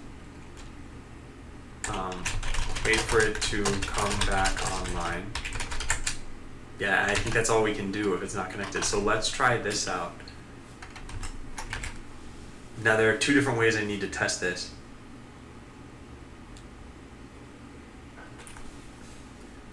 Steelcap says you do, but by that point the player would have gone offline. And yeah, that's totally fine. So what happens is, let's say the server's down and you're like, oh, screw this, and you close your tab. And then it comes back up and you're granted your password. then when you whisper again the next day, like you finally come back, it won't cost points. It'll just tell you, oh, here's what your password is, the one that you got granted yesterday. So I don't think it'll be a problem. Plus, part of how I look at this is none of this deals with real life money. It's all just loyalty points. So if worst case scenario, someone just lost like 100 loyalty points and they didn't get the game for it, I just grant them 100 loyalty points. Like that's fine. Then we fix the system. Okay, so let's see. How do we do this? We don't have the game server running. So when we... I should have deleted the database. Okay, look, I can do this. I can do this from the command line. Let's do this. Eval invalidate all accounts. Invalidating all accounts in the database. Okay, good. Now when I whisper /w botlad Adam game Adam135350. Okay, I got a whisper saying the server appears to be down. Wait for it to come back online. Okay, so now I'm going to restart the game server. I rerun this, and now what we should see happen, hopefully, is that I just get a whisper saying, here's what your password is. I don't know if that's going to happen, because it'll try reconnecting every once in a while. Oh, there we go. It says already exists as a pre-beta player, so I should have gotten a whisper saying, I did not seem to get a whisper. The pre-beta user already exists. Oh no, I think all that worked, I just didn't... That was this code that was getting hit. Exists, pre-beta user. I could whisper them that. Actually, that's what I probably should do. Yeah, this was a mismatch of server and client. And Walter, yeah, you can upload it to Reddit if you want. Okay, so then here's what we try next. We close the server down and we try that exact same thing. So over here, I'm going to do /w botlad game Adam135350. And what should happen is I should get a whisper about... Oh, wait, this never got added. No, this is... Okay, I know what's happening. I know what's happening. And I'm going to fix this, and then I'll rerun it and kind of like show you guys what's happening, and then I think it's already working now. So now we should get a message about... Good, we did. Okay. Okay, so here's how we fix this. We delete all the accounts over here. And then we wipe them all out over here again. And now they think that they're the same state. So when I do this same whisper over here that I've been doing before, /w botlad game Adam135351. Now, by the way, how many points do I seemingly have? Okay, I have negative 48 points. That is almost definitely a problem.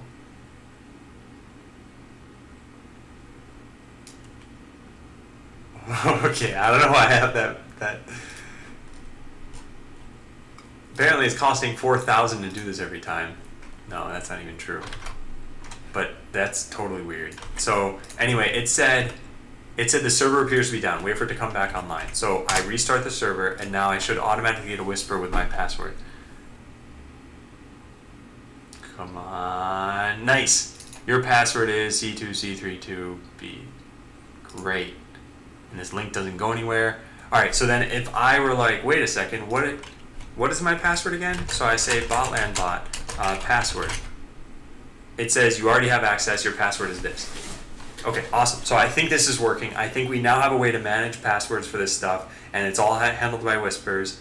So one of the things I need to say is that you need whispers enabled. Do I already say that somewhere? No, I don't. So let's write that down. Mention that people need whispers enabled on the pre-beta page, or else they can't get access. Okay. Okay, that's done.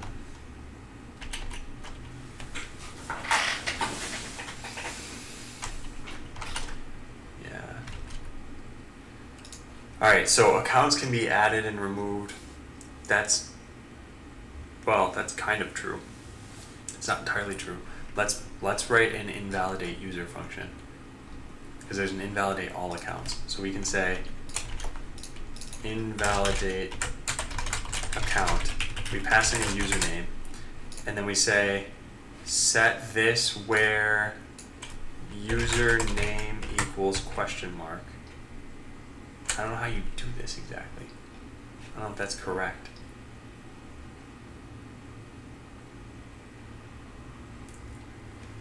And then we would do statement.run username.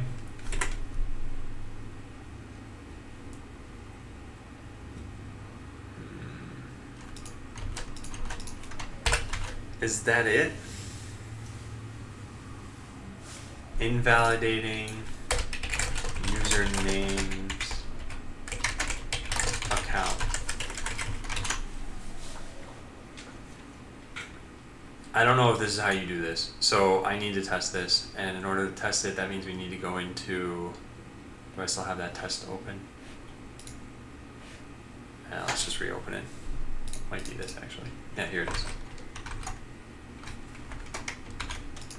Okay, let's cut out the socket stuff, and instead, let's start using the database stuff. So we have this. Let's print this out. Plus JSON.stringify. Whoops. Let's just do this. Lepko says, not saying the way it is bad, but I would do something like whisper to bot. Bot whispers a reply with a confirm. You send the confirm. That way you don't spend points if you don't know what you're sending or have whispers disabled. I don't know how Twitch works with that. I don't know. If you have whispers disabled, I would imagine they wouldn't even let you send them. But I don't know how they do that. But if you, okay, I agree with that system being a better system, definitely. But if you have whispers disabled and you didn't get account information, you'll probably ask in chat, then you'll enable whispers, and then you'll whisper the same thing you whispered before, and you'll just get your password sent to you. So I don't think it's a big deal.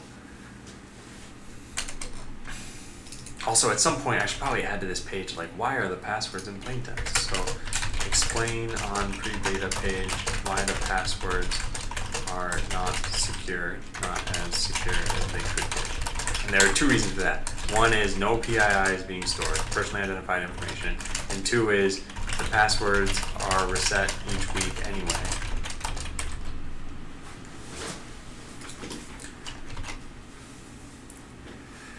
Yeah, so we just got to test this syntax because I don't know if the syntax works or not, and we really need to figure out if it works before we do something like that.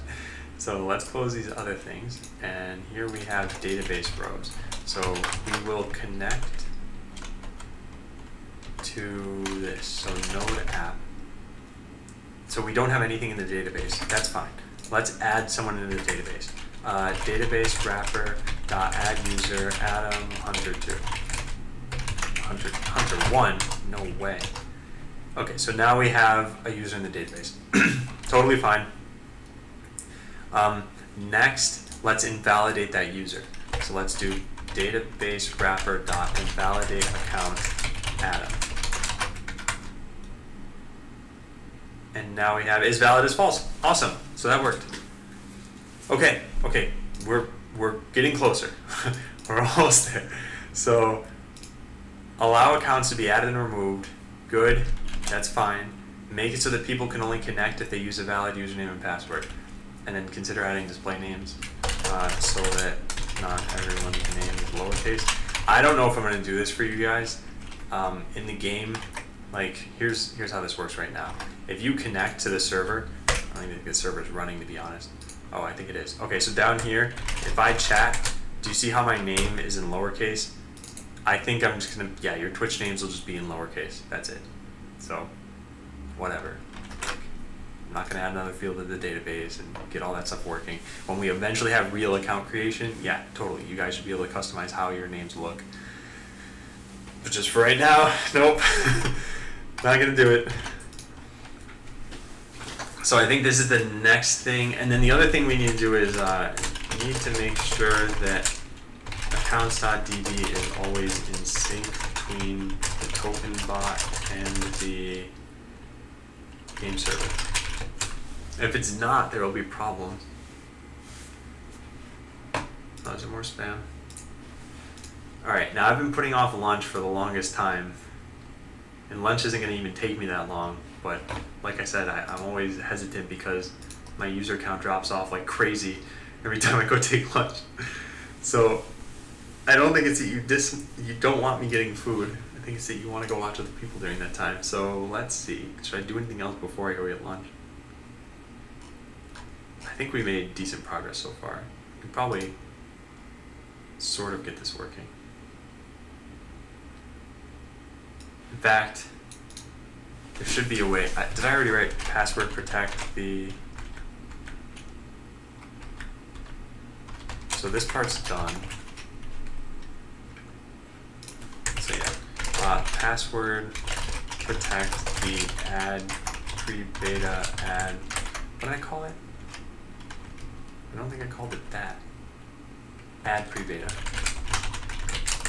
API, and then perhaps add in a command on the token server to wipe both the token server's database and the game servers. It could just be, well, no, it should be a different API.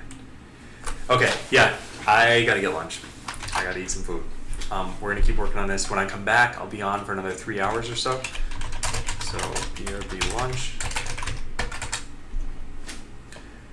And yeah, I hope to see you guys back again. If you haven't followed, please follow. You get control over the lights in my room. It's just a fun thing for followers to do, and sometimes I give away that functionality also. But yeah, I'll be back in about 20-ish minutes, and I'll be on for another 3 hours. So see ya.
come back.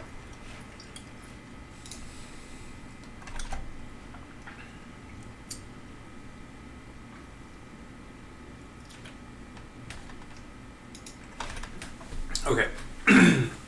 So, excuse me. This, gotta do this. Command little wipeout. This on the token server and on the game server. So let's go into Connection Manager. We'll add, we can add one more command.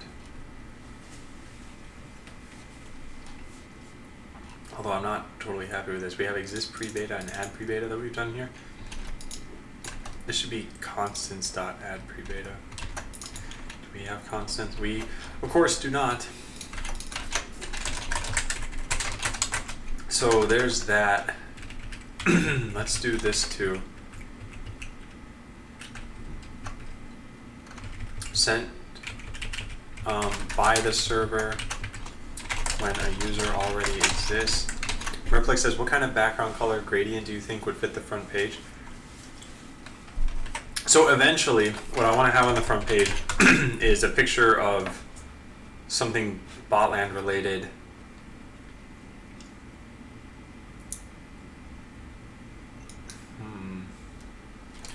Yeah, I'm not sure about colors, and I'm very bad at choosing these things anyway, which is why when you hover over these links, they just turn into a rainbow of colors. Excuse me.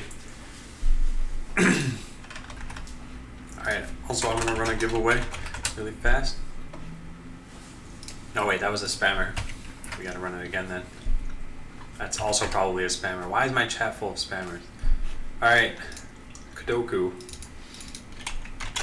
So, pre-beta user already exists. We're going to change this to exists pre-beta. This is sent out in main down here. Constants.that. Then we also need a constant for wipe pre-beta accounts. Sent to the server in order to wipe all pre-beta accounts. And that's just wipe pre-beta. So let's listen for that too in the connection manager. We're going to say wipe pre-beta accounts. And then this is going to do the same thing here. Debug wipe pre-beta. Good, and then we have one more listen over here. Wipe pre-beta accounts. And this is going to do this dot database wrapper dot invalidate all accounts. And we get a message when that happens. Yeah, we should send out socket.emit constants dot wipe. Sent from the server. Let's do confirm this action. Okay. Now let's take wipe pre-beta, and we're going to put something in our handle function over here. Some command. I guess we should say like wipe. Well, let's just call it wipe pre-beta. Okay. Wipe pre-beta. And in here we can just do socket.emit this. Yeah, that's it. Okay. And then we gotta try it out. Oh no. We gotta do one more thing. Never mind. Hang on. We gotta do this here. So we should do a couple of things. So console.log, asking the server to wipe all pre-beta accounts, and then we do another thing up here. So this is the game server confirmed the wipe pre-beta call. And that means that we now say invalidate all accounts here. Invalidate all accounts. Good. All right. So we have a way to wipe out all of the accounts. Let's try this out. We'll run over here and we'll run this one too. Yeah, don't care about that. All right, and that didn't connect. Let's try again. Oh boy. There we go. Okay, so let's do wipe pre-beta. Nice. Okay, that looks good. I think the only other thing we should probably do is say in here, logger.log received a command to wipe to invalidate all pre-beta accounts. And then after it's done, well, we don't need to do any after it's done. Okay, so we have a way to wipe out the accounts. Good. That's kind of how we'll make sure it's in sync. Make it so that people can only connect if they have a valid username and password. Then password protect the add pre-beta API. So let's password protect the API first. In here, we're gonna say, I guess the first thing we need to get is a password for both of these, like authorization password. And we want this on both of these. And all we need to do at the beginning of these is if not is authorization password is pre-beta authorization valid, then just return. Or maybe like logger.log. Someone tried wiping all pre-beta accounts but did not have the right password. Okay, so there's that, and then we do the same thing down here. Good. And that's, whoops, someone tried adding a pre-beta account but did not have the right password. Okay, and then as far as verifying that it's the right password, let's do this. Is pre-beta authorization valid? We'll just say return this equals foo. And that's just for right now. Obviously I'm going to change the password so you guys can't do this, but let's try this out. So in the token interface, whenever we try calling in, we need to say, we have process.env, right? Yeah, .oauth. We also need to have process.env. Okay, so let's do this. When we connect, we need to emit. So we're emitting here. We can say pre-beta auth password.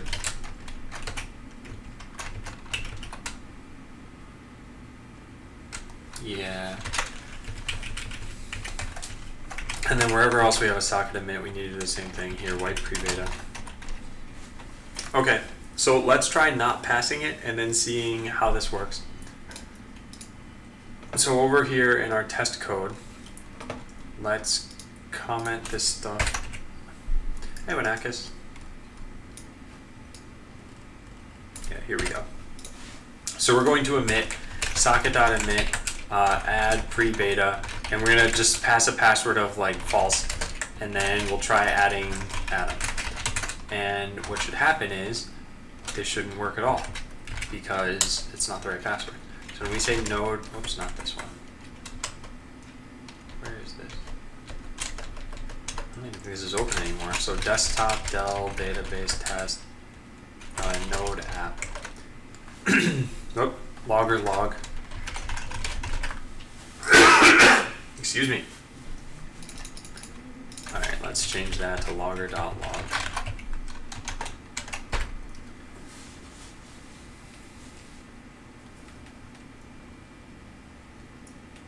Okay, there we go. Now connected, and now missing error handler on socket. Is pre-beta, whoops, that was supposed to be this.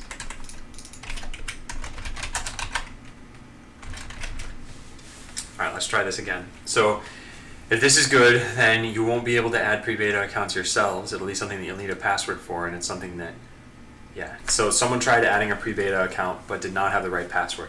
let's try adding one where we have the right password. Excuse me. So now instead of false, we'll say foo, which is currently the password. So now we do node app, and now it says, yep, added them. Okay, great. So now we just need to come up with a password and put it into both of these programs. So where's game server?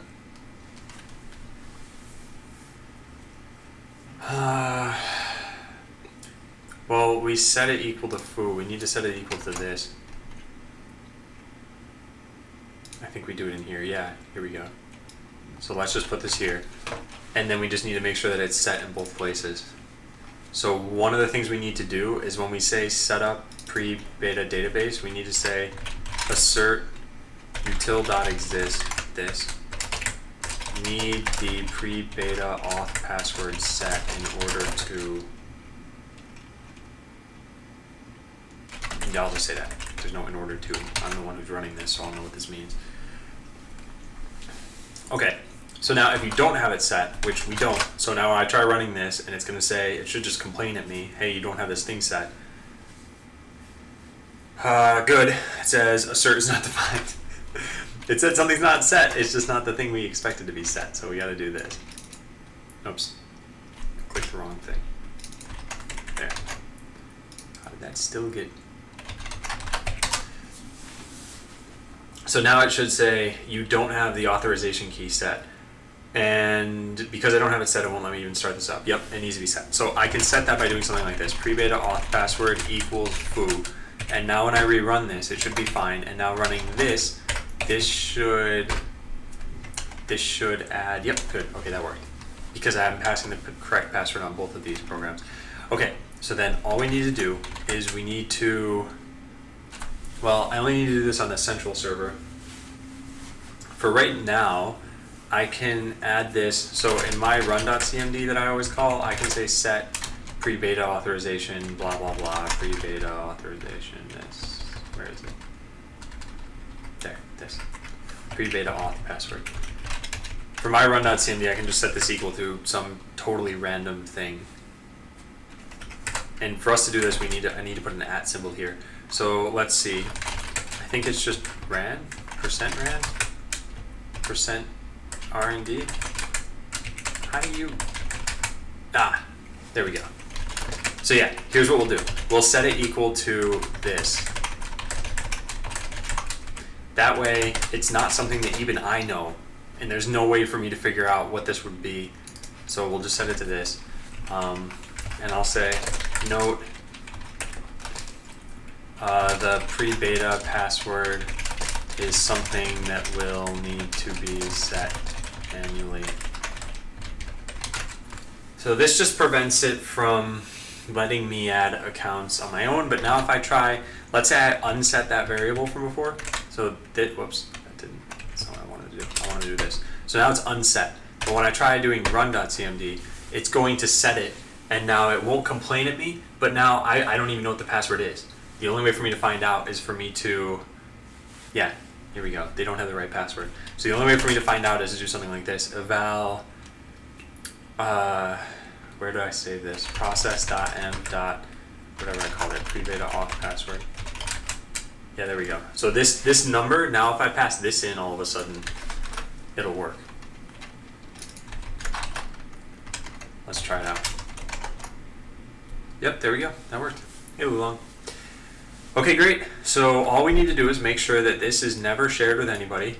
Not this random number, that's not a real password, but the real password that is never shared with anybody.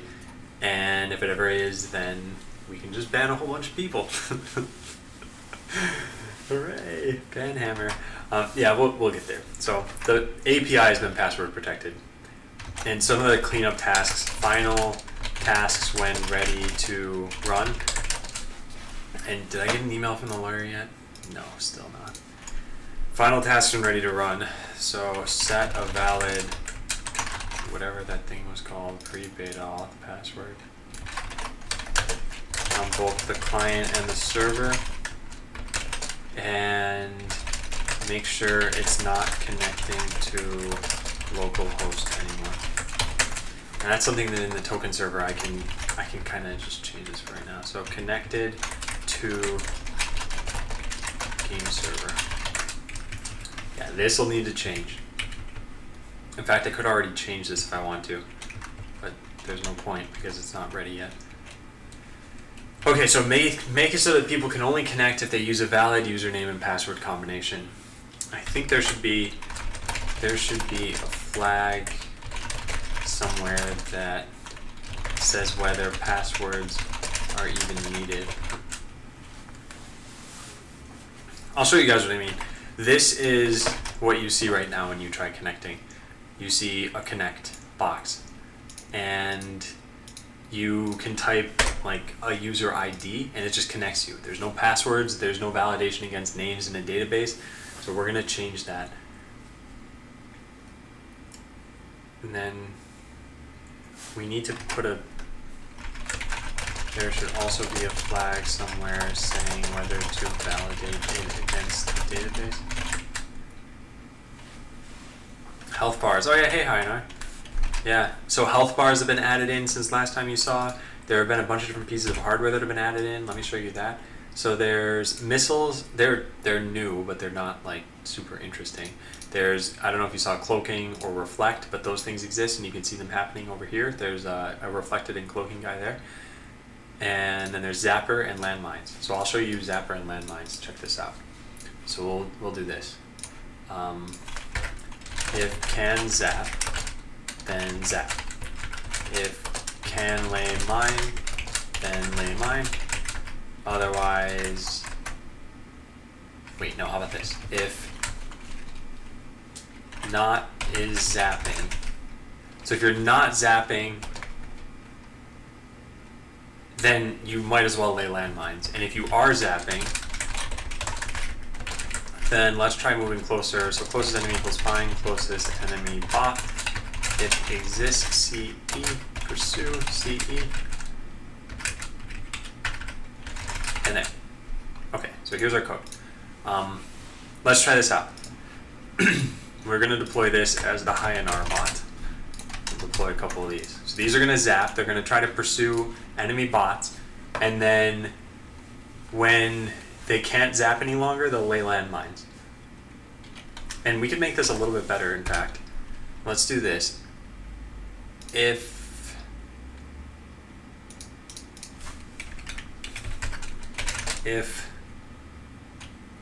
did I write this as can move to? Code API constants can move to, yeah. So if can move to CE, then pursue CE. Otherwise, try laying a landmine. So now if this is Hainar v2. So now if we can move to, yeah, there we go. So if we're already as close to an enemy bot as we can get, we're gonna lay landmines if we can. So this is even better.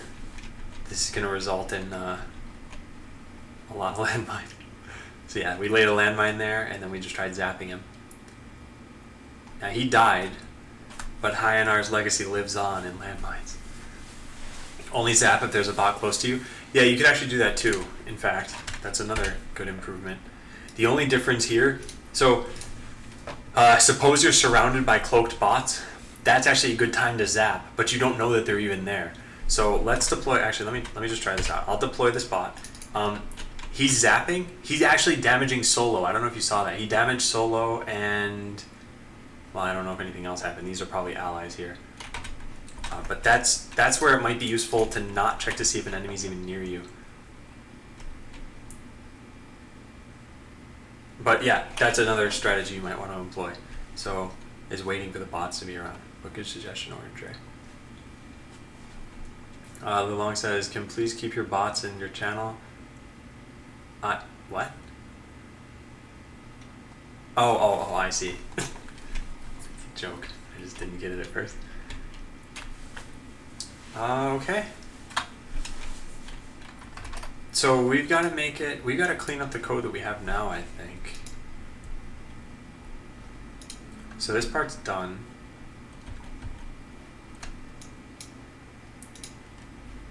Final pre-beta test. Okay, so make it so that people can only connect when they use a valid username and password. And this is already done too. So yeah, let's just put this down here and let's finish this stuff. So clean up code, lint, check-in. Yeah, let's see what we have. Also, we should probably version control the token stuff at some point. Package.json, we now have SQLite as a dev dependency. This added in a random password. Yeah, so all this stuff looks fine. We got rid of that kill all. That's also fine. I could put that back in if I want. But let's go comment that. So connection manager. Yeah, so this function and this function. So simple wrapper around the pub sub call. Go check the subscriber for comments. Yeah, we don't care about any of this stuff. Good. And then we can get rid of kill all if we feel like it. I'm just going to leave it there commented out. We might want it later. Main is where the real stuff happened. Constants got some changes. Accounts DB, we want to add this to our ignore list. Do we want to check this in? I don't think it makes any sense. I think add to ignore list. Yeah, that's good. Okay, and then in here we did this. So we got to comment two things. We got to comment main and we got to comment the database wrapper. Okay, so let's go to server main. Got database rows. This is called when our SQLite database has finished loading. And the rows are just an object. Wait, what? Memory DB. This isn't necessary. Wait, which means we don't even need the database rows. Yeah, let's just get rid of that. I don't think that matters. For now, I didn't feel like installing a promise library to make sure that this happens sometime before connections are allowed, but in the future, we'll probably want to refactor this. Why do I feel like I made a typo? No, apparently not. Okay, that's totally fine. That's fine. This is okay. So checks to see if you're authorized to make pre-beta account actions to perform. So this is a password. And alright, see you, Swiftflu. Okay, good.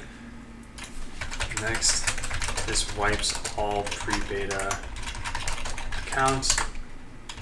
This is the socket that wanted us to do this. Authorization password. This is important so that we can tell the socket that we can acknowledge the deletion. So authorization password, C is pre-beta authorization valid, and it doesn't. Okay, so yeah, we need this so that not just anyone can mess with pre-beta accounts. What's the shortcut to auto-arrange long comments? So if you have, first of all, you need a package called, you need a package called DocBlocker. Once you have DocBlocker, it's just Alt-Q on Windows. So I can say function foo bar baz return true. It's some really long thing here. And then just Alt-Q and you're done. And if you want to find out some more information about that, go to bot.land and check out this. So I've got a blog post here about my Sublime environment. I talk about all the different shortcuts, not the shortcuts, but plugins that I use. So I'll paste this in.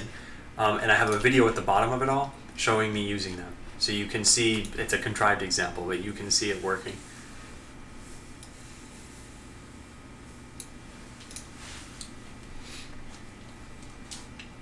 And yeah, no problem, Skynet. Okay, good. So adds a user to the pre-beta account or returns them if they already exist. Socket, the socket to emit the results to. Authorization password, C is pre-beta auth valid. Username, password, and points required. This is so that the sender doesn't need to keep track of the points. They send it through here, we send it back. But we don't actually use this. We just send it right back. Alright, then we get the user. If it already exists, we send it back. If not, we add them, then we tell them about it. That looks totally good. Yeah, looks good. Lulong, I don't know if I saw Hardline today. I don't think so. Let's see. No, Hardline's not in chat right now. Coffee Kill says, so why do we need to use points to access the pre-beta? It's because I don't want someone, let's say, I don't know, let's say you really have fun during whatever you see on screen right now, which, like I said, is not really a game. And you're like, oh, this is awesome, I'm going to post it to Reddit. So you post it to Reddit, just the link, localhost 3000, and you make a post on Reddit, like, check this out, oh my god. A lot of people will see the game who don't have any expectation of, wait a second, like, how do I play this? What do I do? So I want to filter them through the Twitch chat so that if they have any questions, well, they're here. They've been here for long enough to know that they can ask me questions, and then they can ask them. Once the game is finally in beta form, which won't be for about a year, then yeah, maybe it would be something that can be publicly spreadable. So hopefully Coffee Kills, that sits well with you. I think it makes sense. I think it's something that you'd say, okay, yeah, because it's an unpolished game and nothing is final. The graphics aren't final, the UI is not final, there's this connect bar that just floats over here.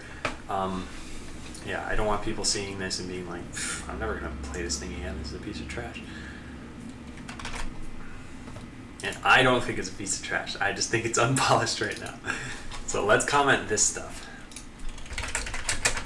This class wraps a SQLite database. It stores the entire database in memory all the time and not only updates the in-memory copy, but also persists the data to the SQLite file. And then it takes in a logger, which is an object. Oops.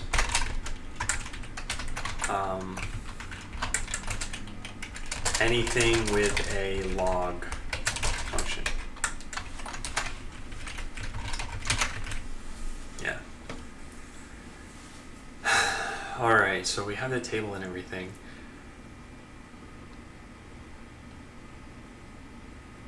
Yeah, so any changes you make are going to be persisted to the database. So this, well, what exists is just a, whatever, don't even care. Sets up the table in the database. A callback to invoke when finished.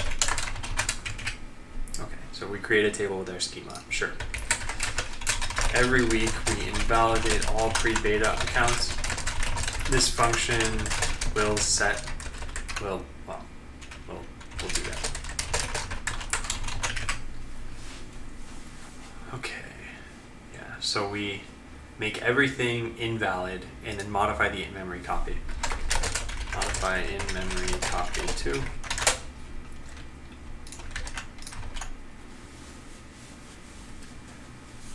85, 100 minus follow equals 850 minutes, almost 15 hours of watching Adam, and you can play.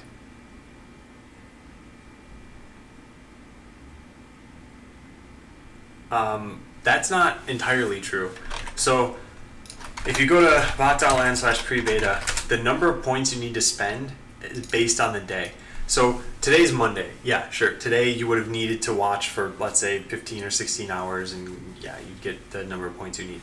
But on Friday, for example, the time goes down to the amount goes down to 50, oh my god, I can't speak, 50 points. And remember, the reason for this is because every Sunday, everyone's account is deleted and you need to spend points again. I think these totals are reasonable. Like if you look at how many points longtime followers have, it's in the thousands now. And new time followers, they just need to watch for 2 days and they can get access on a Friday. So yeah, like Orange Ray, he could stop watching and for the next like 7 weeks have access to the game.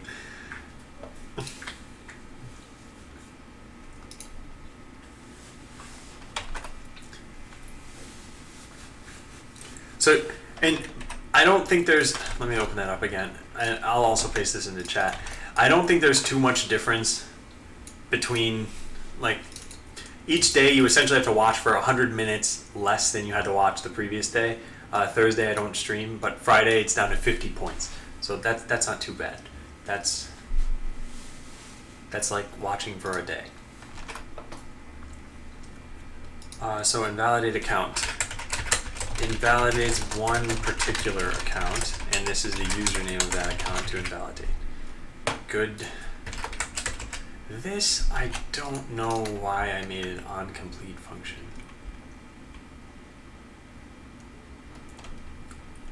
Oh, because we needed to pass a callback in. A very simple wrapper to invoke a function. What's this called? There's a name for this. What is it? Oh, it's a name that you'd... A thunk. I think it's a thunk. Yeah.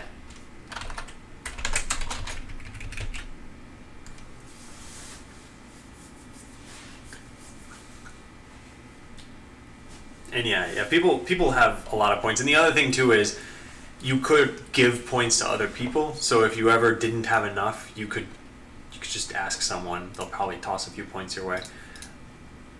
But one of the nice things about this, the people who have way too many points and have nothing else to spend them on now don't have to be shy about spending them on the lunch BRB thing, or if I give light control, something like that. Which, by the way, let me run another giveaway. Alright, Simply Tom. Reminds me of Harry Potter. But I'm just Harry. Get user. Gets the user's details. Pre-beta. Ooh, Quantum. Quantum has 1 point. Well, if you follow, you get 15, and if you just sit around, you'll get points. So even Quantum, who just presumably joined 11 minutes ago, you could still get to play on Friday, assuming the game's available then, because it's 50 points. That's like watching for just tomorrow. Okay, so this is a string, and this, no, this actually returns an object.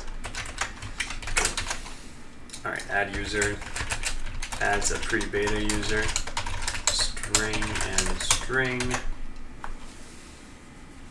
Ghetto upset. Yeah, okay, cool. I think this is done. So, the game server now has a SQLite database to keep track of pre-beta accounts. There are a couple of commands that you can send. Add pre-beta and wipe, what was the other one?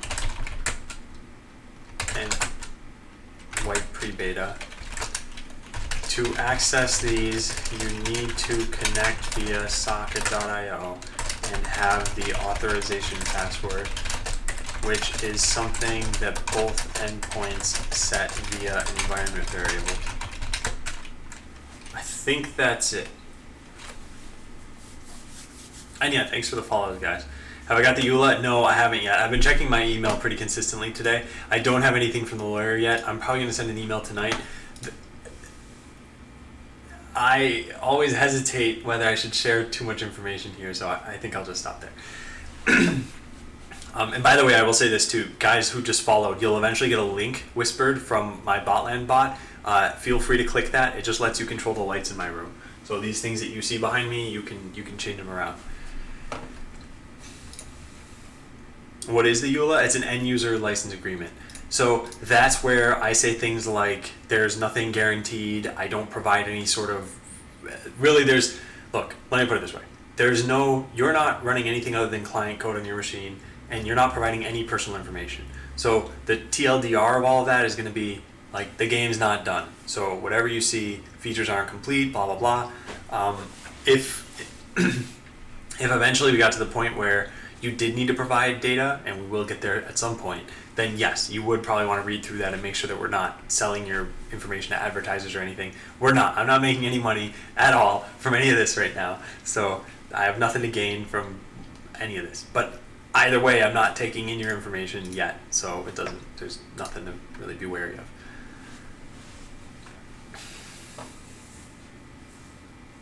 Oh yeah, if MS Visser is here, MS Visser wrote a rave mode for my lights. Steelcat wants to mess with the lights. Yeah, you'll get a whisper sometime in the next couple minutes. In fact, let me see. It should be creating. Yeah, Loken and Quantum both got tokens created for them. And actually, so did all these people. No one's been messing with them. Skynet was the last person, and that was 12:46 GMT -7. Yeah, so that was like 2 hours ago. Okay, I think this is good. So cleanup code, I forgot to lint. Let's lint it. BLCL precommit. Oh no, it's a game server. BL game precommit.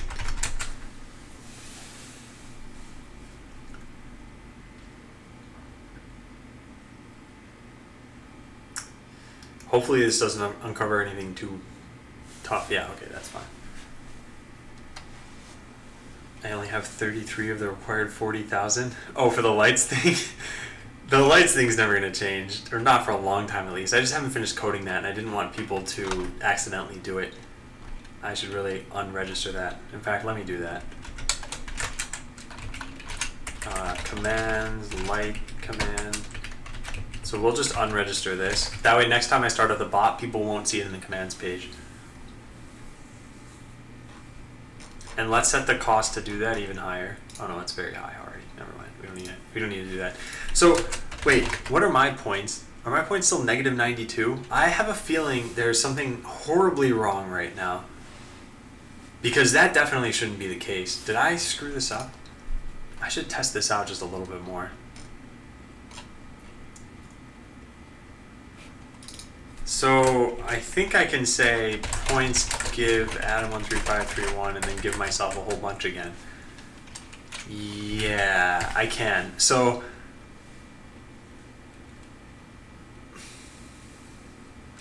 somehow I went from having a ridiculously large number of points to having -92, which leads me to believe that there's a coding error somewhere.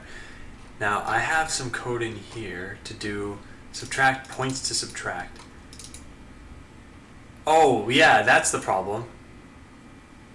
No, that's not the problem. Points to subtract is parse 1. New point total? How did this get screwed up? In overflow? I suppose maybe. I guess I just need to try this out. I'll just write this down here. Test this end to end to make sure the points aren't getting set to negative. Yeah, that could be anything. So we cleaned up, we linted, we checked in. Good. Make it so that people can only connect to the use a valid username and password.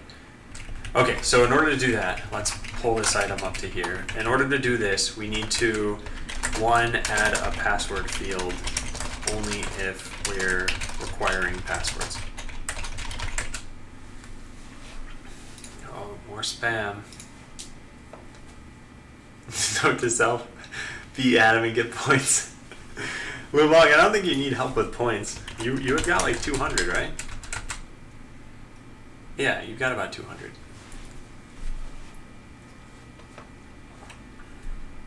Make it a double but cast as an int.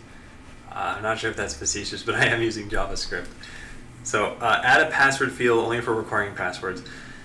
And yeah, mess around with these accounts and everything. So sometimes I don't even want it to be valid accounts. And then 2 is validate the given username/password against the database.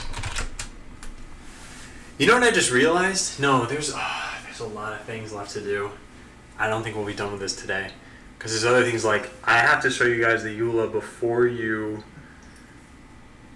I think I need to add a has seen EULA in the database.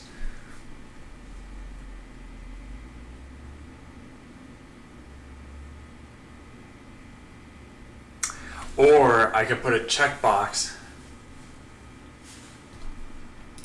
So I could put a checkbox saying I read the EULA beneath the password field.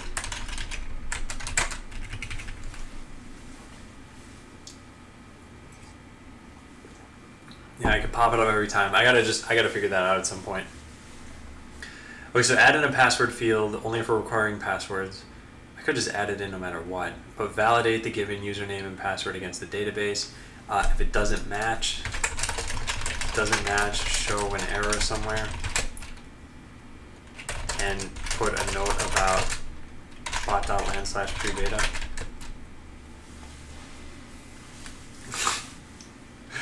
And as Visser, I don't think I'm going to be doing that. There's no empowering in this channel. It's all just taking away.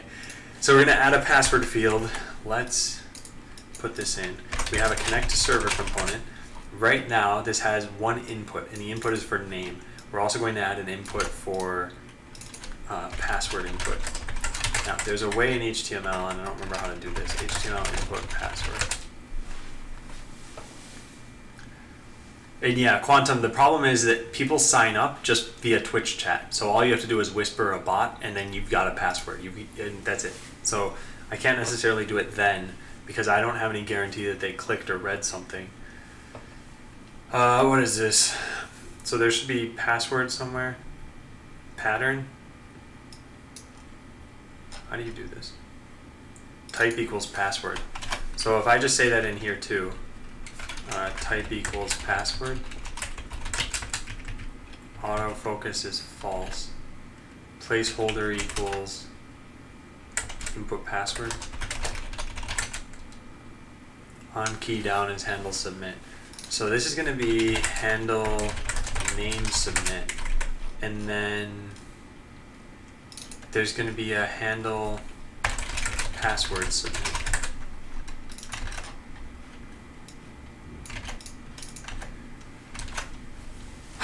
Alright. Now where this shows up is going to be totally wrong. No, maybe not. Let's take a look. Did that rebuild? It should have. You can close this too. You can close all this stuff. Okay, so there's our password field, and when we type into here, yeah, check it out. So the password shouldn't be copy pastable out of here. Yeah, it's not. All right, good. So we have our name and we have our password field, and then our connect button. And tabbing between them works too, so that's nice. Yeah, all right, good. Next, when you type this stuff in, we need to make sure that it validates. So we have a connect that's passed in, and we end up calling onConnect with name. We also need to call this with the password. Now the password only contains non-space characters, so if we do trim on it, it should be fine. Yeah, let's do this. So password input DOM, find password input, and then we say let password equal take the password input DOM, and then pass it into the onConnect function. Now, I don't know if Botland app intercepts this. Is there an, yeah, there's an onConnect wrapper, and it takes in a name and a password. In fact, it really should just take in.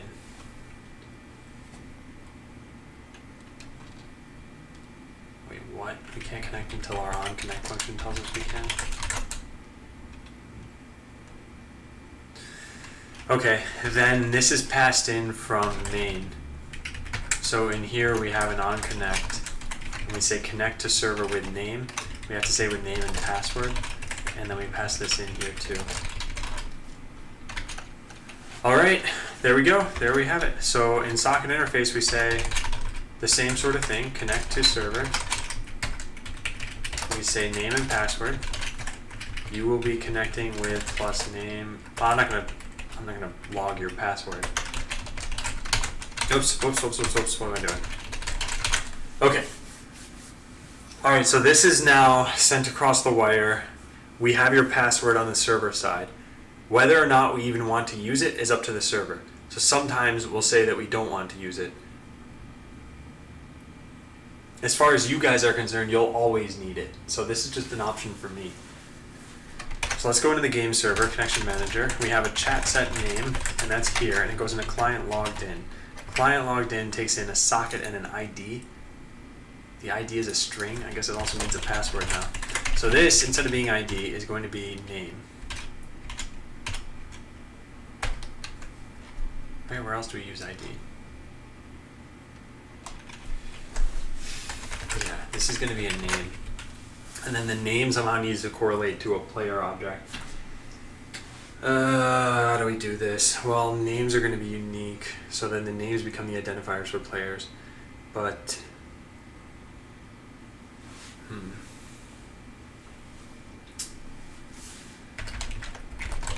names to do, make names into identifiers. And then if you ever pass in a number, yeah, this is too bad. I guess players also have IDs, or their IDs are their names. It actually doesn't really make a difference here. The only problem is that the players need to be created if they weren't already created. Okay, so make names into identifiers, and then to do Winston info says ID, not name. Yeah, thanks. I'm gonna change this, I think. Validate whether the name password combo exists in the database. Now, Connection Manager does not have a way to do that. So Connection Manager could handle the accounts. Or you know what else we could do? The Connection Manager isn't even set up until, let's go into server main. We have set up pre-beta database. This gives us a database wrapper. When we make the Connection Manager, where do we make the Connection Manager? Here. We could pass in the database wrapper. Let's just do that for now, and then we can change this later. So this database wrapper. Now, when you get something like this, we need to make sure that the username and password combination is okay. So we can do this. We can say let pre-beta account, pre-beta user equals this.database wrapper.get user name. If not util.exists pre-beta user, then to do send them a message saying their account doesn't even exist, give instructions on how to create it. What will Winston.info do? It'll just log. It's like doing console.log, but it's a nice wrapper around it, so it's got logging levels, and it could go to a file or something like that, or even there could be other handlers too. So fine. This is something that still needs to be done. If they do exist, we need to check if pre-beta user dot is valid. So if we don't do this, this is also something where people can kind of get tricky here. So to do, send them a message saying that their account is no longer valid and that it expires every Sunday. All right, so there's that. Next, there's only one other case here, and that's that their account exists and is valid. And in that case, we need to check their password. So let's, I gotta get water.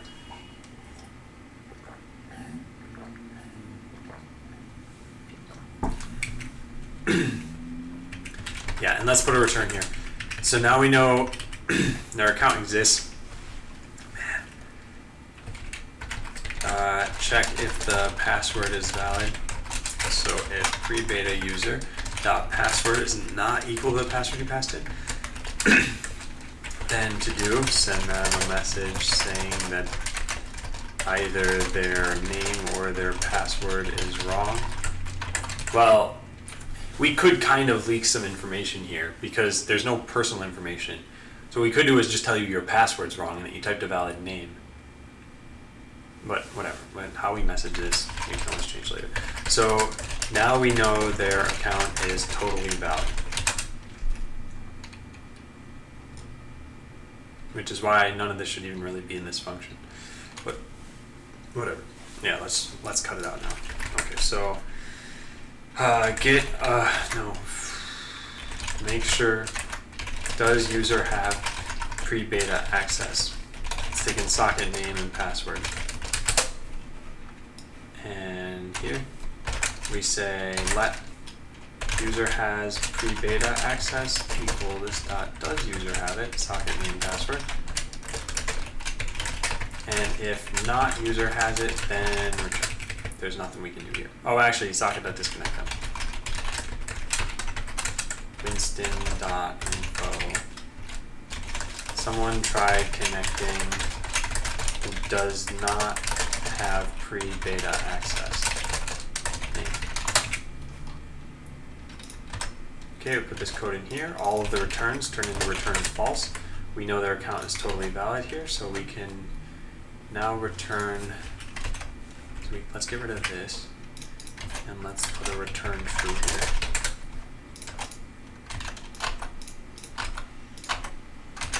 Okay, best form says you can scrap the else as you're returning otherwise, and else is evil. Yeah, best form actually, I think I just made that to change, and I only saw your text now. Quantum says, what is equals equals equals for? Is it only in C#? So this is JavaScript right now. And equals equals equals, let me tell you what equals equals does. So let's go into the console here. If I did 1 double equals quote 1, this is going to say true. Now what this does is it tries coercing the values to be the same type before comparing them. And what triple equals is going to do is it's not going to try that coercion. So we can see here that the number 1 is not the same as the string 1. You use triple equals because what if, just for some reason, I said like password equals 1, 2, 3, 4, 5, and then someone's like, oh, I'm going to type a password of not a string, and then I check to see are these passwords equal, and it says yup, but they're not. They're clearly one is a string and one is a number, so I don't want these to be equal. JavaScript has some other strange equality rules, so basically just use triple equals all the time, and not double equals as opposed to not equals. So does user have pre-beta access? I like this. That's done. So this is good. So at this point we know that they're there. So what is, how do I do this? We have a game server up and running. Eval this dot database wrapper dot in memory copy. So I have a username Adam and password Hunter. If I try connecting as that, Adam and Hunter, it should be fine. Let's try that out.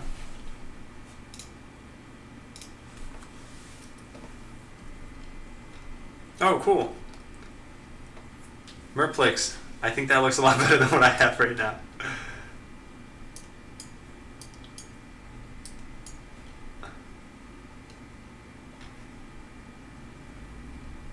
All right, I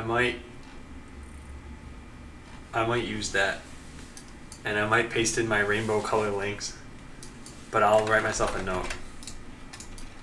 By the way, I think I might as well ask you for this. Merplix, do I have your permission to use the code that you linked? Or the website, I mean? And I should type out what I said in case you got there. I have permission to use what you've done on that site. All right, it says someone tried adding a pre-beta account but did not have the right password. I guess that's coming from here. Yeah, that was coming from here. That's bad. Okay, close that out. Also, it's because, yeah, every time it connects, it does that. Okay, good. So we need to try connecting from the client now. And if we try with the wrong credentials, it shouldn't work. Even if we try with the right credentials, it still might not work. So let's try this. We're going to try with Adam, and we're going to just type JJJJJ and hit enter. And it says, someone tried connecting who does not have pre-beta access. That's not correct. Oh, no, that is correct. I really should put better Winston info in here. Okay, so ignore that. Let's do this. So someone tried connecting who does not have pre-beta access. That's that one. Someone tried connecting with an expired account. and then someone tried connecting with an invalid password. So there are 3 error cases. So let's account for all of them and try that out. Wolf says, how long have you been a software developer? And then Voyager said 12 minutes. I've been a software developer for a long time. I haven't been saying exactly how long, but it has been a long time. It's one of the few questions I think is a little too personal to answer, so I apologize. I can't give you a more specific one. Mirplex, I don't know if you saw my question. I'm going to just paste this again, Mirplex. 300 years. You're off by a factor of about 5,000. I am an ageless being. Okay, cool. All right, Mirplex. That's good. So incorporate this into my site. I might, well, I'll change this a bit. Okay, so now we have this. Let's try connecting again over here. And what we want is for these things to not totally go away, so you could try again and not have to refresh the page, but those are things that'll get better over time. So let's try connecting as Joe with just any random password. We hit enter. Someone tried connecting who does not have pre-beta access. Good, there's no account for Joe, so that's why that happened. Now let's try connecting with Adam, but with the wrong password. Someone tried connecting with an invalid password. Adam, okay, and then what was the other one? Someone tried connecting with an expired account. Do we have an expired account? I guess we could expire an account. Oh, we already have an expired account, Adam13531. So let's connect there. The password doesn't matter, and it says someone tried connecting with an expired account. Good. So all of those cases work. We have now barred access to only the people who have a valid username and a valid password, Hunter. Someone tried to connect with an invalid ID. Okay, so like I said, we might get past all the pre-beta access things and then get stuck on this. This is because names were not intended to be ID. And it says there, ID is not a number. So, yeah.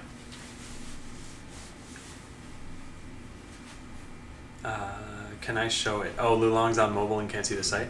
Yeah, sure. So yeah, here it is. And I'll tweak this a bit. I'll probably do the whole blurry background thing, but I'll probably make bots on there. And yeah, I'll tweak it a bit, but it's at least better than what I have, so it gives me some ideas.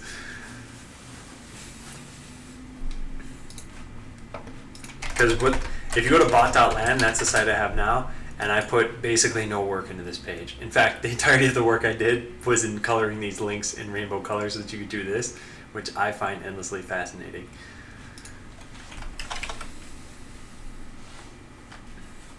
Wait, what?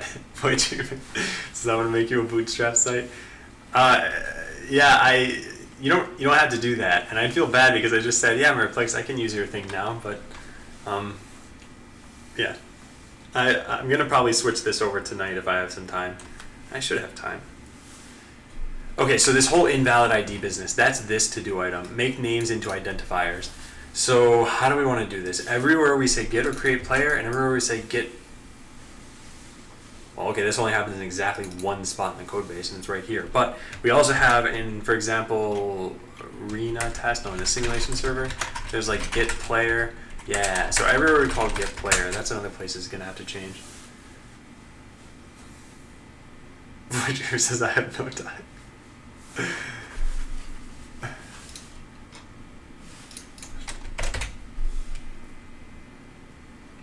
So we get this when a player disconnects. Yeah, we really should have IDs for this.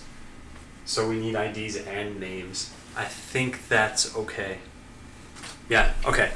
Let's do it. So it's not make names into identifiers, it's allow names to be identifiers. So when we say get or create player, but no, then we can't allow numbers as names and vice versa.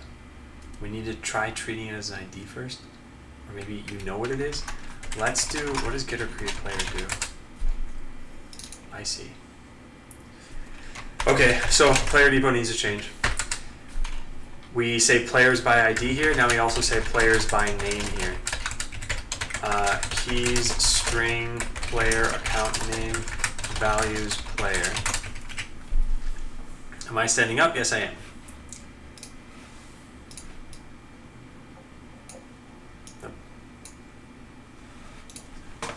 Oh, cool. Who just did that? Dr. Scully did it.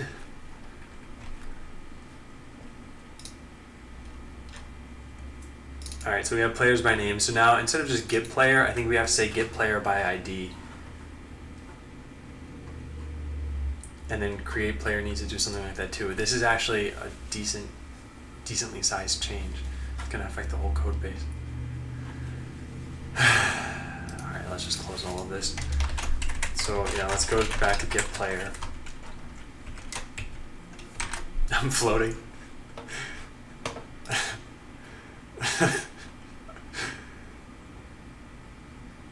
Almost there.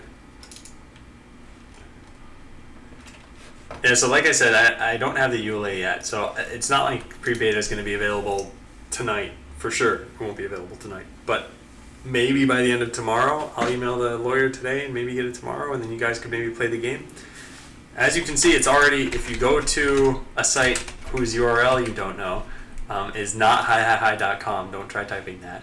Botland is live. This is not my computer, but I can't share this link out with you guys yet.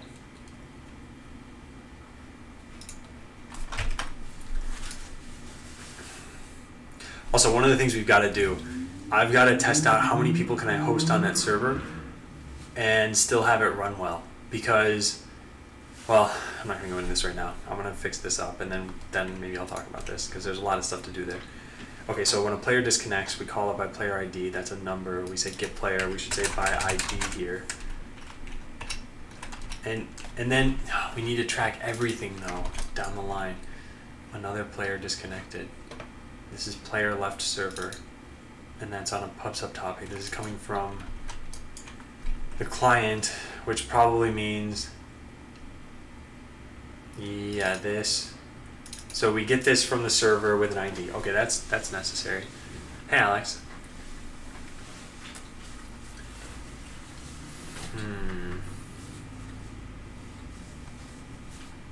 Oh yeah, stress testing. Yeah, that's what I gotta do. No multi-user points? No, there isn't that.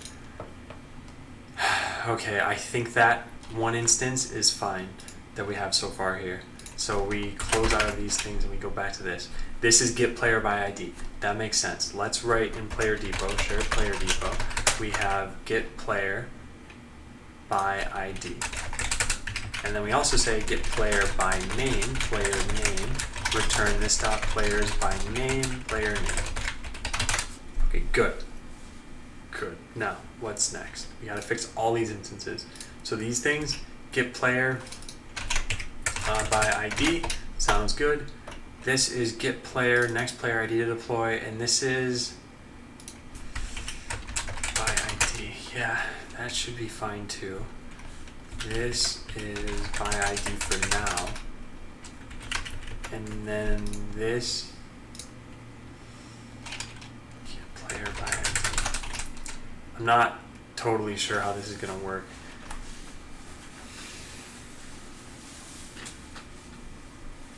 Alright, Quantum. See ya.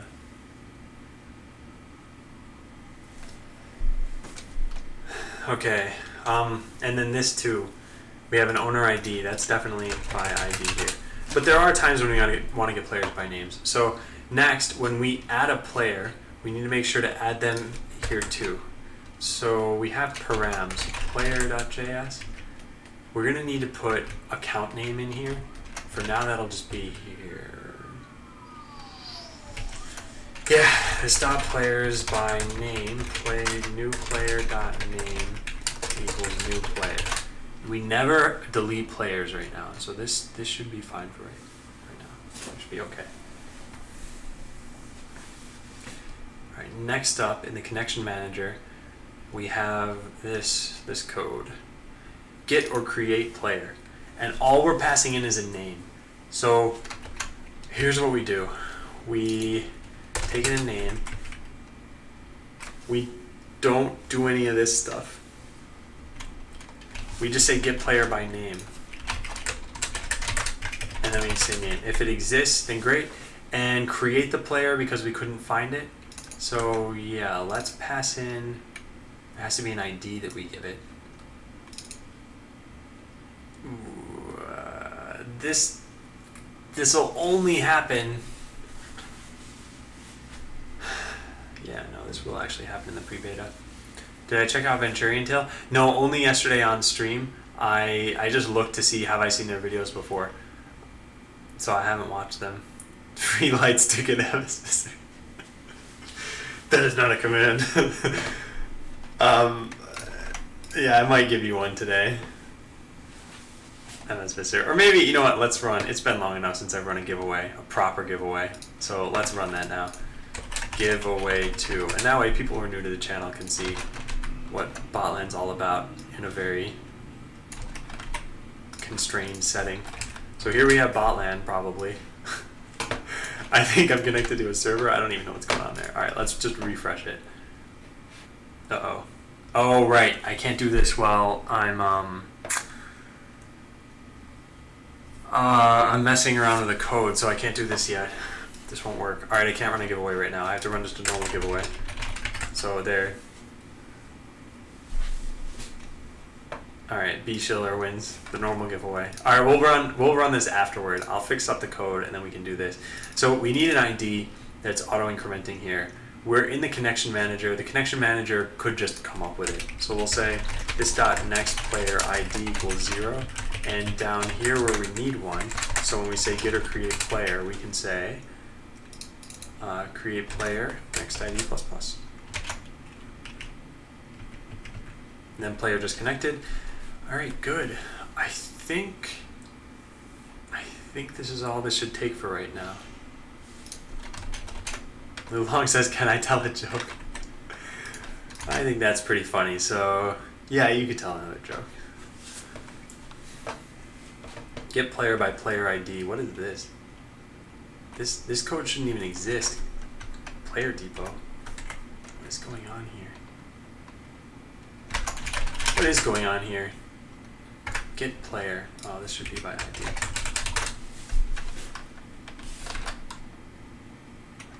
Yes, you can tell a joke. Okay. Oh, nice. It worked. Check it out. Okay, so now I can connect. I type in Adam and I type my password of Hunter, and I hit connect. And am I online? It doesn't look like it. Is the server even running? Someone tried to connect with an invalid ID. Adam. What? What? Get or create player. Adam. Oh, I didn't restart the server. Oh, whoops. It's running old code, so of course it's going to fail because it's never been updated. Alright, so we refresh that. Now we connect. Adam, Hunter. Check it out, I'm connected. Let's see, am I Adam? Nice. It's glorious. It's absolutely glorious. Can I leave a link to my first YouTube video? Yeah, sure. Okay, I think this is working. So we can run the giveaway that I actually wanted to run. Let's do that. Boop, boop, boop. Here we go. Let's take the people from chat. And debug main.giveaway. Alright, there you go. You all have bots in the arena now. And no one's actually controlling these, but you all have a laser script. Possibly missiles also. But yeah. And some of you are being covered up by my face right now. There are people down here like Presto Cookie. Oh, no, never mind. Someone just died. Okay, I couldn't read the names because they all died down there. But yeah. So we have a spammer name and possibly also a spammer name. And Programmer G killed the spammer. And now all of these people have 1 hit left. Oh. Oh. Presto Cookie wins. Token Presto Cookie. Good job, Presto Cookie.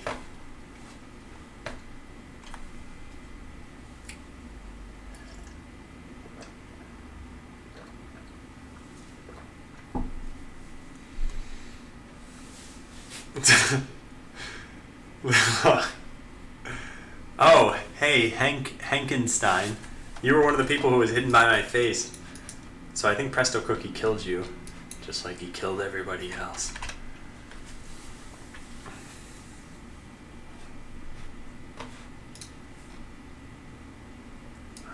good. I think we're in good shape then. I think this is working more or less, and I would just need to tell the client that they couldn't connect and why. We'll need to implement that still. So here are the last little bits of work to do here. Make it so that passwords aren't always required, e.g. for my local testing. If not specified, they should be required. So there's that. And then 2 is tell the user why they couldn't connect. Good.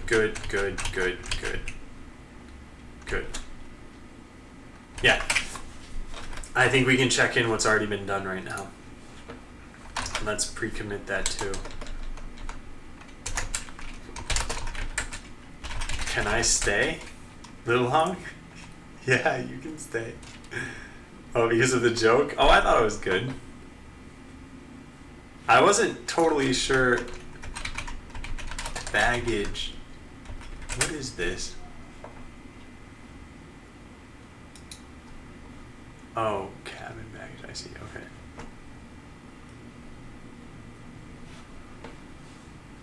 Oh, and VT, I'll probably watch this later.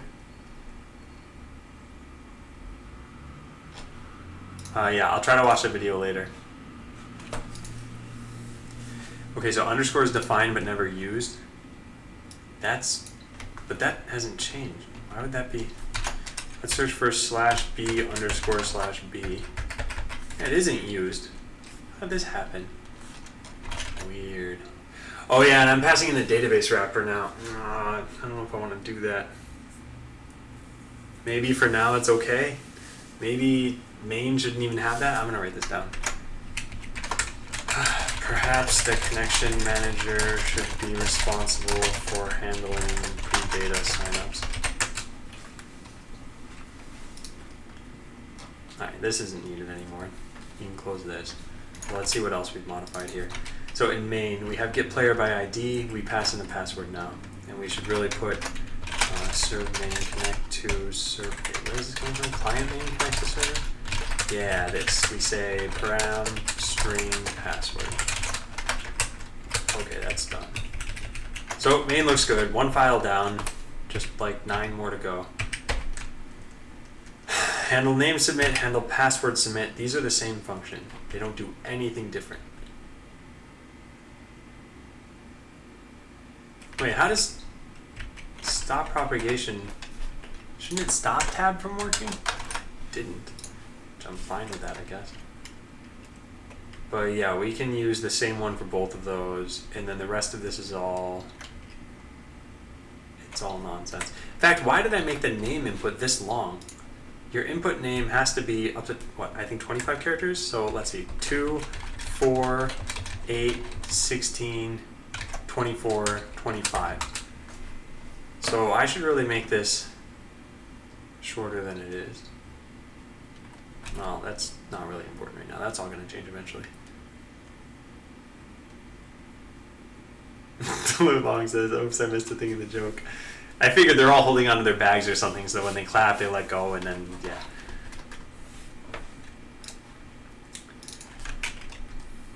Okay, so we can consolidate this. Yeah, let's do that. So in connect to server, there doesn't need to be 2 of these handle name submit. We'll just call this handle input submit. And we can get rid of this function entirely. And then get rid of this. There. So that should work exactly the same way now. And now the diff for this, instead of being 23 lines added and 3 removed, it's 13 added and 3 removed. That's much more reasonable. Pretty good. Okay, on connect wrapper, that looks good. This is, I changed some comments in here. I don't even want to. Fine, let's just keep them as changed comments. That needed to change too, so we got to check that in. This is something needed to change. So this is the only thing that's questionable, the connection manager. We'll come back to that. That's fine, that's fine. That's fine. And then we got to comment this. Excuse me. VT says I'm 11 years old, have a 13-year-old girlfriend. All right.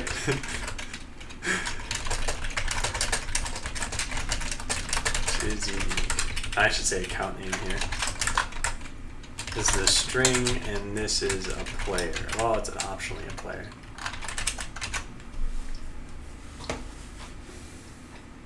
All right. Yeah, there we go. Okay, so like I said, I think the only thing that needs to be changed is the connection manager. And for right now, I pass in the database wrapper. I think we can look at that in a second. I think we'll comment some of the things that we have here. Excuse me. I've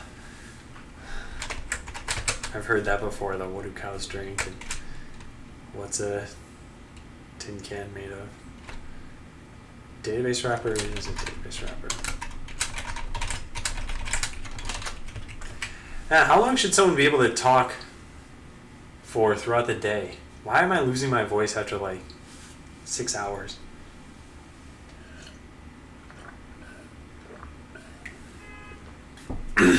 Man, I'm sorry guys. I know I've been clearing my throat a lot. I'm trying to get like the quality of my voice out, sound like a frog. But the next player ID to be assigned. That's a number. Okay, so that stuff's done. Now get or create player takes in a name. Whoops, a string, not a name. Player's account name. Gets a player by name if they're already in the depot, otherwise creates them. Yeah, that looks good. Does user have pre-beta access? Determines whether a user has a valid pre-beta account. Socket is socket, string, and boolean. Okay, and these are to-do items that we're going to do pretty soon. So check if the password is valid. Make sure the user hasn't expired, and make sure they're not just making it. Make sure the username is valid.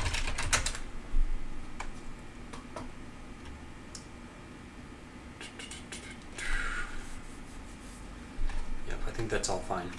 So then here, when a user goes to log in, we make sure that they have pre-beta access. If they don't, we just disconnect them immediately.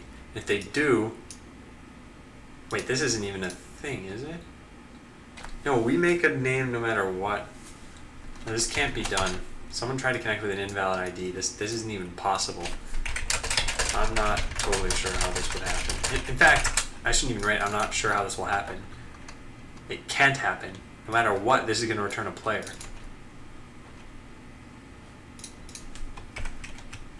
So, yeah, okay, yeah. I don't, this can't happen. This shouldn't even be possible. But I'm going to leave it here, I guess.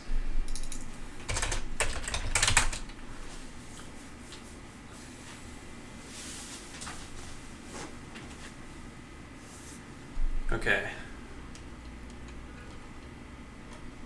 Yeah, so all the rest of this looks fine. Then the only question about putting the database wrapper into the connection manager is something that I still need to examine, but I can examine in another commit. Because I think this is a beefy enough commit. So, users can now only connect if their username/password matches what's in the pre-beta database. The pre-beta base. VT, you don't have to tag me in all your messages unless they actually concern me. But yeah, I don't know how to respond to that. I mean, to me it's not a big deal, but I imagine it probably is when you're 11 years old.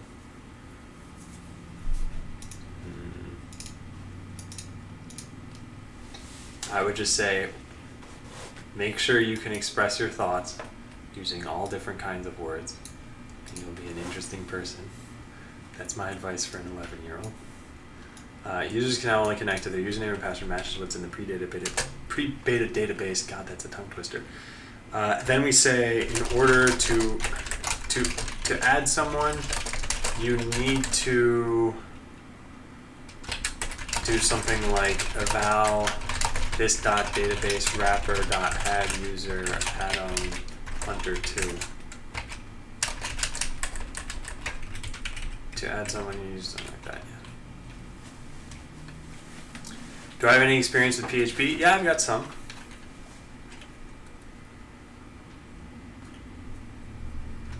For some reason the teacher laughed. I think the teacher laughed because the teacher probably doesn't hear that every day.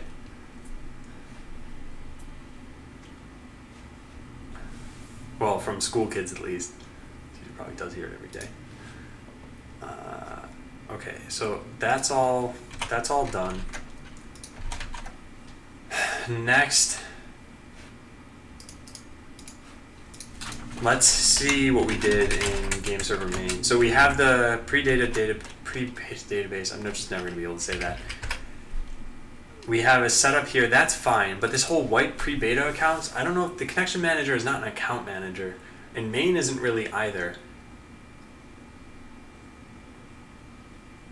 But it probably makes more sense for this to be in the connection manager than for it to be here, for a lot of reasons. So I think I'm gonna put it there.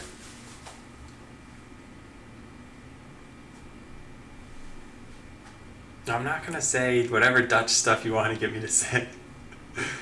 Having an issue with my contact form on my site. Everything seems fine, just isn't sending the email to the email address I defined. Any ideas using the mail function if that helps? Are you able to send, Waddle, what I'd test first is, are you able to send an email to any address? Because if you can't send an email to any address, it could be that your mail server is not configured correctly. What's my favorite chip? Wow, I don't think I've ever been asked that question. What a strange question. I don't eat chips a lot. I'd probably say, what is it, something in chive. Chive potato chips. There's some sour cream and chive. Sour cream and onion. Yeah, sour cream and onion, that's what I meant to say. This goes to show you how much I eat potato chips. They don't even know what they're called. Yeah, I tend to just not ever eat chips. I'm not opposed to them, I just don't get them.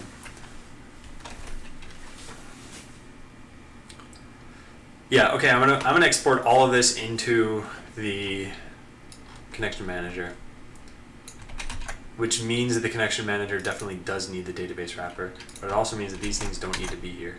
So let's go into the connection manager now, and in here we can put this little bit of code. Looks good. So socket.emit, database wrapper, that's all fine. Yep, I'm okay with that. Socket.emit, database wrapper, yeah. Yeah, all that looks good. Logger.log is probably not something we have access to though, and that is totally true, we do not. Do we even have the logger in here? We need it for the database wrapper. That's unfortunate.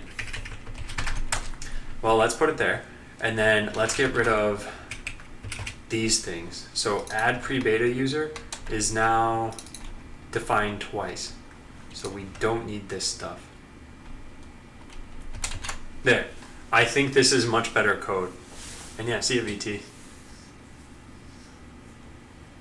The purple bag of Doritos with the black one? What? How many bags of Doritos do they have? What is this? Soup, spicy, sweet chili? What is a black bag of Doritos? What is this? Black pepper jack? Okay. Don't know if I've tried those. Genius, turns out it doesn't like @live.co.uk but works with my Gmail. Huh. Yeah, it could be because of the dots. I don't actually know. Maybe I'd probably have to see your code. But Waddle, if you want, you can send me your code, and if you don't want, I could try to pose maybe different ways you can tackle this problem.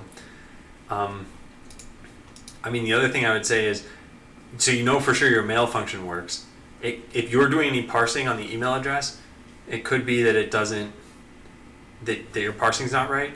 But yeah, that, as far as a domain goes, this live.co.uk, it should work. Like, it is a valid email address, and presumably that's Microsoft, right? Okay, I think we can check this in. We do need to test this. So let's restart the game server, and then let's restart the client.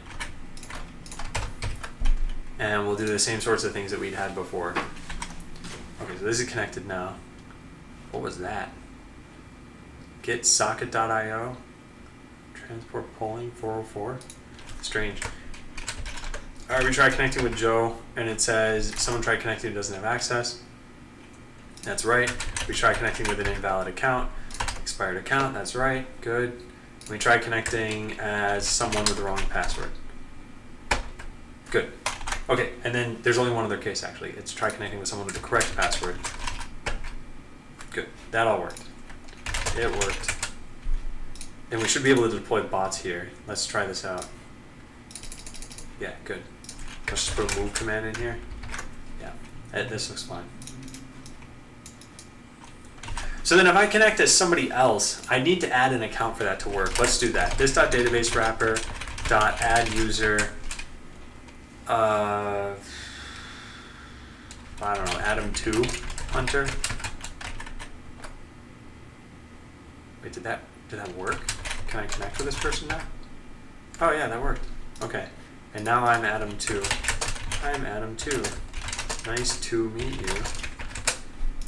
So clever. So clever.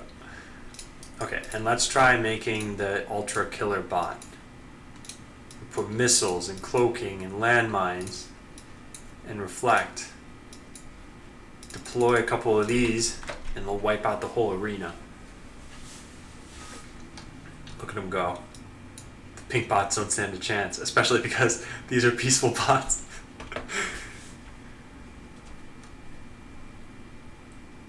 All this needless destruction. Too bad. Let's see. Waddle says, Pastebin, I'm using a guide I found online since I've just started PHP, so the code is almost identical, apart from my comments. Okay, so let's see. You have if we've HTTP posted, submit to here, take out the name, the email, the message. Okay, variables for sending the mail. Oh, you probably put your real email address there. You might not want to have that. I'll push it off screen. Oh, you linked it in the chat, so there's really nothing you can do at this point. So body, from, name, in, email, message. Yep, looks good. Check if the name is correct. Check if email is valid. Filter var. This is almost definitely the problem. What is your filter var? Where do you get this from? Yeah, where do you get this from? I don't see this anywhere in the code you linked here.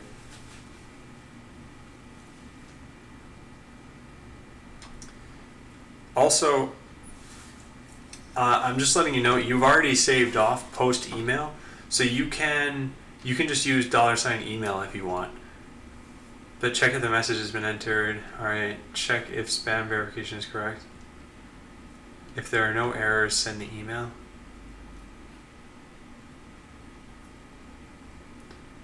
Result, thank you, I will be in touch. Yeah, so I think it's just your filter var that's wrong. I don't know what it even is. Oh no, maybe this is a PHP function? Oh, it is. Okay. What does this do? Filters a variable with a specified filter. Filter validate email. Oh, okay, so validate email is probably just broken for this. Let's see, test PHP online. Let's try it out.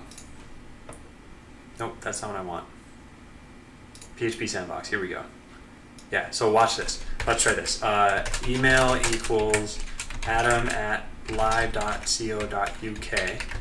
And let's do echo filter var email with, what was it called? Filter, yeah, whatever, validate email. And let's run this, execute. Result. What does filter var return? Returns the filter data or false if the filter fails. Huh.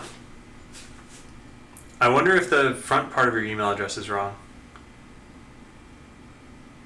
Waddle, I don't know if it's the full email address, but you could always do what I did here and just check little pieces of your code. So like if I put 3 @ signs here or something like that, and then execute this, it'll probably return false. I guess it just didn't print anything.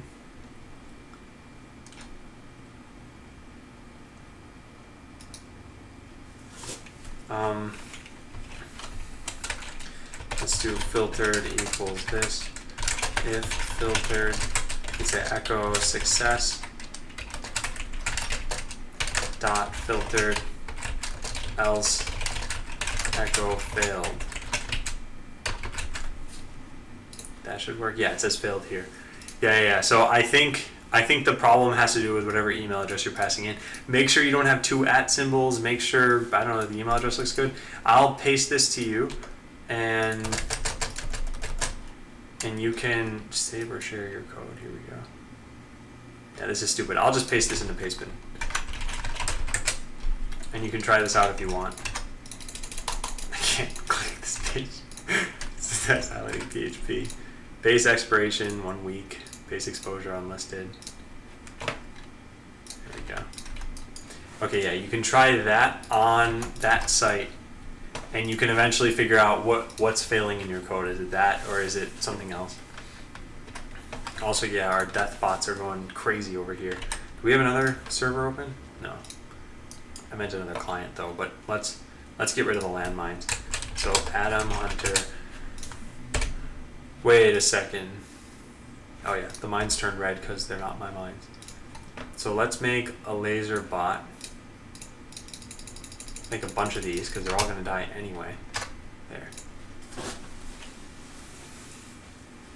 Interesting.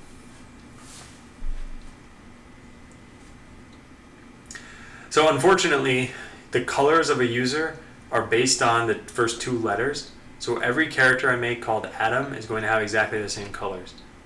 Oh, which means, oh, check this out. Watch this. If I reconnect, oh, I won't be able to do this now though. If I reconnect, let's try this.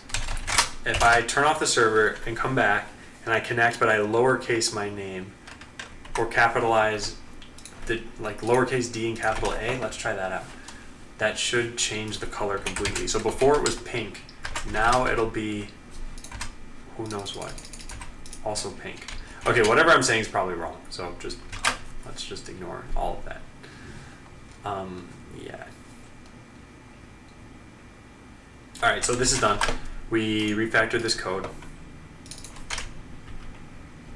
Yep, looks good and looks good. So check it out. Here are the cool stats. We added 56 lines because we removed them from here. So that was basically just a transfer, but then we were able to get rid of 14 lines. So this was a good refactoring as far as reducing lines of code. Refactored the pre-beta account handling so that connection manager is in charge of it instead of me. Oh, and we should really pre-commit this. If you want more random colors, you can base it off the time you connect to the server. Oh, so Alterblade, I appreciate the suggestion. What I actually want is every single time you connect as a user, you get the same colors. So I thought I'd coded it differently, but let me take a look. Get color from string. We get the first character and the second character. Then we get the color from those bytes.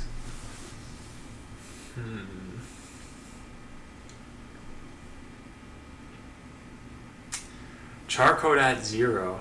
That should be different from the first one. Maybe, where do I call this? I call it in player. Anyway, I should do 2 lowercase on this. That way it can't change.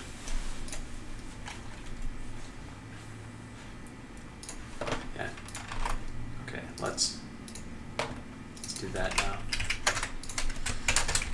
Player colors are now based on the lowercase name. That way they are always the same regardless of the casing. I can type.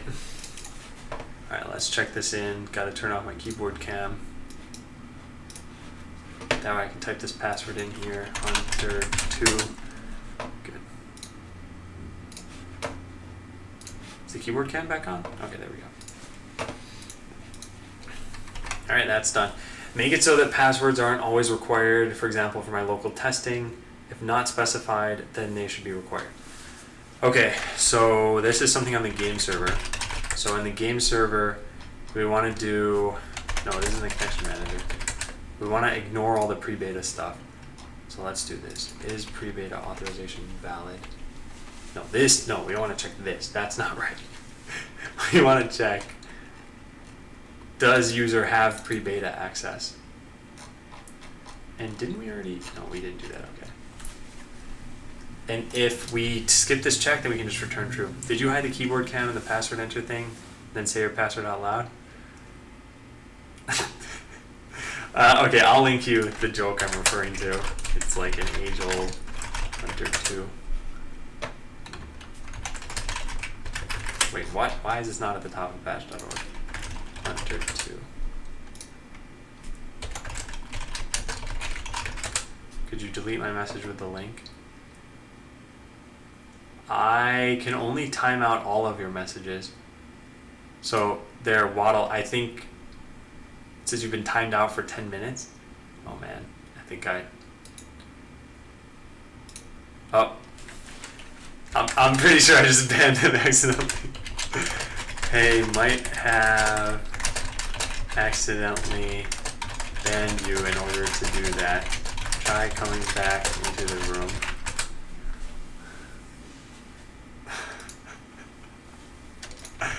Okay, here's a link for everyone who's not banned. I'm sorry.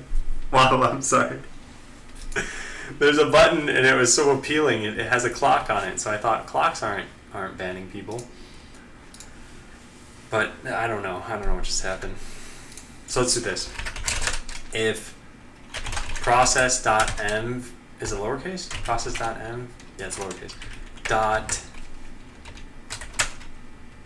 do not require pre-beta, do not require account passwords equals true, then return true. So yeah. Did you say why Bing? I've got a command for that.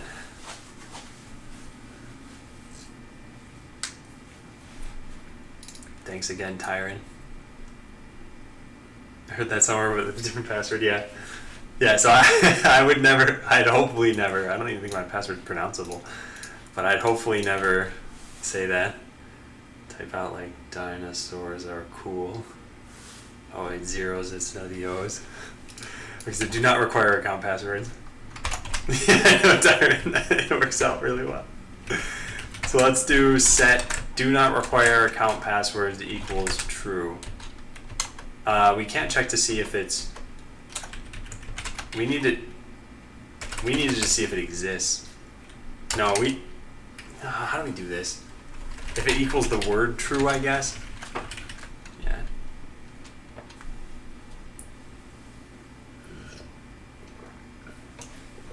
Okay, let's try this.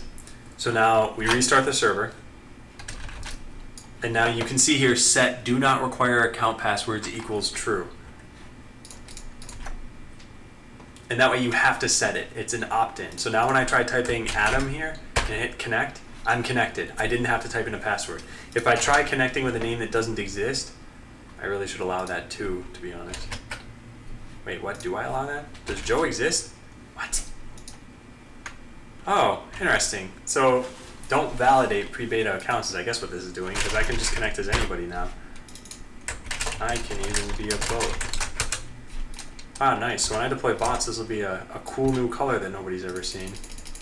Green. Look at that. Look at that, guys. It's green.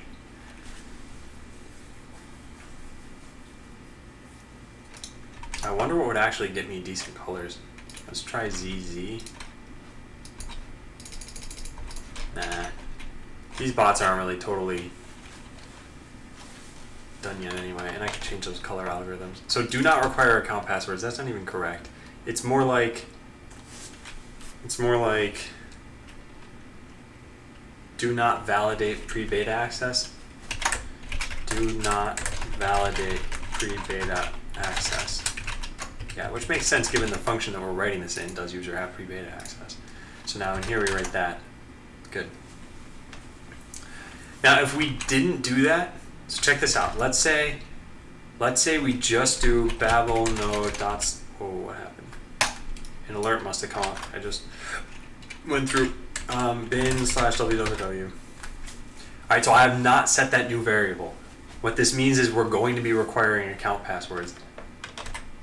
Let's check that out. So now when I try connecting with a weird, yeah, it didn't work. But we don't have a response value yet because I just haven't coded that. So let's check this in. Okay. You can now set to true if you don't want account name/passwords to be validated. MD5 revolutionary. All right. Done. What's next on this list? This never-ending list of pre-beta things that we're gonna do. By the way, no, oops, I should be muting my mic when I lower my desk. Hang on. It's probably bothering you.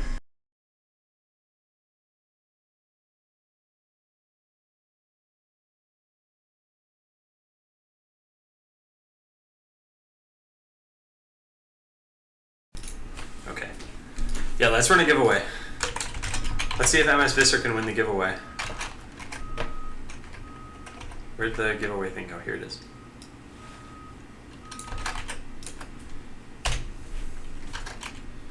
All right, we refresh. And debug main.giveaway. Oh, where's MS Visser? There. Oh no, it's over. It's over before it's even begun. All right, well, you're gonna die. Yeah, MS Visser's gone. Let's root for, no, none of these people. Let's root for Ken Hapod.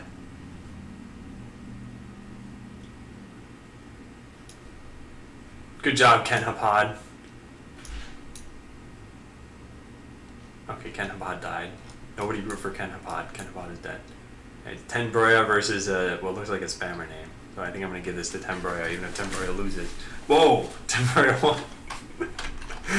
Alright, token Tenbroya. Hey, Voice of Grok. The giveaway's rigged. So just FYI, all giveaway 2 does, first of all, you guys don't even have access to it, but all it does is it just puts all of the chat names on the command line as an array. Alright, good. So that is good. Okay, so tell the user why they couldn't connect. Well, we can just send back a generic error message for right now and just alert that. Let's do that. That's constants.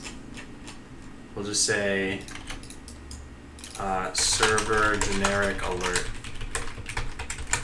sent by the server. Giveaway, it never happens, but if it does, it happens. What? It happens someone else? Sent by the server to communicate a generic error message. I'm going to write to do all instances of this in the code base should be polished into something other than alert. Oop. Gotta do that. There we go. Okay, so we're going to send server generic alerts in Connection Manager where all of those to-dos were. Here we go. We're going to send them all here. In before botlandbets.com, bet your money on bot games programmed by bots. That'd be awesome. I don't even think I'd put a stop to that. Alright, here we go. Socket.emit constants.that. And then we say, wait, should we give the same error for all of this stuff? Like, your account is not correct, check your username and password. I think this one we should tell you exactly what happened. If you specify, yeah, and this should go last also. But if you specify the right credentials, but your your account's just not valid, we should tell you why. That's definitely the case.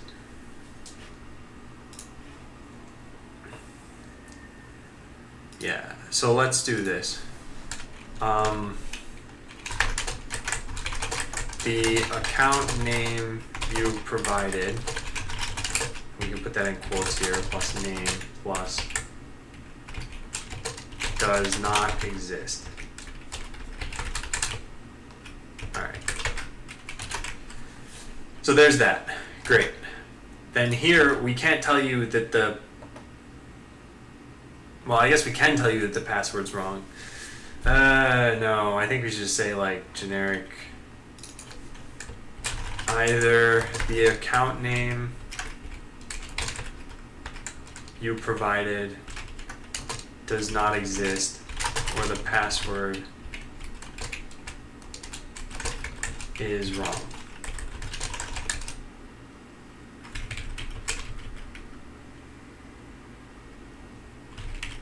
Wait, what? There. Okay, yeah. Or the password is wrong. And this can be a message that I put. We can just say something like const generic error equals that. Yeah. We just need to split this string differently now. So how does this look? Good. Yeah. All right. So generic error, we have that message. Let's send this across when you don't get the right name or you don't get the right password. We can get rid of these to-dos now. Oh yeah, oh no, we can't. And we also have to say how you get the account. If you do not have an account, alright, so if you do not have an account, go to http bot.land/prebeta to find out how to get one. There. Generic error is more secure. Not whether it's a security thing. I mean, it kind of is. Like, you don't know now whether you got a username or a password, but I advertise every time someone gets an account in the channel, so you'll pretty much know. So that's why it's only kind of more secure. All right.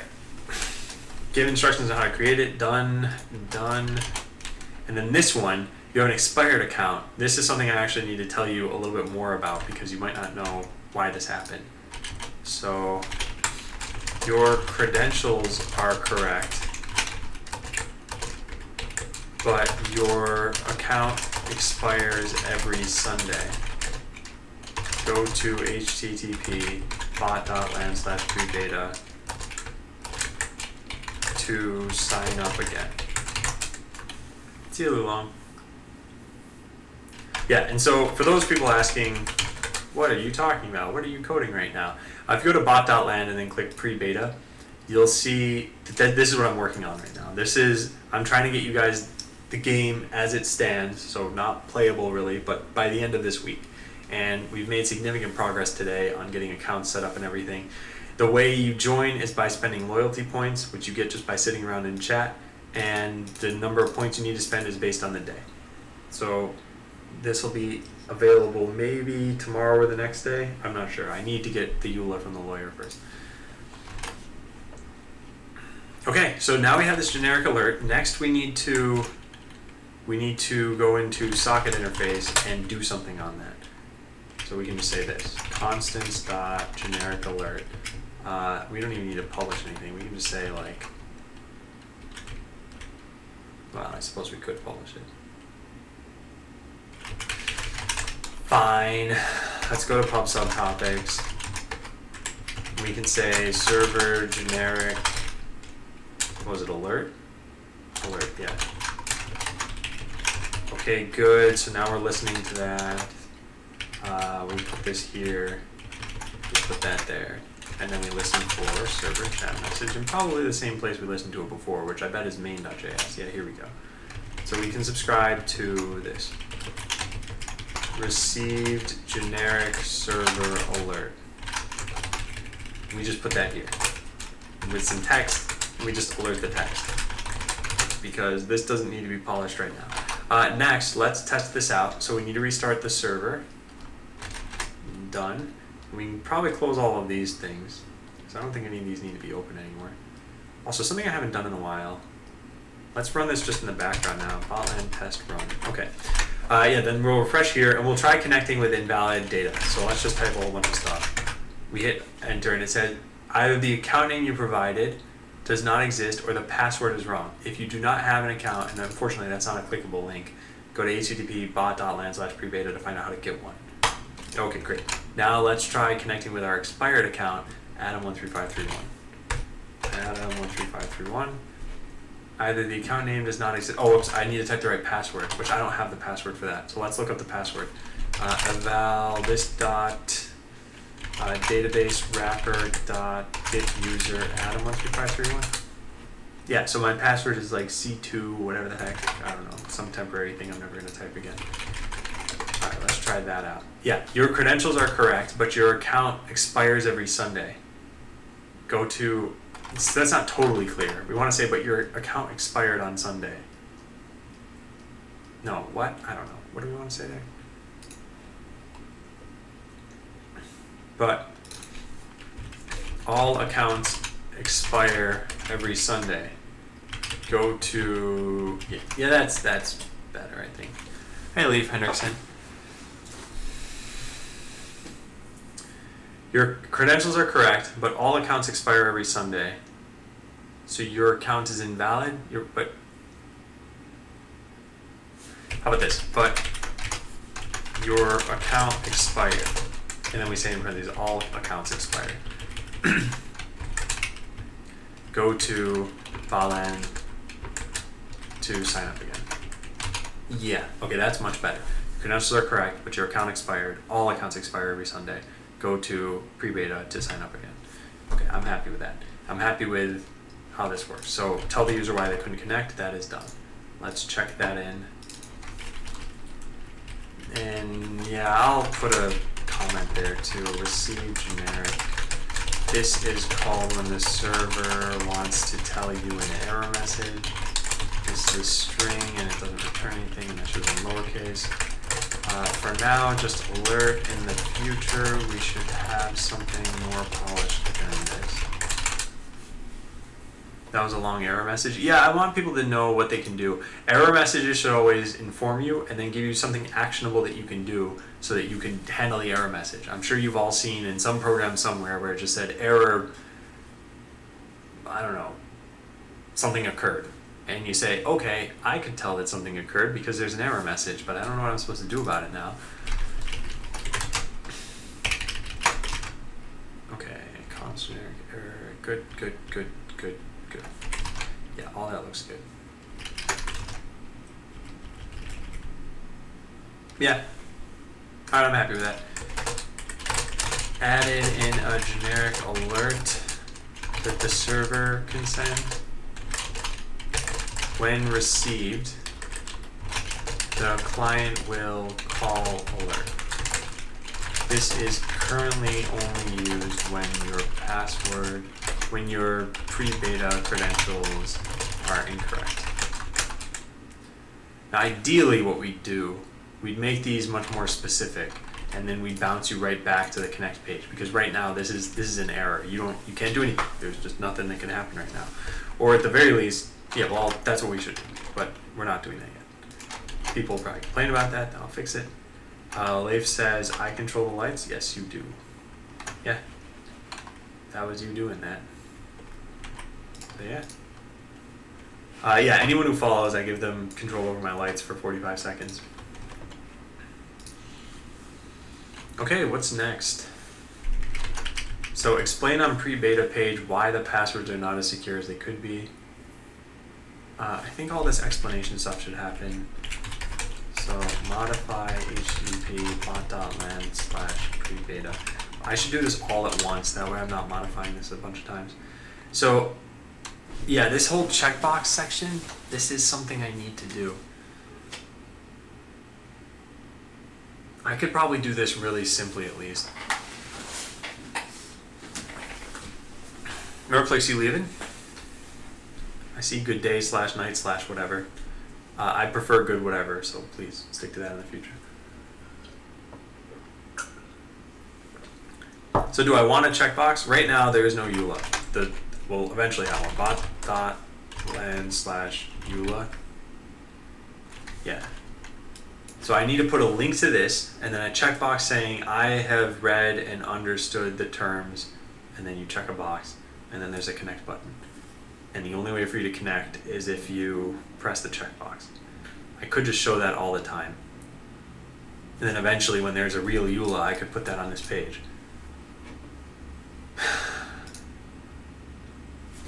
Yeah, let's see what it would look like at the very least. Connect to server. So we want to put just a span beneath this. Span style equals width, I guess 80%, because that's what we're doing here. Then there's no type or anything. So then in here we just say, do I need to do this? I don't know if I do. Let's just do this. Let's just throw this onto the page haphazardly and see where it ends up and whether that's fine with us. Yeah, okay, that's actually not too bad. I'm fine with that. So then we just need to put this with a valid background. So we say const EULA style equals, let's figure out how to do this. So I just want to set up, I want to make sure that this is visible. There's no way you'd check this without having read it. So we say something like background color is white. No, red? No. Alright, I'm not going to pick colors, so let's just do background color and call it a day. Background color is white. Color is red. And that's good enough for now. Oh, and then we can say width of 80%. Alright, then in here we can just say style. Oops, no, it's EULA style. Digging the red room. It's not me who did it. Wait, was it you, Steel Cap? No, it was still Leaf. Okay, this needs to be href, no. I have read and agreed to the EULA here. And then the EULA will be an href to that. Then I need a checkbox. So let's just put a blank space for a checkbox right now. Steel Cap never got a notice to be allowed to change it. That's weird. Let's take a look. So resume token process. Steel Cap. It apparently, okay, I'll give you a token, but it apparently gave you one. So here, token Steel Cap. Oh, and look, the light just changed back to white for you. So now it's a blank slate. You can modify them at your leisure.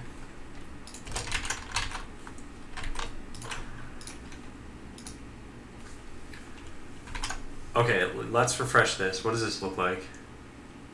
I have read and agreed to the EULA here. Yeah, the only problem is this looks kind of stupid. But does this link to the EULA? Good. Then we put a checkbox there. Okay, so let's just make this a div.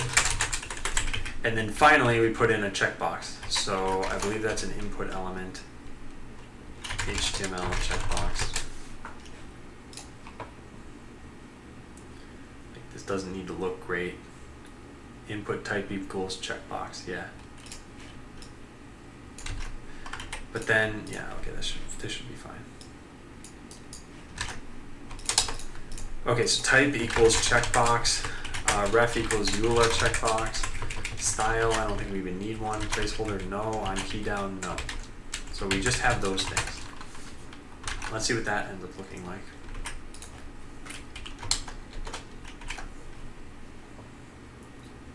Alright, so I have read and agreed to the EULA here. And yeah, you need to check this in order to connect. Hopefully this is hit by the tab order, so you say something like Adam and then your password, and then you can, oh, it tabs over to this, which when you press enter on, loads the EULA. Yeah. Well, I think that's okay. With my last second, I set it to color loop. May you gods forgive my sin. Yeah, that's why after 5 minutes of it doing this, it'll just set itself back to white.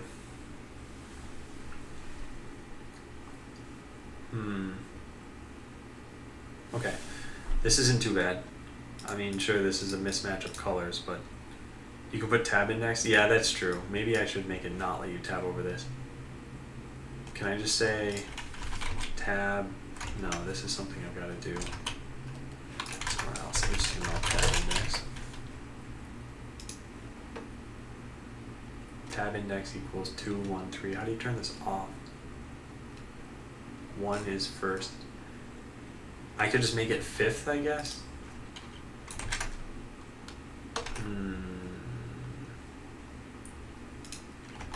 Yeah, so we can make this div, or rather this thing have a tab index. Let's just try setting it to -1. I don't know what that's going to do. And I don't even think this is how you do it in React. In fact, I'm pretty sure it's not how you do it in React. I'll have to change that, but let's try that out.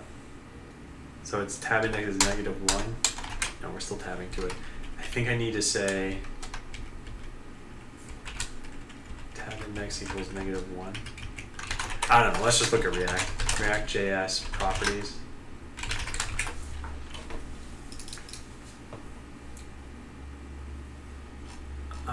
If I saw the page, I'd know what it was. I don't think it's this. Properties.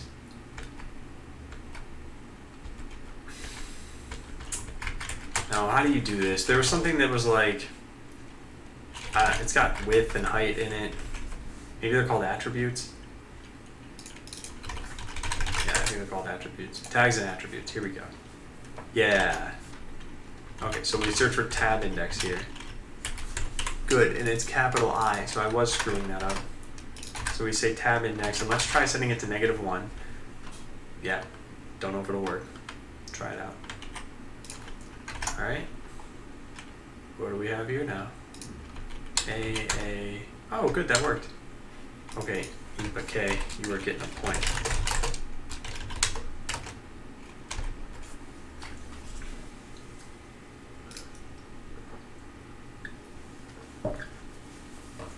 Okay. I think this is pretty good. So we have the checkbox. Now we need to make this functional. So connect can't be enabled until the checkbox is pressed.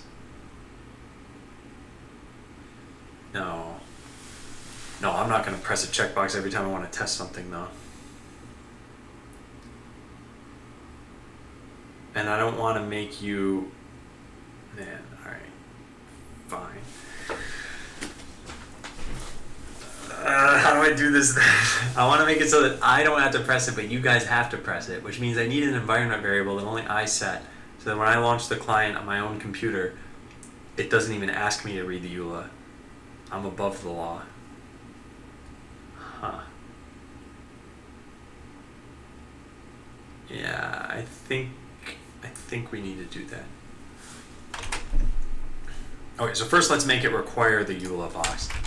So make it so that you can't connect. Make it so that the connect button is disabled unless the EULA checkbox is checked.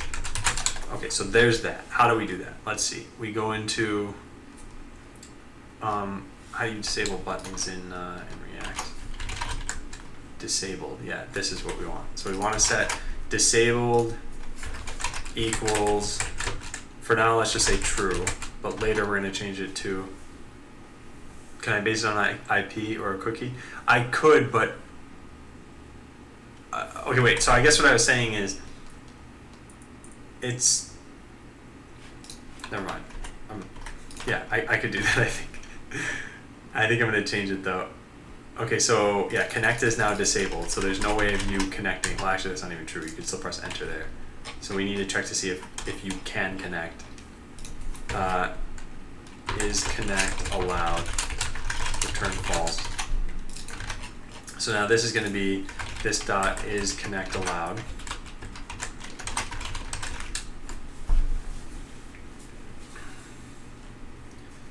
And now we need something in this state about whether connect is allowed. So this dot state equals connect allowed false. Okay, good. And we optionally set this to true when it's me, but we'll get there. So now here we return this dot state dot connect allowed. Did the lights just change? No, that was weird. Are they still changing colors? I have a feeling it's been 5 minutes since SteelCab did something. Yeah, it has been. But I think my revert to white just broke, and now they're stuck on green. Okay, let me change that. I will press the white button. There. It's much more normal in this room all of a sudden. So we return whether it's allowed, and then we modify it based on whether this checkbox changes. Now, I don't know what event we get when a checkbox changes. I think it's like an onChanged event or something. HTML checkbox changes. What is the event called? Using onClick.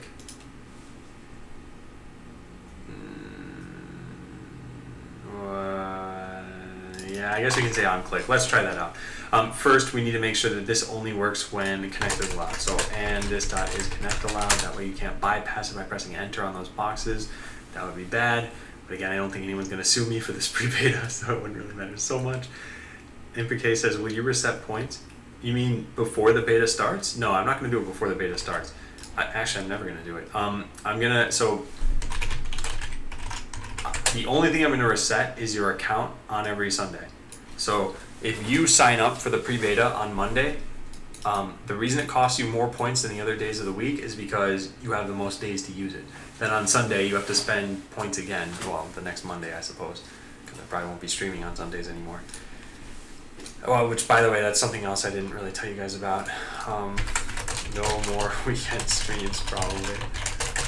I don't think they're super productive. And I don't know, I was just thinking about this lately.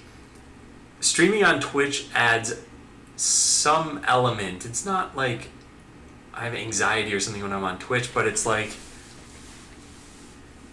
I don't even know how to describe this. It's like there's more pressure. I don't know. And I feel like I've really gotta do things right. Alright, MS Visser asked for a token. So there, fine. Hope you're all ready to see a rave happen in this room.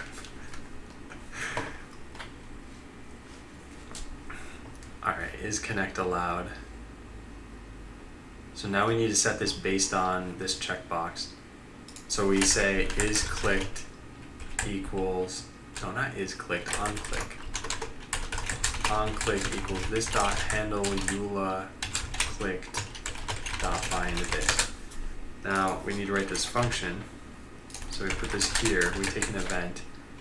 We should be able to get the value of this by doing something like what we did here. This is called the EULA checkbox. Good pushes the code quality. What?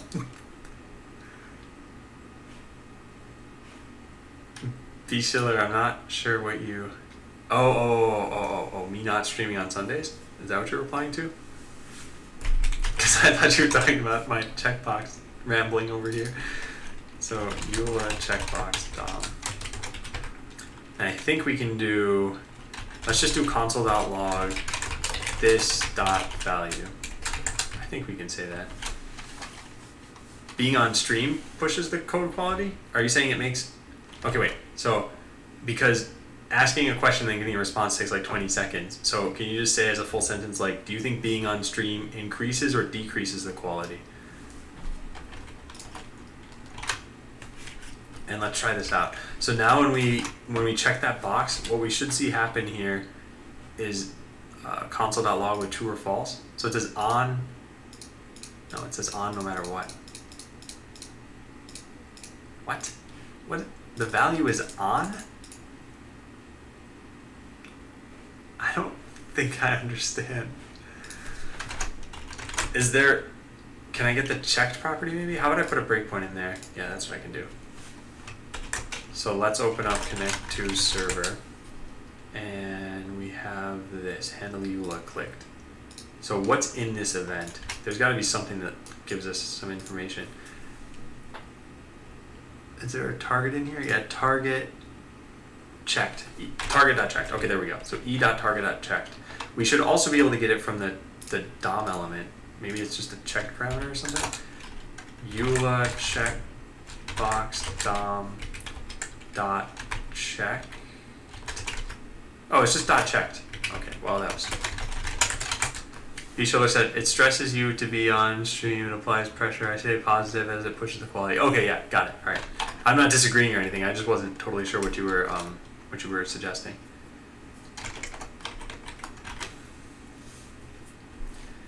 And there are, okay, so what I did yesterday, for example, is something where code quality didn't come into the picture because, well, on stream it did, but after the stream, I ended up looking into DigitalOcean. I signed up for a VPS and I messed around with a bunch of things that really would have just been embarrassing if I was on stream doing, because it's like, I'm not familiar enough with Linux to have known about Screen, and so I was messing with PuTTY and anyway. Oh, look at that. Gino just said, how do I join this game? I did not plant this person here. Gino is asking because Gino wants to know, not because I told this person to ask. So here's how you join, and the short answer is you can't yet. But tomorrow or the next day, you might be able to start playing. But the game it's not going to be released for another year and a half or so. The beta might be out about a year from now, but you'll be able to see the very early stages of this. So I'm working on getting this set up. Then I just need to get the EULA from my lawyer, and then we're good to go. So I'm going to email the lawyer tonight, actually. Let's write this down. So email lawyer tonight. All right, so now we have false and true printing out here, right? Let's try this out. So it says true, and now it says false, and now it says true. That's perfect. So now we can set the state correctly. And in order to do that, let's go to a component where we modify the state in a good way.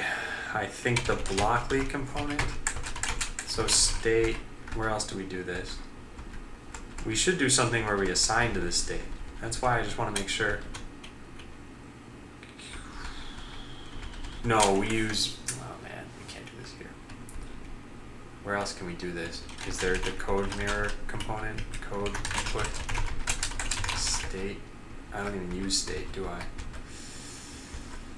All right, for us to see this then, we need to look at what this used to look like. So we go into JavaScript, React and Redux components, Blockly. Let's look at the log of just this file. What we should hopefully run into is, what's going on? Oh, it says please wait. That was like the smallest loading text I've ever seen. So I thought it froze on me. Okay, before I added in Redux here, where did I add in Redux anyway? This. Okay, so right before here. So let's take a look at this. What did this used to look like? We use this state here, but just for the toolbox. Oh man, maybe the code input has it? I just want to see how I'm supposed to do this in React. And I've done it before. I just don't totally remember. I think you're supposed to say set state. Okay, let's look at the other components we have. That's what I was chat saying. Oh, Gino says great. And I can show you the game in a bit, but let me finish this up. B. Schiller says, with your skills, you should never be stressed or embarrassed. No one knows all. Well, thank you, B. Schiller. I do appreciate that. Yeah, let's see what we got here. This dot date. Here we go. Set state. Aha. Yeah, so we do want object.assign for this stuff. Swag Info says, hi Adam, nice to see the pre-beta is coming soon. Yep, definitely. And then you guys should be able to play and give me your feedback. And well, we'll let this just evolve organically, and I'm sure it'll be a huge mess at first. In fact, let's say I didn't do anything about gameplay. Check this out. So imagine I was connected to the server. So ignore this connect box right here, and you're just online. You could do this. You see what's happening? I'm filling the arena so that no one can move. So this is a... Oh, why can't I close this? Oh yeah, because this is taking precedence over that. Alright, well, can we... No, there's no way to close this then.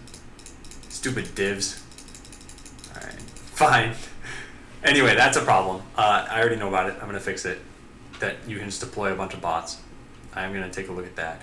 And then there are strategies that are just obnoxious right now. Like there's nothing stopping you from making infinite landmines. And then, yeah, there's a lot of issues right now. So yeah, we'll clean all that up. All right, where we left off, we were looking at set state, and we need to do, what is it? We do this a lot in the reducers actually. Reducer temp, yeah, this. So here's what we're gonna do. We're gonna do set state on the connect to server thing, so that when you click this box, we say object.assign. So this dot set state, object.assign this dot state, but the thing we're going to modify in it is going to be connect allowed. Connect allowed is only going to be allowed when you have checked the box. So EULA checkbox dom dot checked. That should be all we have to do, I think. Right, so let's try rerunning this. And let's check the box. Okay, I reversed it accidentally, because this should be, it's disabled when you're not allowed to connect. So a simple bool error, that's fine. And now we can do this. So now it should be disabled by default. Good. So you can't connect. You shouldn't be able to press enter here and connect, or enter here. Good. You tab over to here, you can hit space and then enter from here. Oh man, okay, so you can't press enter on this checkbox, so I need a key handler on that. So let's put a submit. Let's do this. And it's not really handle input submit, although it kind of is. Let's just try that. All right, rebuild, done, and let's try this out. So I'll connect as Adam, password hunter, tab, space, enter. And I'm connected. Excellent. Yeah, so now I'm on the server and I can deploy bots. And now if I connect as Adam2, I think, Adam2 hunter, yeah, there we go. So now I'm on the server and I'm a different player. It just looks like they're the same because Adam1 and Adam2 have the same colors. Wait, those aren't the same colors. Are they? Are those two different shades of pink? I think they are.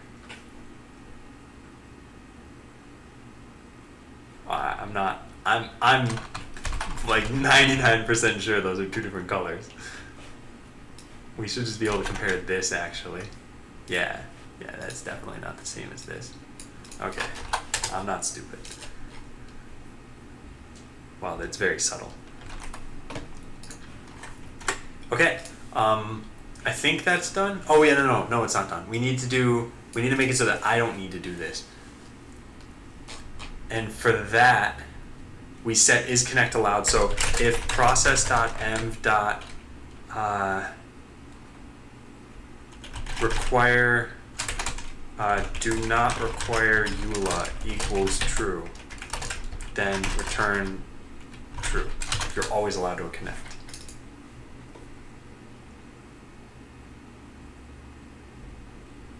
So this shouldn't be the case up here. This should be based on, okay, let's say this. Is EULA required? We'll do this. Return, if this equals true, then the EULA is required. So then is connect allowed if this dot is EULA required, return this, otherwise return true. I think it's better phrased like this. I could make it a ternary. Right, yeah, let's just do it. Fine. If EULA is required, then return this, else return true. All right, good. Next, we set this to this dot is EULA required. No, not is EULA required. Okay, good. Now, when we try connecting, because I didn't specify anything, it should still be required. So I type in my username and password, Adam, hi. No, that's not right. Oh, whoops. If this is not equal to true, the EULA is required. Okay, then in my run command, wait, I don't have a run command. Yes, I do. Yes, I do. Client run. We set do not require EULA equals true. Okay, so yeah, when I refresh this page, it's still gonna require it. I need to rerun the client, which I'll do. So yeah, here we go. I can't click the connect button, I can't press enter, I can't do any of this. I hit the checkbox and now I can connect. Well, I typed in fake information, so it doesn't let me in, but fine. All right, next, I rerun the client. What just happened? That was super weird. All right, I rerun the client and we set, you can see it down there, set do not require EULA equals true. Now I refresh the page and I should just be able to hit the connect button. And I can't. This is coming from, where is this coming from? Where is this code written? This is in the client.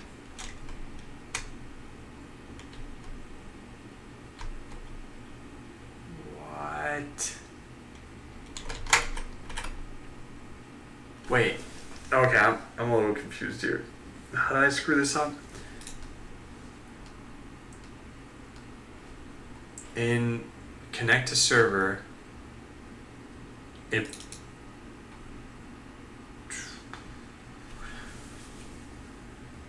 do not require EULA is not equal to true. Okay, I think this is a problem with shimming. This is not what I think it's gonna do. And yeah, this thing doesn't exist. So when I refresh this page, I think it shims it so this is an empty object. Like env doesn't have anything in it. Yeah, that makes sense. Okay, I'm just being a moron. So how do we fix this then? Knowing that the execution environment where this takes place is the browser, I can't rely on environment variables.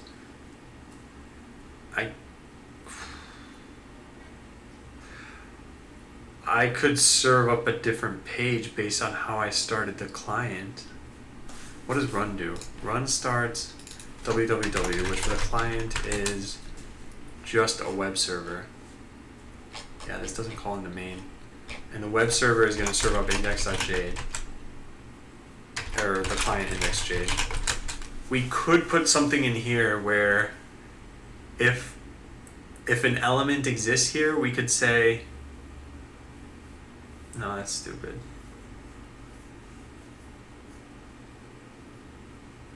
Maybe I just do what everyone suggested based it on IP.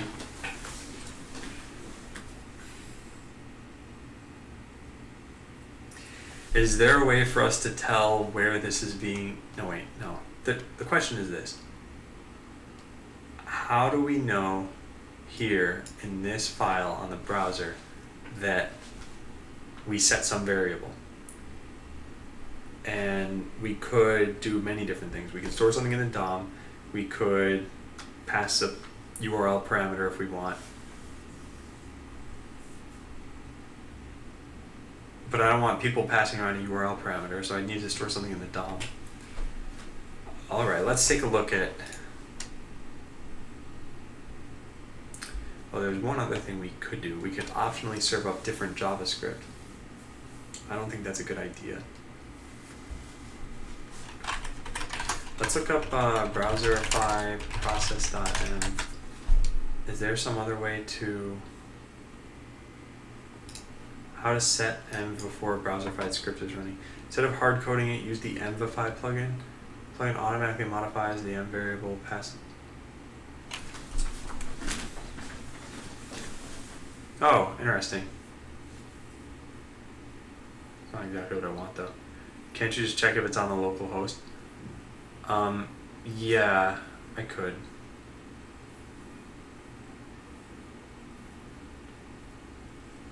I just don't know. Yeah, alright, let's do that. Although this is pretty cool too.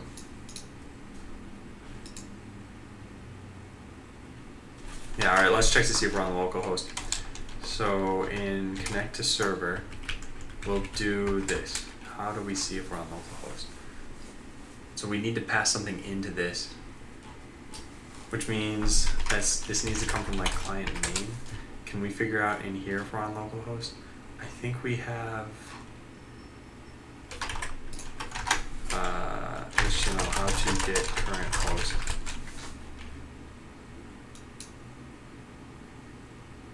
What if you? Yeah, I don't know. Oh, we'll find out. Thanks to the power of Stack Overflow. This is not Stack Overflow. URL window.location.href. Yeah, alright, let's get that. I expect that it's equal to everything that's in the box up there. Let's try it. Yeah, and so if we said something like question mark hello, does it return that too? Probably does. Okay, so yeah, I'll just check to see if it starts with localhost. Yeah, so thanks everyone and MS Visser. That is a much better suggestion than what I was doing, which is not even possible. So is EULA required? We can do return this dot, is there a starts with in a string in JavaScript? Hi, a dot, nope, there's no starts with. Begins with? Nope. Left. Okay, if a dot find h equals 0, yeah, so that's what we're gonna do here. So dot find HTTP localhost equals 0. Except for it's the opposite. Alright, then we open up run.cmd and we get rid of the do not require EULA thing. Then we can rerun this. Alright, let's do it. So now on localhost, I won't even be able to test out the EULA checkbox anymore. Whoop, did this not work? What is the href? Is it, oh, it's not fine, it's indexed up. I'm thinking of Python. I don't know how I always make that mistake. Indexed up. At least I know the difference between push and append. Append is Python. Alright, what do we have? Nice, it doesn't matter whether this is checked or not. Now I should be able to connect no matter what. Good. Good, good, good, good, good. If I wanted to, I could change the game server. I'll get all the tests passed too. If I wanted to, I could change the game server. I should have already had this be done though. What happened here? Why did this get cut off? So if we go into run.cmd, we have set do not validate pre-beta access to true. Oh, I called into it directly last time. So now if I call run, okay, all right. I think everything's working.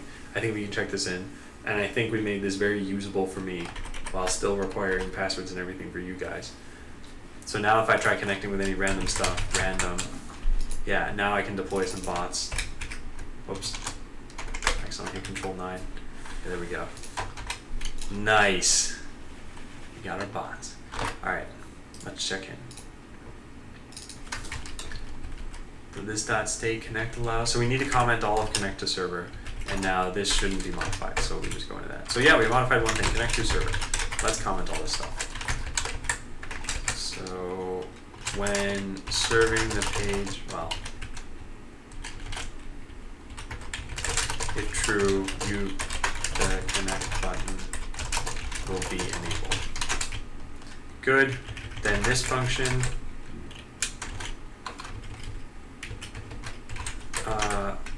True if you need to accept the EULA to continue, to connect, whatever. Doesn't really matter. We based this on whether you connected to localhost in order to load the page. I wonder how the law, okay, imagine if I said in the EULA something like, I don't know, I will, I don't even want to say this because it's not going to happen, or at least it shouldn't happen, but like, let's say I said, I'm going to share your account name with no advertisers. And then all of a sudden, I share it with advertisers. Wait, no. How do I say this? Let's say I said I was going to share it, and then you bypassed the EULA by like modifying your host file or something so that localhost points to bot.land, and you somehow skipped clicking the checkbox. I wonder if that would hold up in court, that you technically didn't accept the EULA, but you were still playing the game. Hey again, VT. It doesn't really matter. I'm just curious, and I don't really expect any of you to like give me the legal advice about this, because it doesn't matter. If someone's willing to go to that extent, I don't think they'd sue you. So this returns true if the connect button should be enabled. Now, if you're allowed to connect to the server. Hey, Catherine. Alright, handle the EULA clicked. This is called when you toggle the check mark. That's it. This is some event. It's a synthetic event, I believe, because it's React. But we can get rid of that stuff. So that's it. I think this is fine. This line in particular looks very ugly. I'm not totally sure what to do about that. I guess we could just put this on a different line and it should be fine. Let's see what that looks like, and then probably just check in. You now have to check a box indicating that you've read the EULA before you can connect. If you're connecting to HTTP localhost, you no longer have to click this box. Alright, there we go. So let's try it out. Yep, everything still looks good. There's just no longer a space between these things anymore. So I think I need to put this here, and then I can put the rest of this on this line if I feel like it. I'm not sure if consciously bypassing mechanisms gives you a strong position in court. Yeah, that's what I was thinking. And then VT says, you video your keyboard, by the way, your face cam is covering half of it. No, my face cam isn't, well, it shouldn't be covering half of it. It's just that there's nothing else to see. Like, I wanted the keyboard to the keyboard cam to show. Yeah, I don't care about this, because then you'll see my legs. I don't care about you seeing my legs. So we're going to do that. But yeah, obviously it would be ideal if I had the keyboard here, but then, well, you can't really see the whole picture, but you can kind of see that I had to turn my body to do this. So it's not great, but as long as you see me type. Okay, this should be better. Now there should be the space there. Let's see what we got. Yeah, I have read and agreed to the EULA. You can check a box, you can click the link, and it'll say EULA will be here. Yeah, looks good. Alright, yeah, that's all I wanted to do there.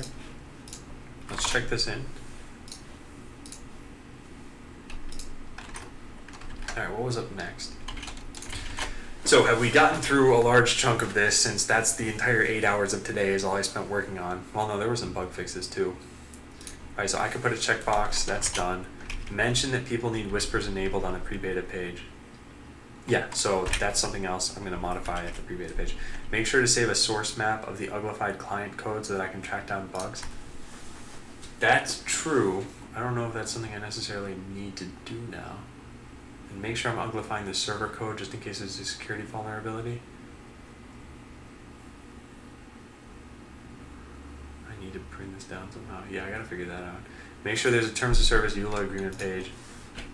Whether someone agreed to it should be stored in the database. You guys can just click the checkbox every time for now. That's why I made it tab friendly. Okay, make Botland advertise the pre-beta occasionally throughout the day. That's something I think we do. You know what? Maybe only when, every once in a while when someone signs up.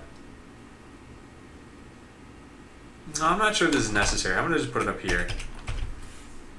Okay, write a deploy script to the VPS. That's something I'm going to need at some point. I don't know if it's worth writing now. Capitalize the title of, oh yeah, that's another thing I gotta modify this page for. What else do we have here? Make the chat box hideable or make it much, much smaller. Alright, it's much smaller, we did that. Make sure the print button function is not accessible to users. Oh, this is something I haven't done. It's not like super necessary, but I should still do it. So let's go into code execution system. There's the print command. So this should only be available if we make it available to you. Or I could make it available but just not do anything. I wonder what's better. MS Visser says, now we have to read a 20-character EULA every time we want to play. I could change it at any point on you too. Could all of a sudden say something different. Yeah, this will eventually probably. I don't know what the lawyer's going to come up with exactly, but I expect that the UL will probably take at least a page. And I'm going to put a TLDR on there. I can already tell you that right now. It's that I guarantee nothing, whether it's fun or security or performance or uptime or that you spent your loyalty points and got something. And the second thing is I'm not sharing your information with anybody yet. Like, I don't plan on doing that eventually. There's also no personal information that I'm even collecting. The entirety of how you'll play this game this week will be you whisper my Botland bot that you want to play. It sends you a password and deducts some loyalty points. And then you connect with your Twitch name and this randomly assigned password. Let's say you lost the password. You shared it with the internet or something like that. Well, guess what? You didn't lose anything. Your Twitch name is the only thing that's associated with this. There's not a real name, there's not a phone number, there's not an address, etc., etc. Yeah. And I'm going to clarify more of that on the site. So as far as this goes, I think we're going to make another environment variable that's just like, you can't call this. In order for us to do that though, we have to put it into here. There's a print function. I could just comment this out for now. I kind of want to be able to use it though.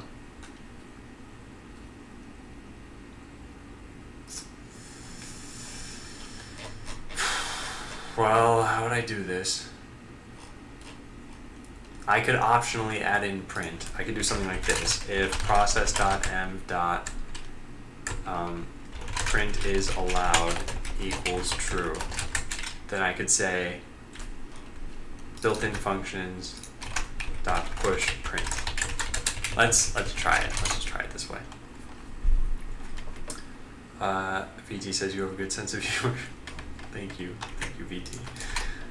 All right, let's try this out. So now we shouldn't be able to call the print command.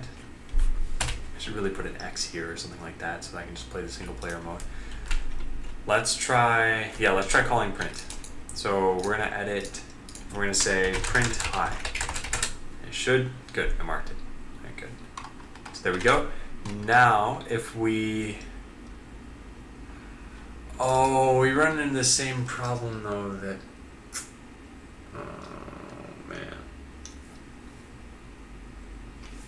when you run in the browser, I'm in single player, it should be allowed. Because you're only logging to your own console. You can't do anything malicious there.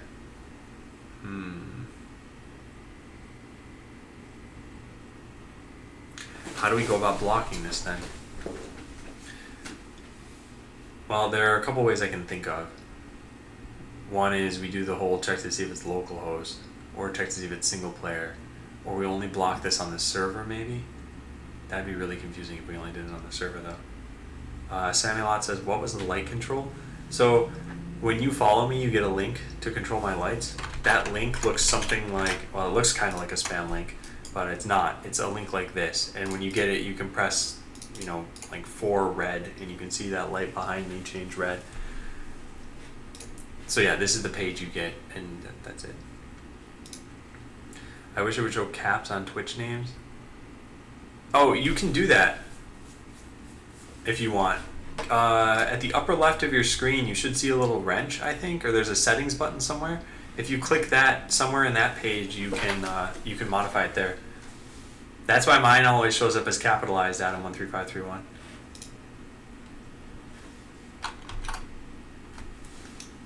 Oh, that's why you didn't see it. I'm in front of it.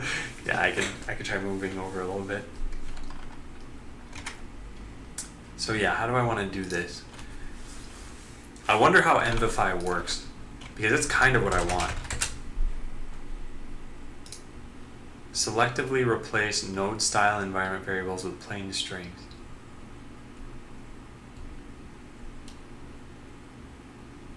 Replace variable checks with ordinary strings. Oh, I see. Huh.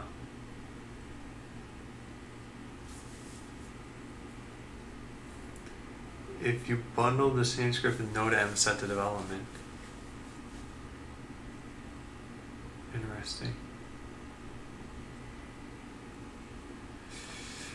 So there's a Browserify plugin, and we can use it like they said here, but I'd want to base this on, oh, okay, I think this will work. I think we can use this. Okay, I need to get the Envify plugin then.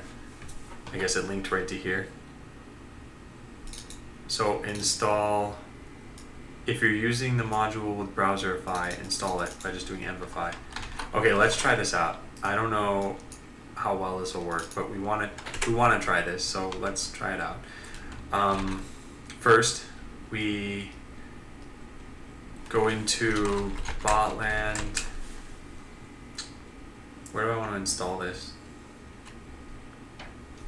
Yeah, just in the root npm install -save Envify.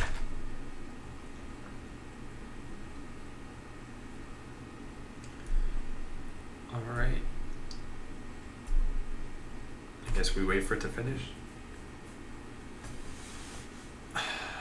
Yeah, okay. So now we have Envify. Now we need to pass it.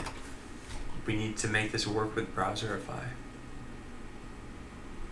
No, I don't know if I want to do this. I don't totally know my deployment scenario yet. Also, what I'm trying to make this control is a very basic check. I could just do this on the server if I wanted to. Oh, the problem with that is that then the client doesn't know the result. Alright, yeah, let's try this out. This isn't live, it's 10 seconds off, yeah. Alright, yeah, how does Stack Overflow say to use this?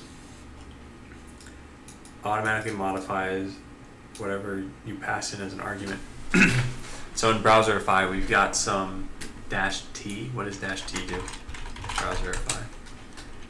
BTS, can I change your lights? Yeah, sure. Alex, Birdie, Bronze. Alright, documentation. Let's look at the -t variable. It is transform. Use a transform module on top level files.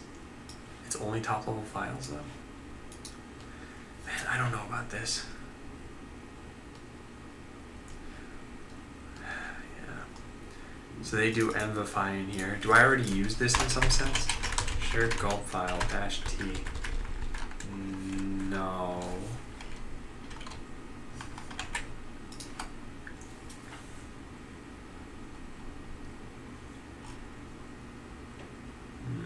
It's not. So they don't.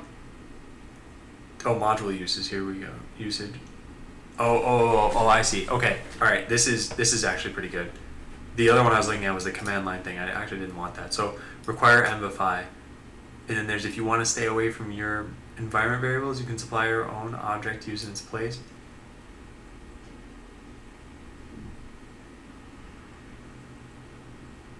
What? Envify custom. And we can say which ones we want for this. That's actually pretty useful. Yeah, let's try that out. Okay. There, Envify equals require the custom version of this. Then also I screwed up. Sorry. BT Alex, I typed in the wrong console window, so it didn't actually give you anything. There you go. And you should be able to, oh no, I did it. Huh, I might have given you 2. Well, whatever. Now you've got twice as much control. So I've got Envify now. And I want to do in b.transform. Do I call the transform here? Yes, I do. Execute bundle. I don't know if that ever even happens. Bundle watch. This we do want though. So we have babelify.configure. So there would also be Envify in here.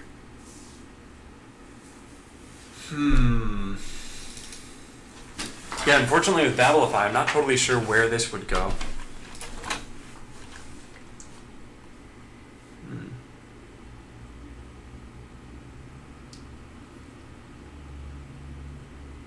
I think I would just need to try this out, because what does Babelify configured do? I think we need to look at that to figure it out. Node Babelify Yeah, I guess it would come from here. Configure. All this does is take in options and return, oh, a function?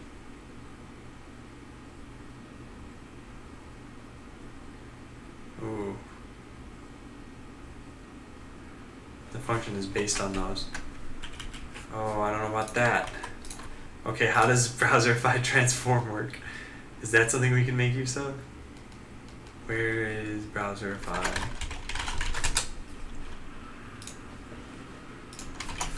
Yeah, so how does transform work? Whoa, what? What is that? Yeah, Miss Visser. You too have a good whatever. Here we go. Transform source code before parsing it for require calls. If tr is a function, then we call it a tr file.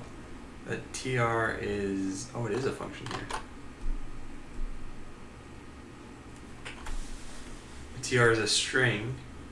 You don't necessarily need to use through. So we could pass in a function that ends up calling Babelify. We have to wrap it though. I'm not sure if I like how that sounds. Plus there's all this here. Return through right end.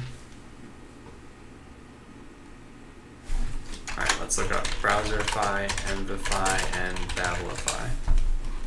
How would they do all of this?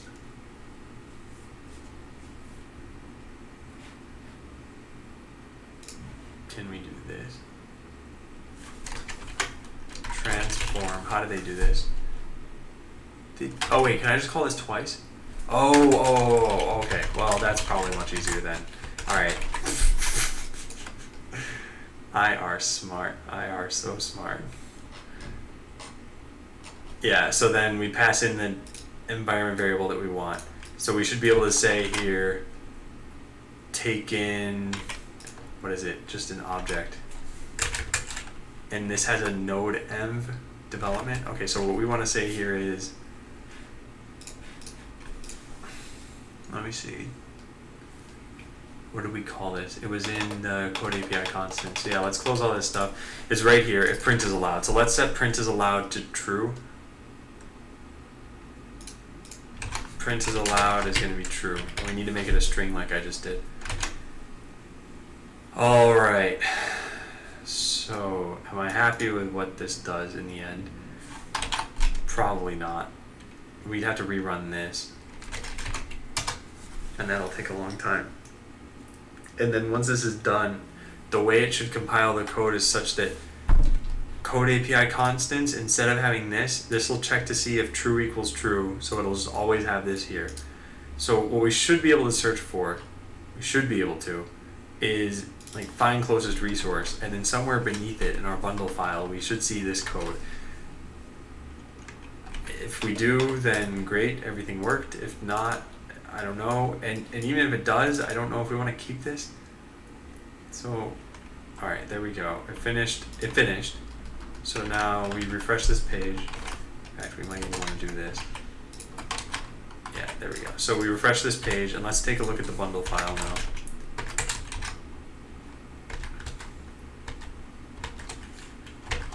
All right, so it was here. It says if process.env.print is allowed. I don't think this worked. We can test it by putting a breakpoint there. But yeah, I don't think this is going to be... It's not set. How does this work then? Undefined. The whole point of Envify is that...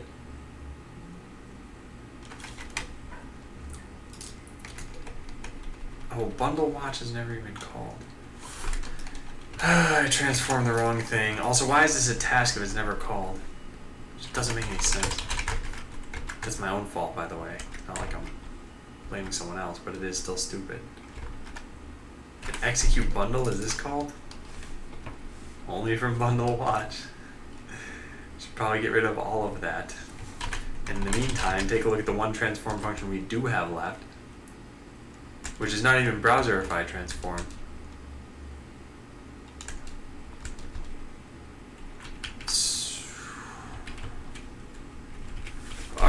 happens when I say gulp watch? It calls bundle. Bundle calls return b.bundle on error. Can I do like a transforming here?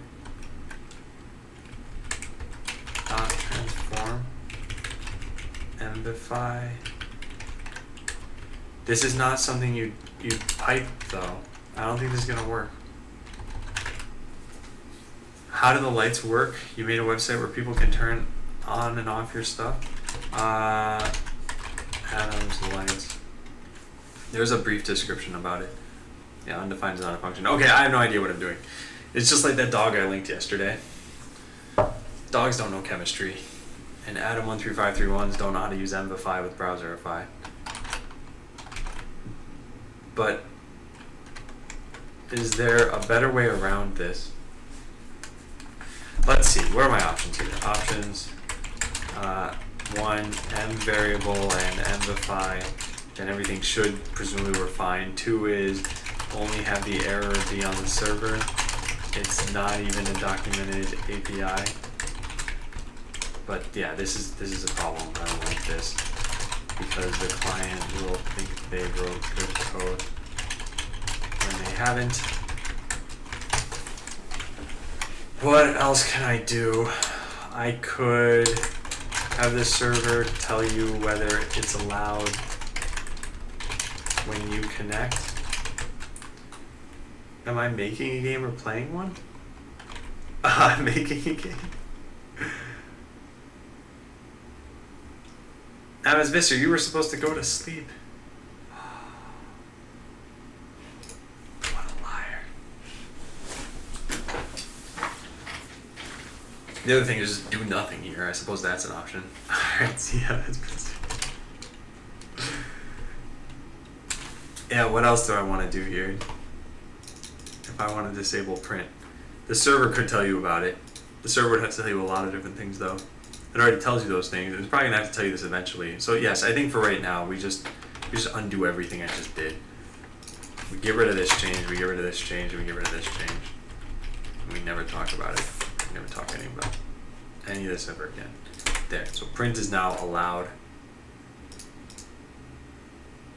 We'll just cut it out at this level. There. Now print isn't allowed no matter what. Take that. Take that, coding problems. I fixed all of it by just typing Control/. Now, what's going on over here? Okay, good. Alright, so that's solved. We just commented out the print function. So disallowed use of the print function from user accessible code, while user defined code. Alright, good. So that's done. What else do we have? Prevent people from placing bots if there are already too many. Modify points help to include pre-beta. That's something we can do pretty fast. Let's do that. Phantom bot, scripts, commands, help command.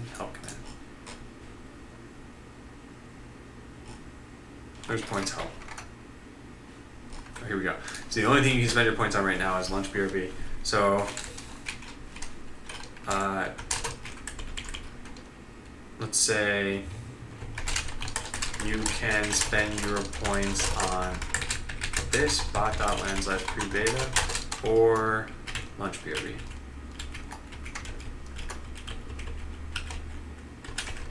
Yeah.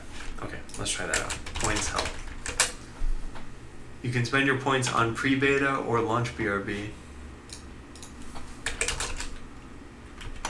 25 points, this puts, yeah, that's better. Okay. Yeah, so we're almost there. We're almost at the point where this is something I can just share out with you people. You people. This is stuff we're gonna have to do. It's fine if it's not there right away. It's fine if this isn't right there. That's not there right away. This doesn't really need to be there. Make multiple game servers and give people a way to switch. Yeah. So those are all things.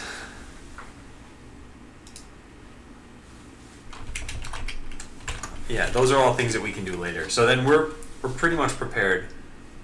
We just have to do these things, I think. And then set up some deploy scripts. Maybe I'll work on that tonight or something.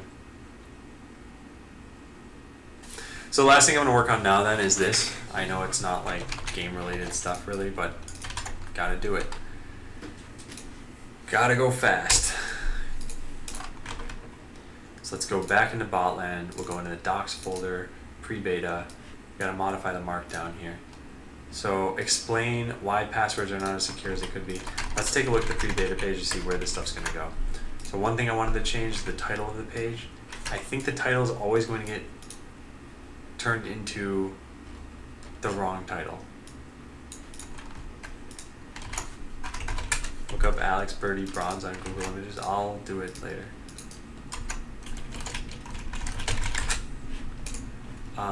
Yeah, so there's a title tag somewhere here, this. And when I change this, and then I regenerate this, so markdown, saved HTML, markdown, this gets modified and overwrites the title that I give it.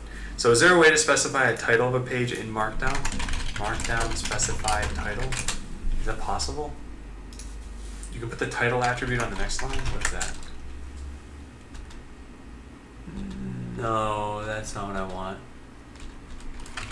Aw, man, is there not a way to do this?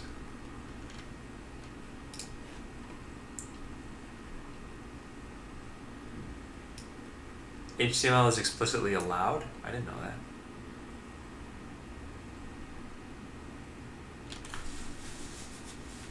Well, what? What? So then I can specify a title just by saying a title tag? Alright, CBT. What happens when I do this? Title, hello world. And then I generate the markdown for that. That didn't work. I mean, it made a second title tag. I wonder how to get rid of the first one.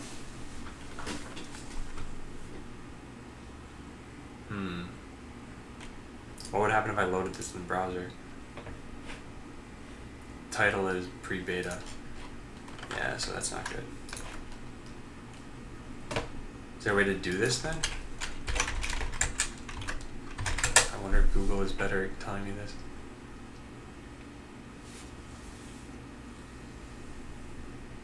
There is no way to indicate the document title in Markdown. Oh, no, that was the same thing I'd already been to. Huh. Yeah, I don't know if this is something I can do. And if it's not something I can do, then I need to write something else that injects the title into this? That just sounds silly. Maybe... Do I have Markdown on my computer? No. Hey Zogzer, long time no see. Add a script tag to change the title. It's actually not a bad idea. Whoops. I have a Markdown script here, and I just want to set the title of the resulting HTML so that it's not lowercase pre-beta. In fact, one way I could do this is just by naming my file what I want the title to be. I think this is the Sublime plugin that's screwing up, actually. Let me go look at that. Maybe I can just change how this works. Markdown preview. This thing. So what do we do? Markdown preview.py. Get title. If self.meta title is not none. So, I can set a meta title. Otherwise, take the file name. How does the meta title get set? Get meta. Oh, so I have to make a meta tag with a title in it? Is that all I had to do? Is this how this works? How to Markdown. I don't think that worked. It put a meta tag over there though. Alright, we should probably take a look at how this actually works. So meta equals this. In self.settings.get meta. So where are self.settings loaded?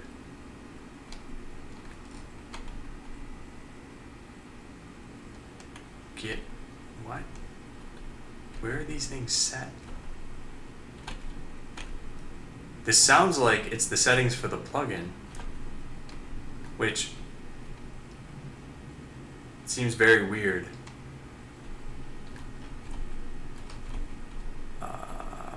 Yeah, I don't see these getting set anywhere else. Hey, Hardline. So Zogzer, what have you been up to? I haven't seen you in a while. Let's do package settings, markdown preview settings default. Are there meta settings in here? That'd be really weird.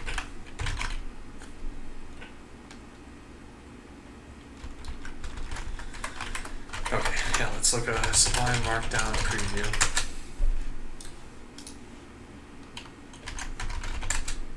Metadata support. When the meta extension is enabled, the results will be written in HTML. Meta name equals key content. Title is the one exception, as content will be written to the title tag. Okay. There's some extension I need. The metadata extension as a syntax for defining metadata about a document. What? What is all this? How do I enable this? Enable extensions default? Is this already on? I was having fun with OpenGL on Intel drivers. And Hardline, I was talking to Zogzer. How far have you gotten? So I'll give you my generic answer, then I'll give you my specific one. The recap videos are all still on the YouTube page, so I've been updating those. But we are here now. So bots can cloak. Bots can... Wait, I'm going to wait for them to do it and then I'll just point it out. Bots can reflect. So this is a chance to reflect missiles and lasers. Every red projectile you see is a missile. So this thing, Astro Boy, is shooting missiles. And then there are also landmines. Landmines happen much more infrequently. And it added a zapper field in.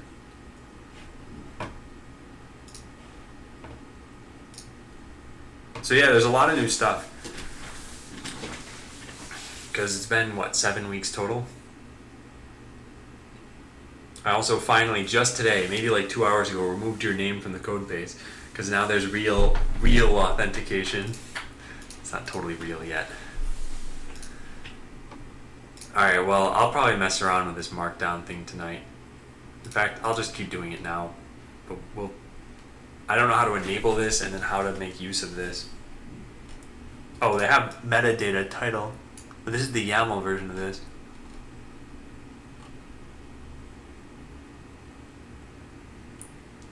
What? They just specified a title? Is that something I can do too?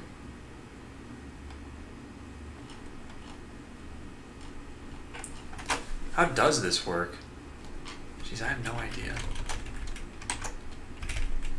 Can I just say title : hello? I don't think that's how you do this. That would just be treated as text. There's got to be some way in Markdown to do this. Enabled extensions, extra GitHub, code highlight. No, the game won't be 3D. We might do some like fake 3D thing, but we haven't gotten the artwork yet.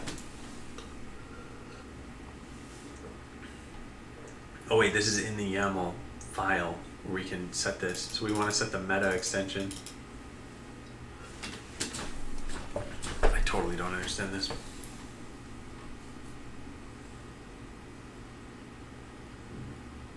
build. Oh, you can just press Control B. Oh, neat. I didn't know that. I don't know JS, but could you not just like add a bit of JS to the file when it runs? Yeah, I could. I'm giving this problem more respect than it deserves. I could just work around this. But I thought I'll do this in the way that I'm supposed to do this here. But this is a little bit more confusing than I expected it to be. Yeah, I think we'll just leave off with this right now. Hey, Argagino. I think I'm just about to sign off. It's about 5 o'clock. And yeah, I think we got a lot done today. We started working on pre-beta, so if you go to this page, let me link it. Go to this page, you can find out some more details. Maybe I'll modify this tonight some more because I do want to make some modifications. And yeah, now you can see this is the big the big difference with today. So now there's an input name, input password, and then you have to agree to the EULA, and you click connect. There's no EULA yet. This is just a fake one. It says EULA will be here. But yeah, I think I'm gonna get going. I'll be back online tomorrow. So the usual 16 hours from now, I'll be streaming for another 8 hours. And yeah, you guys all have a nice night. Take care.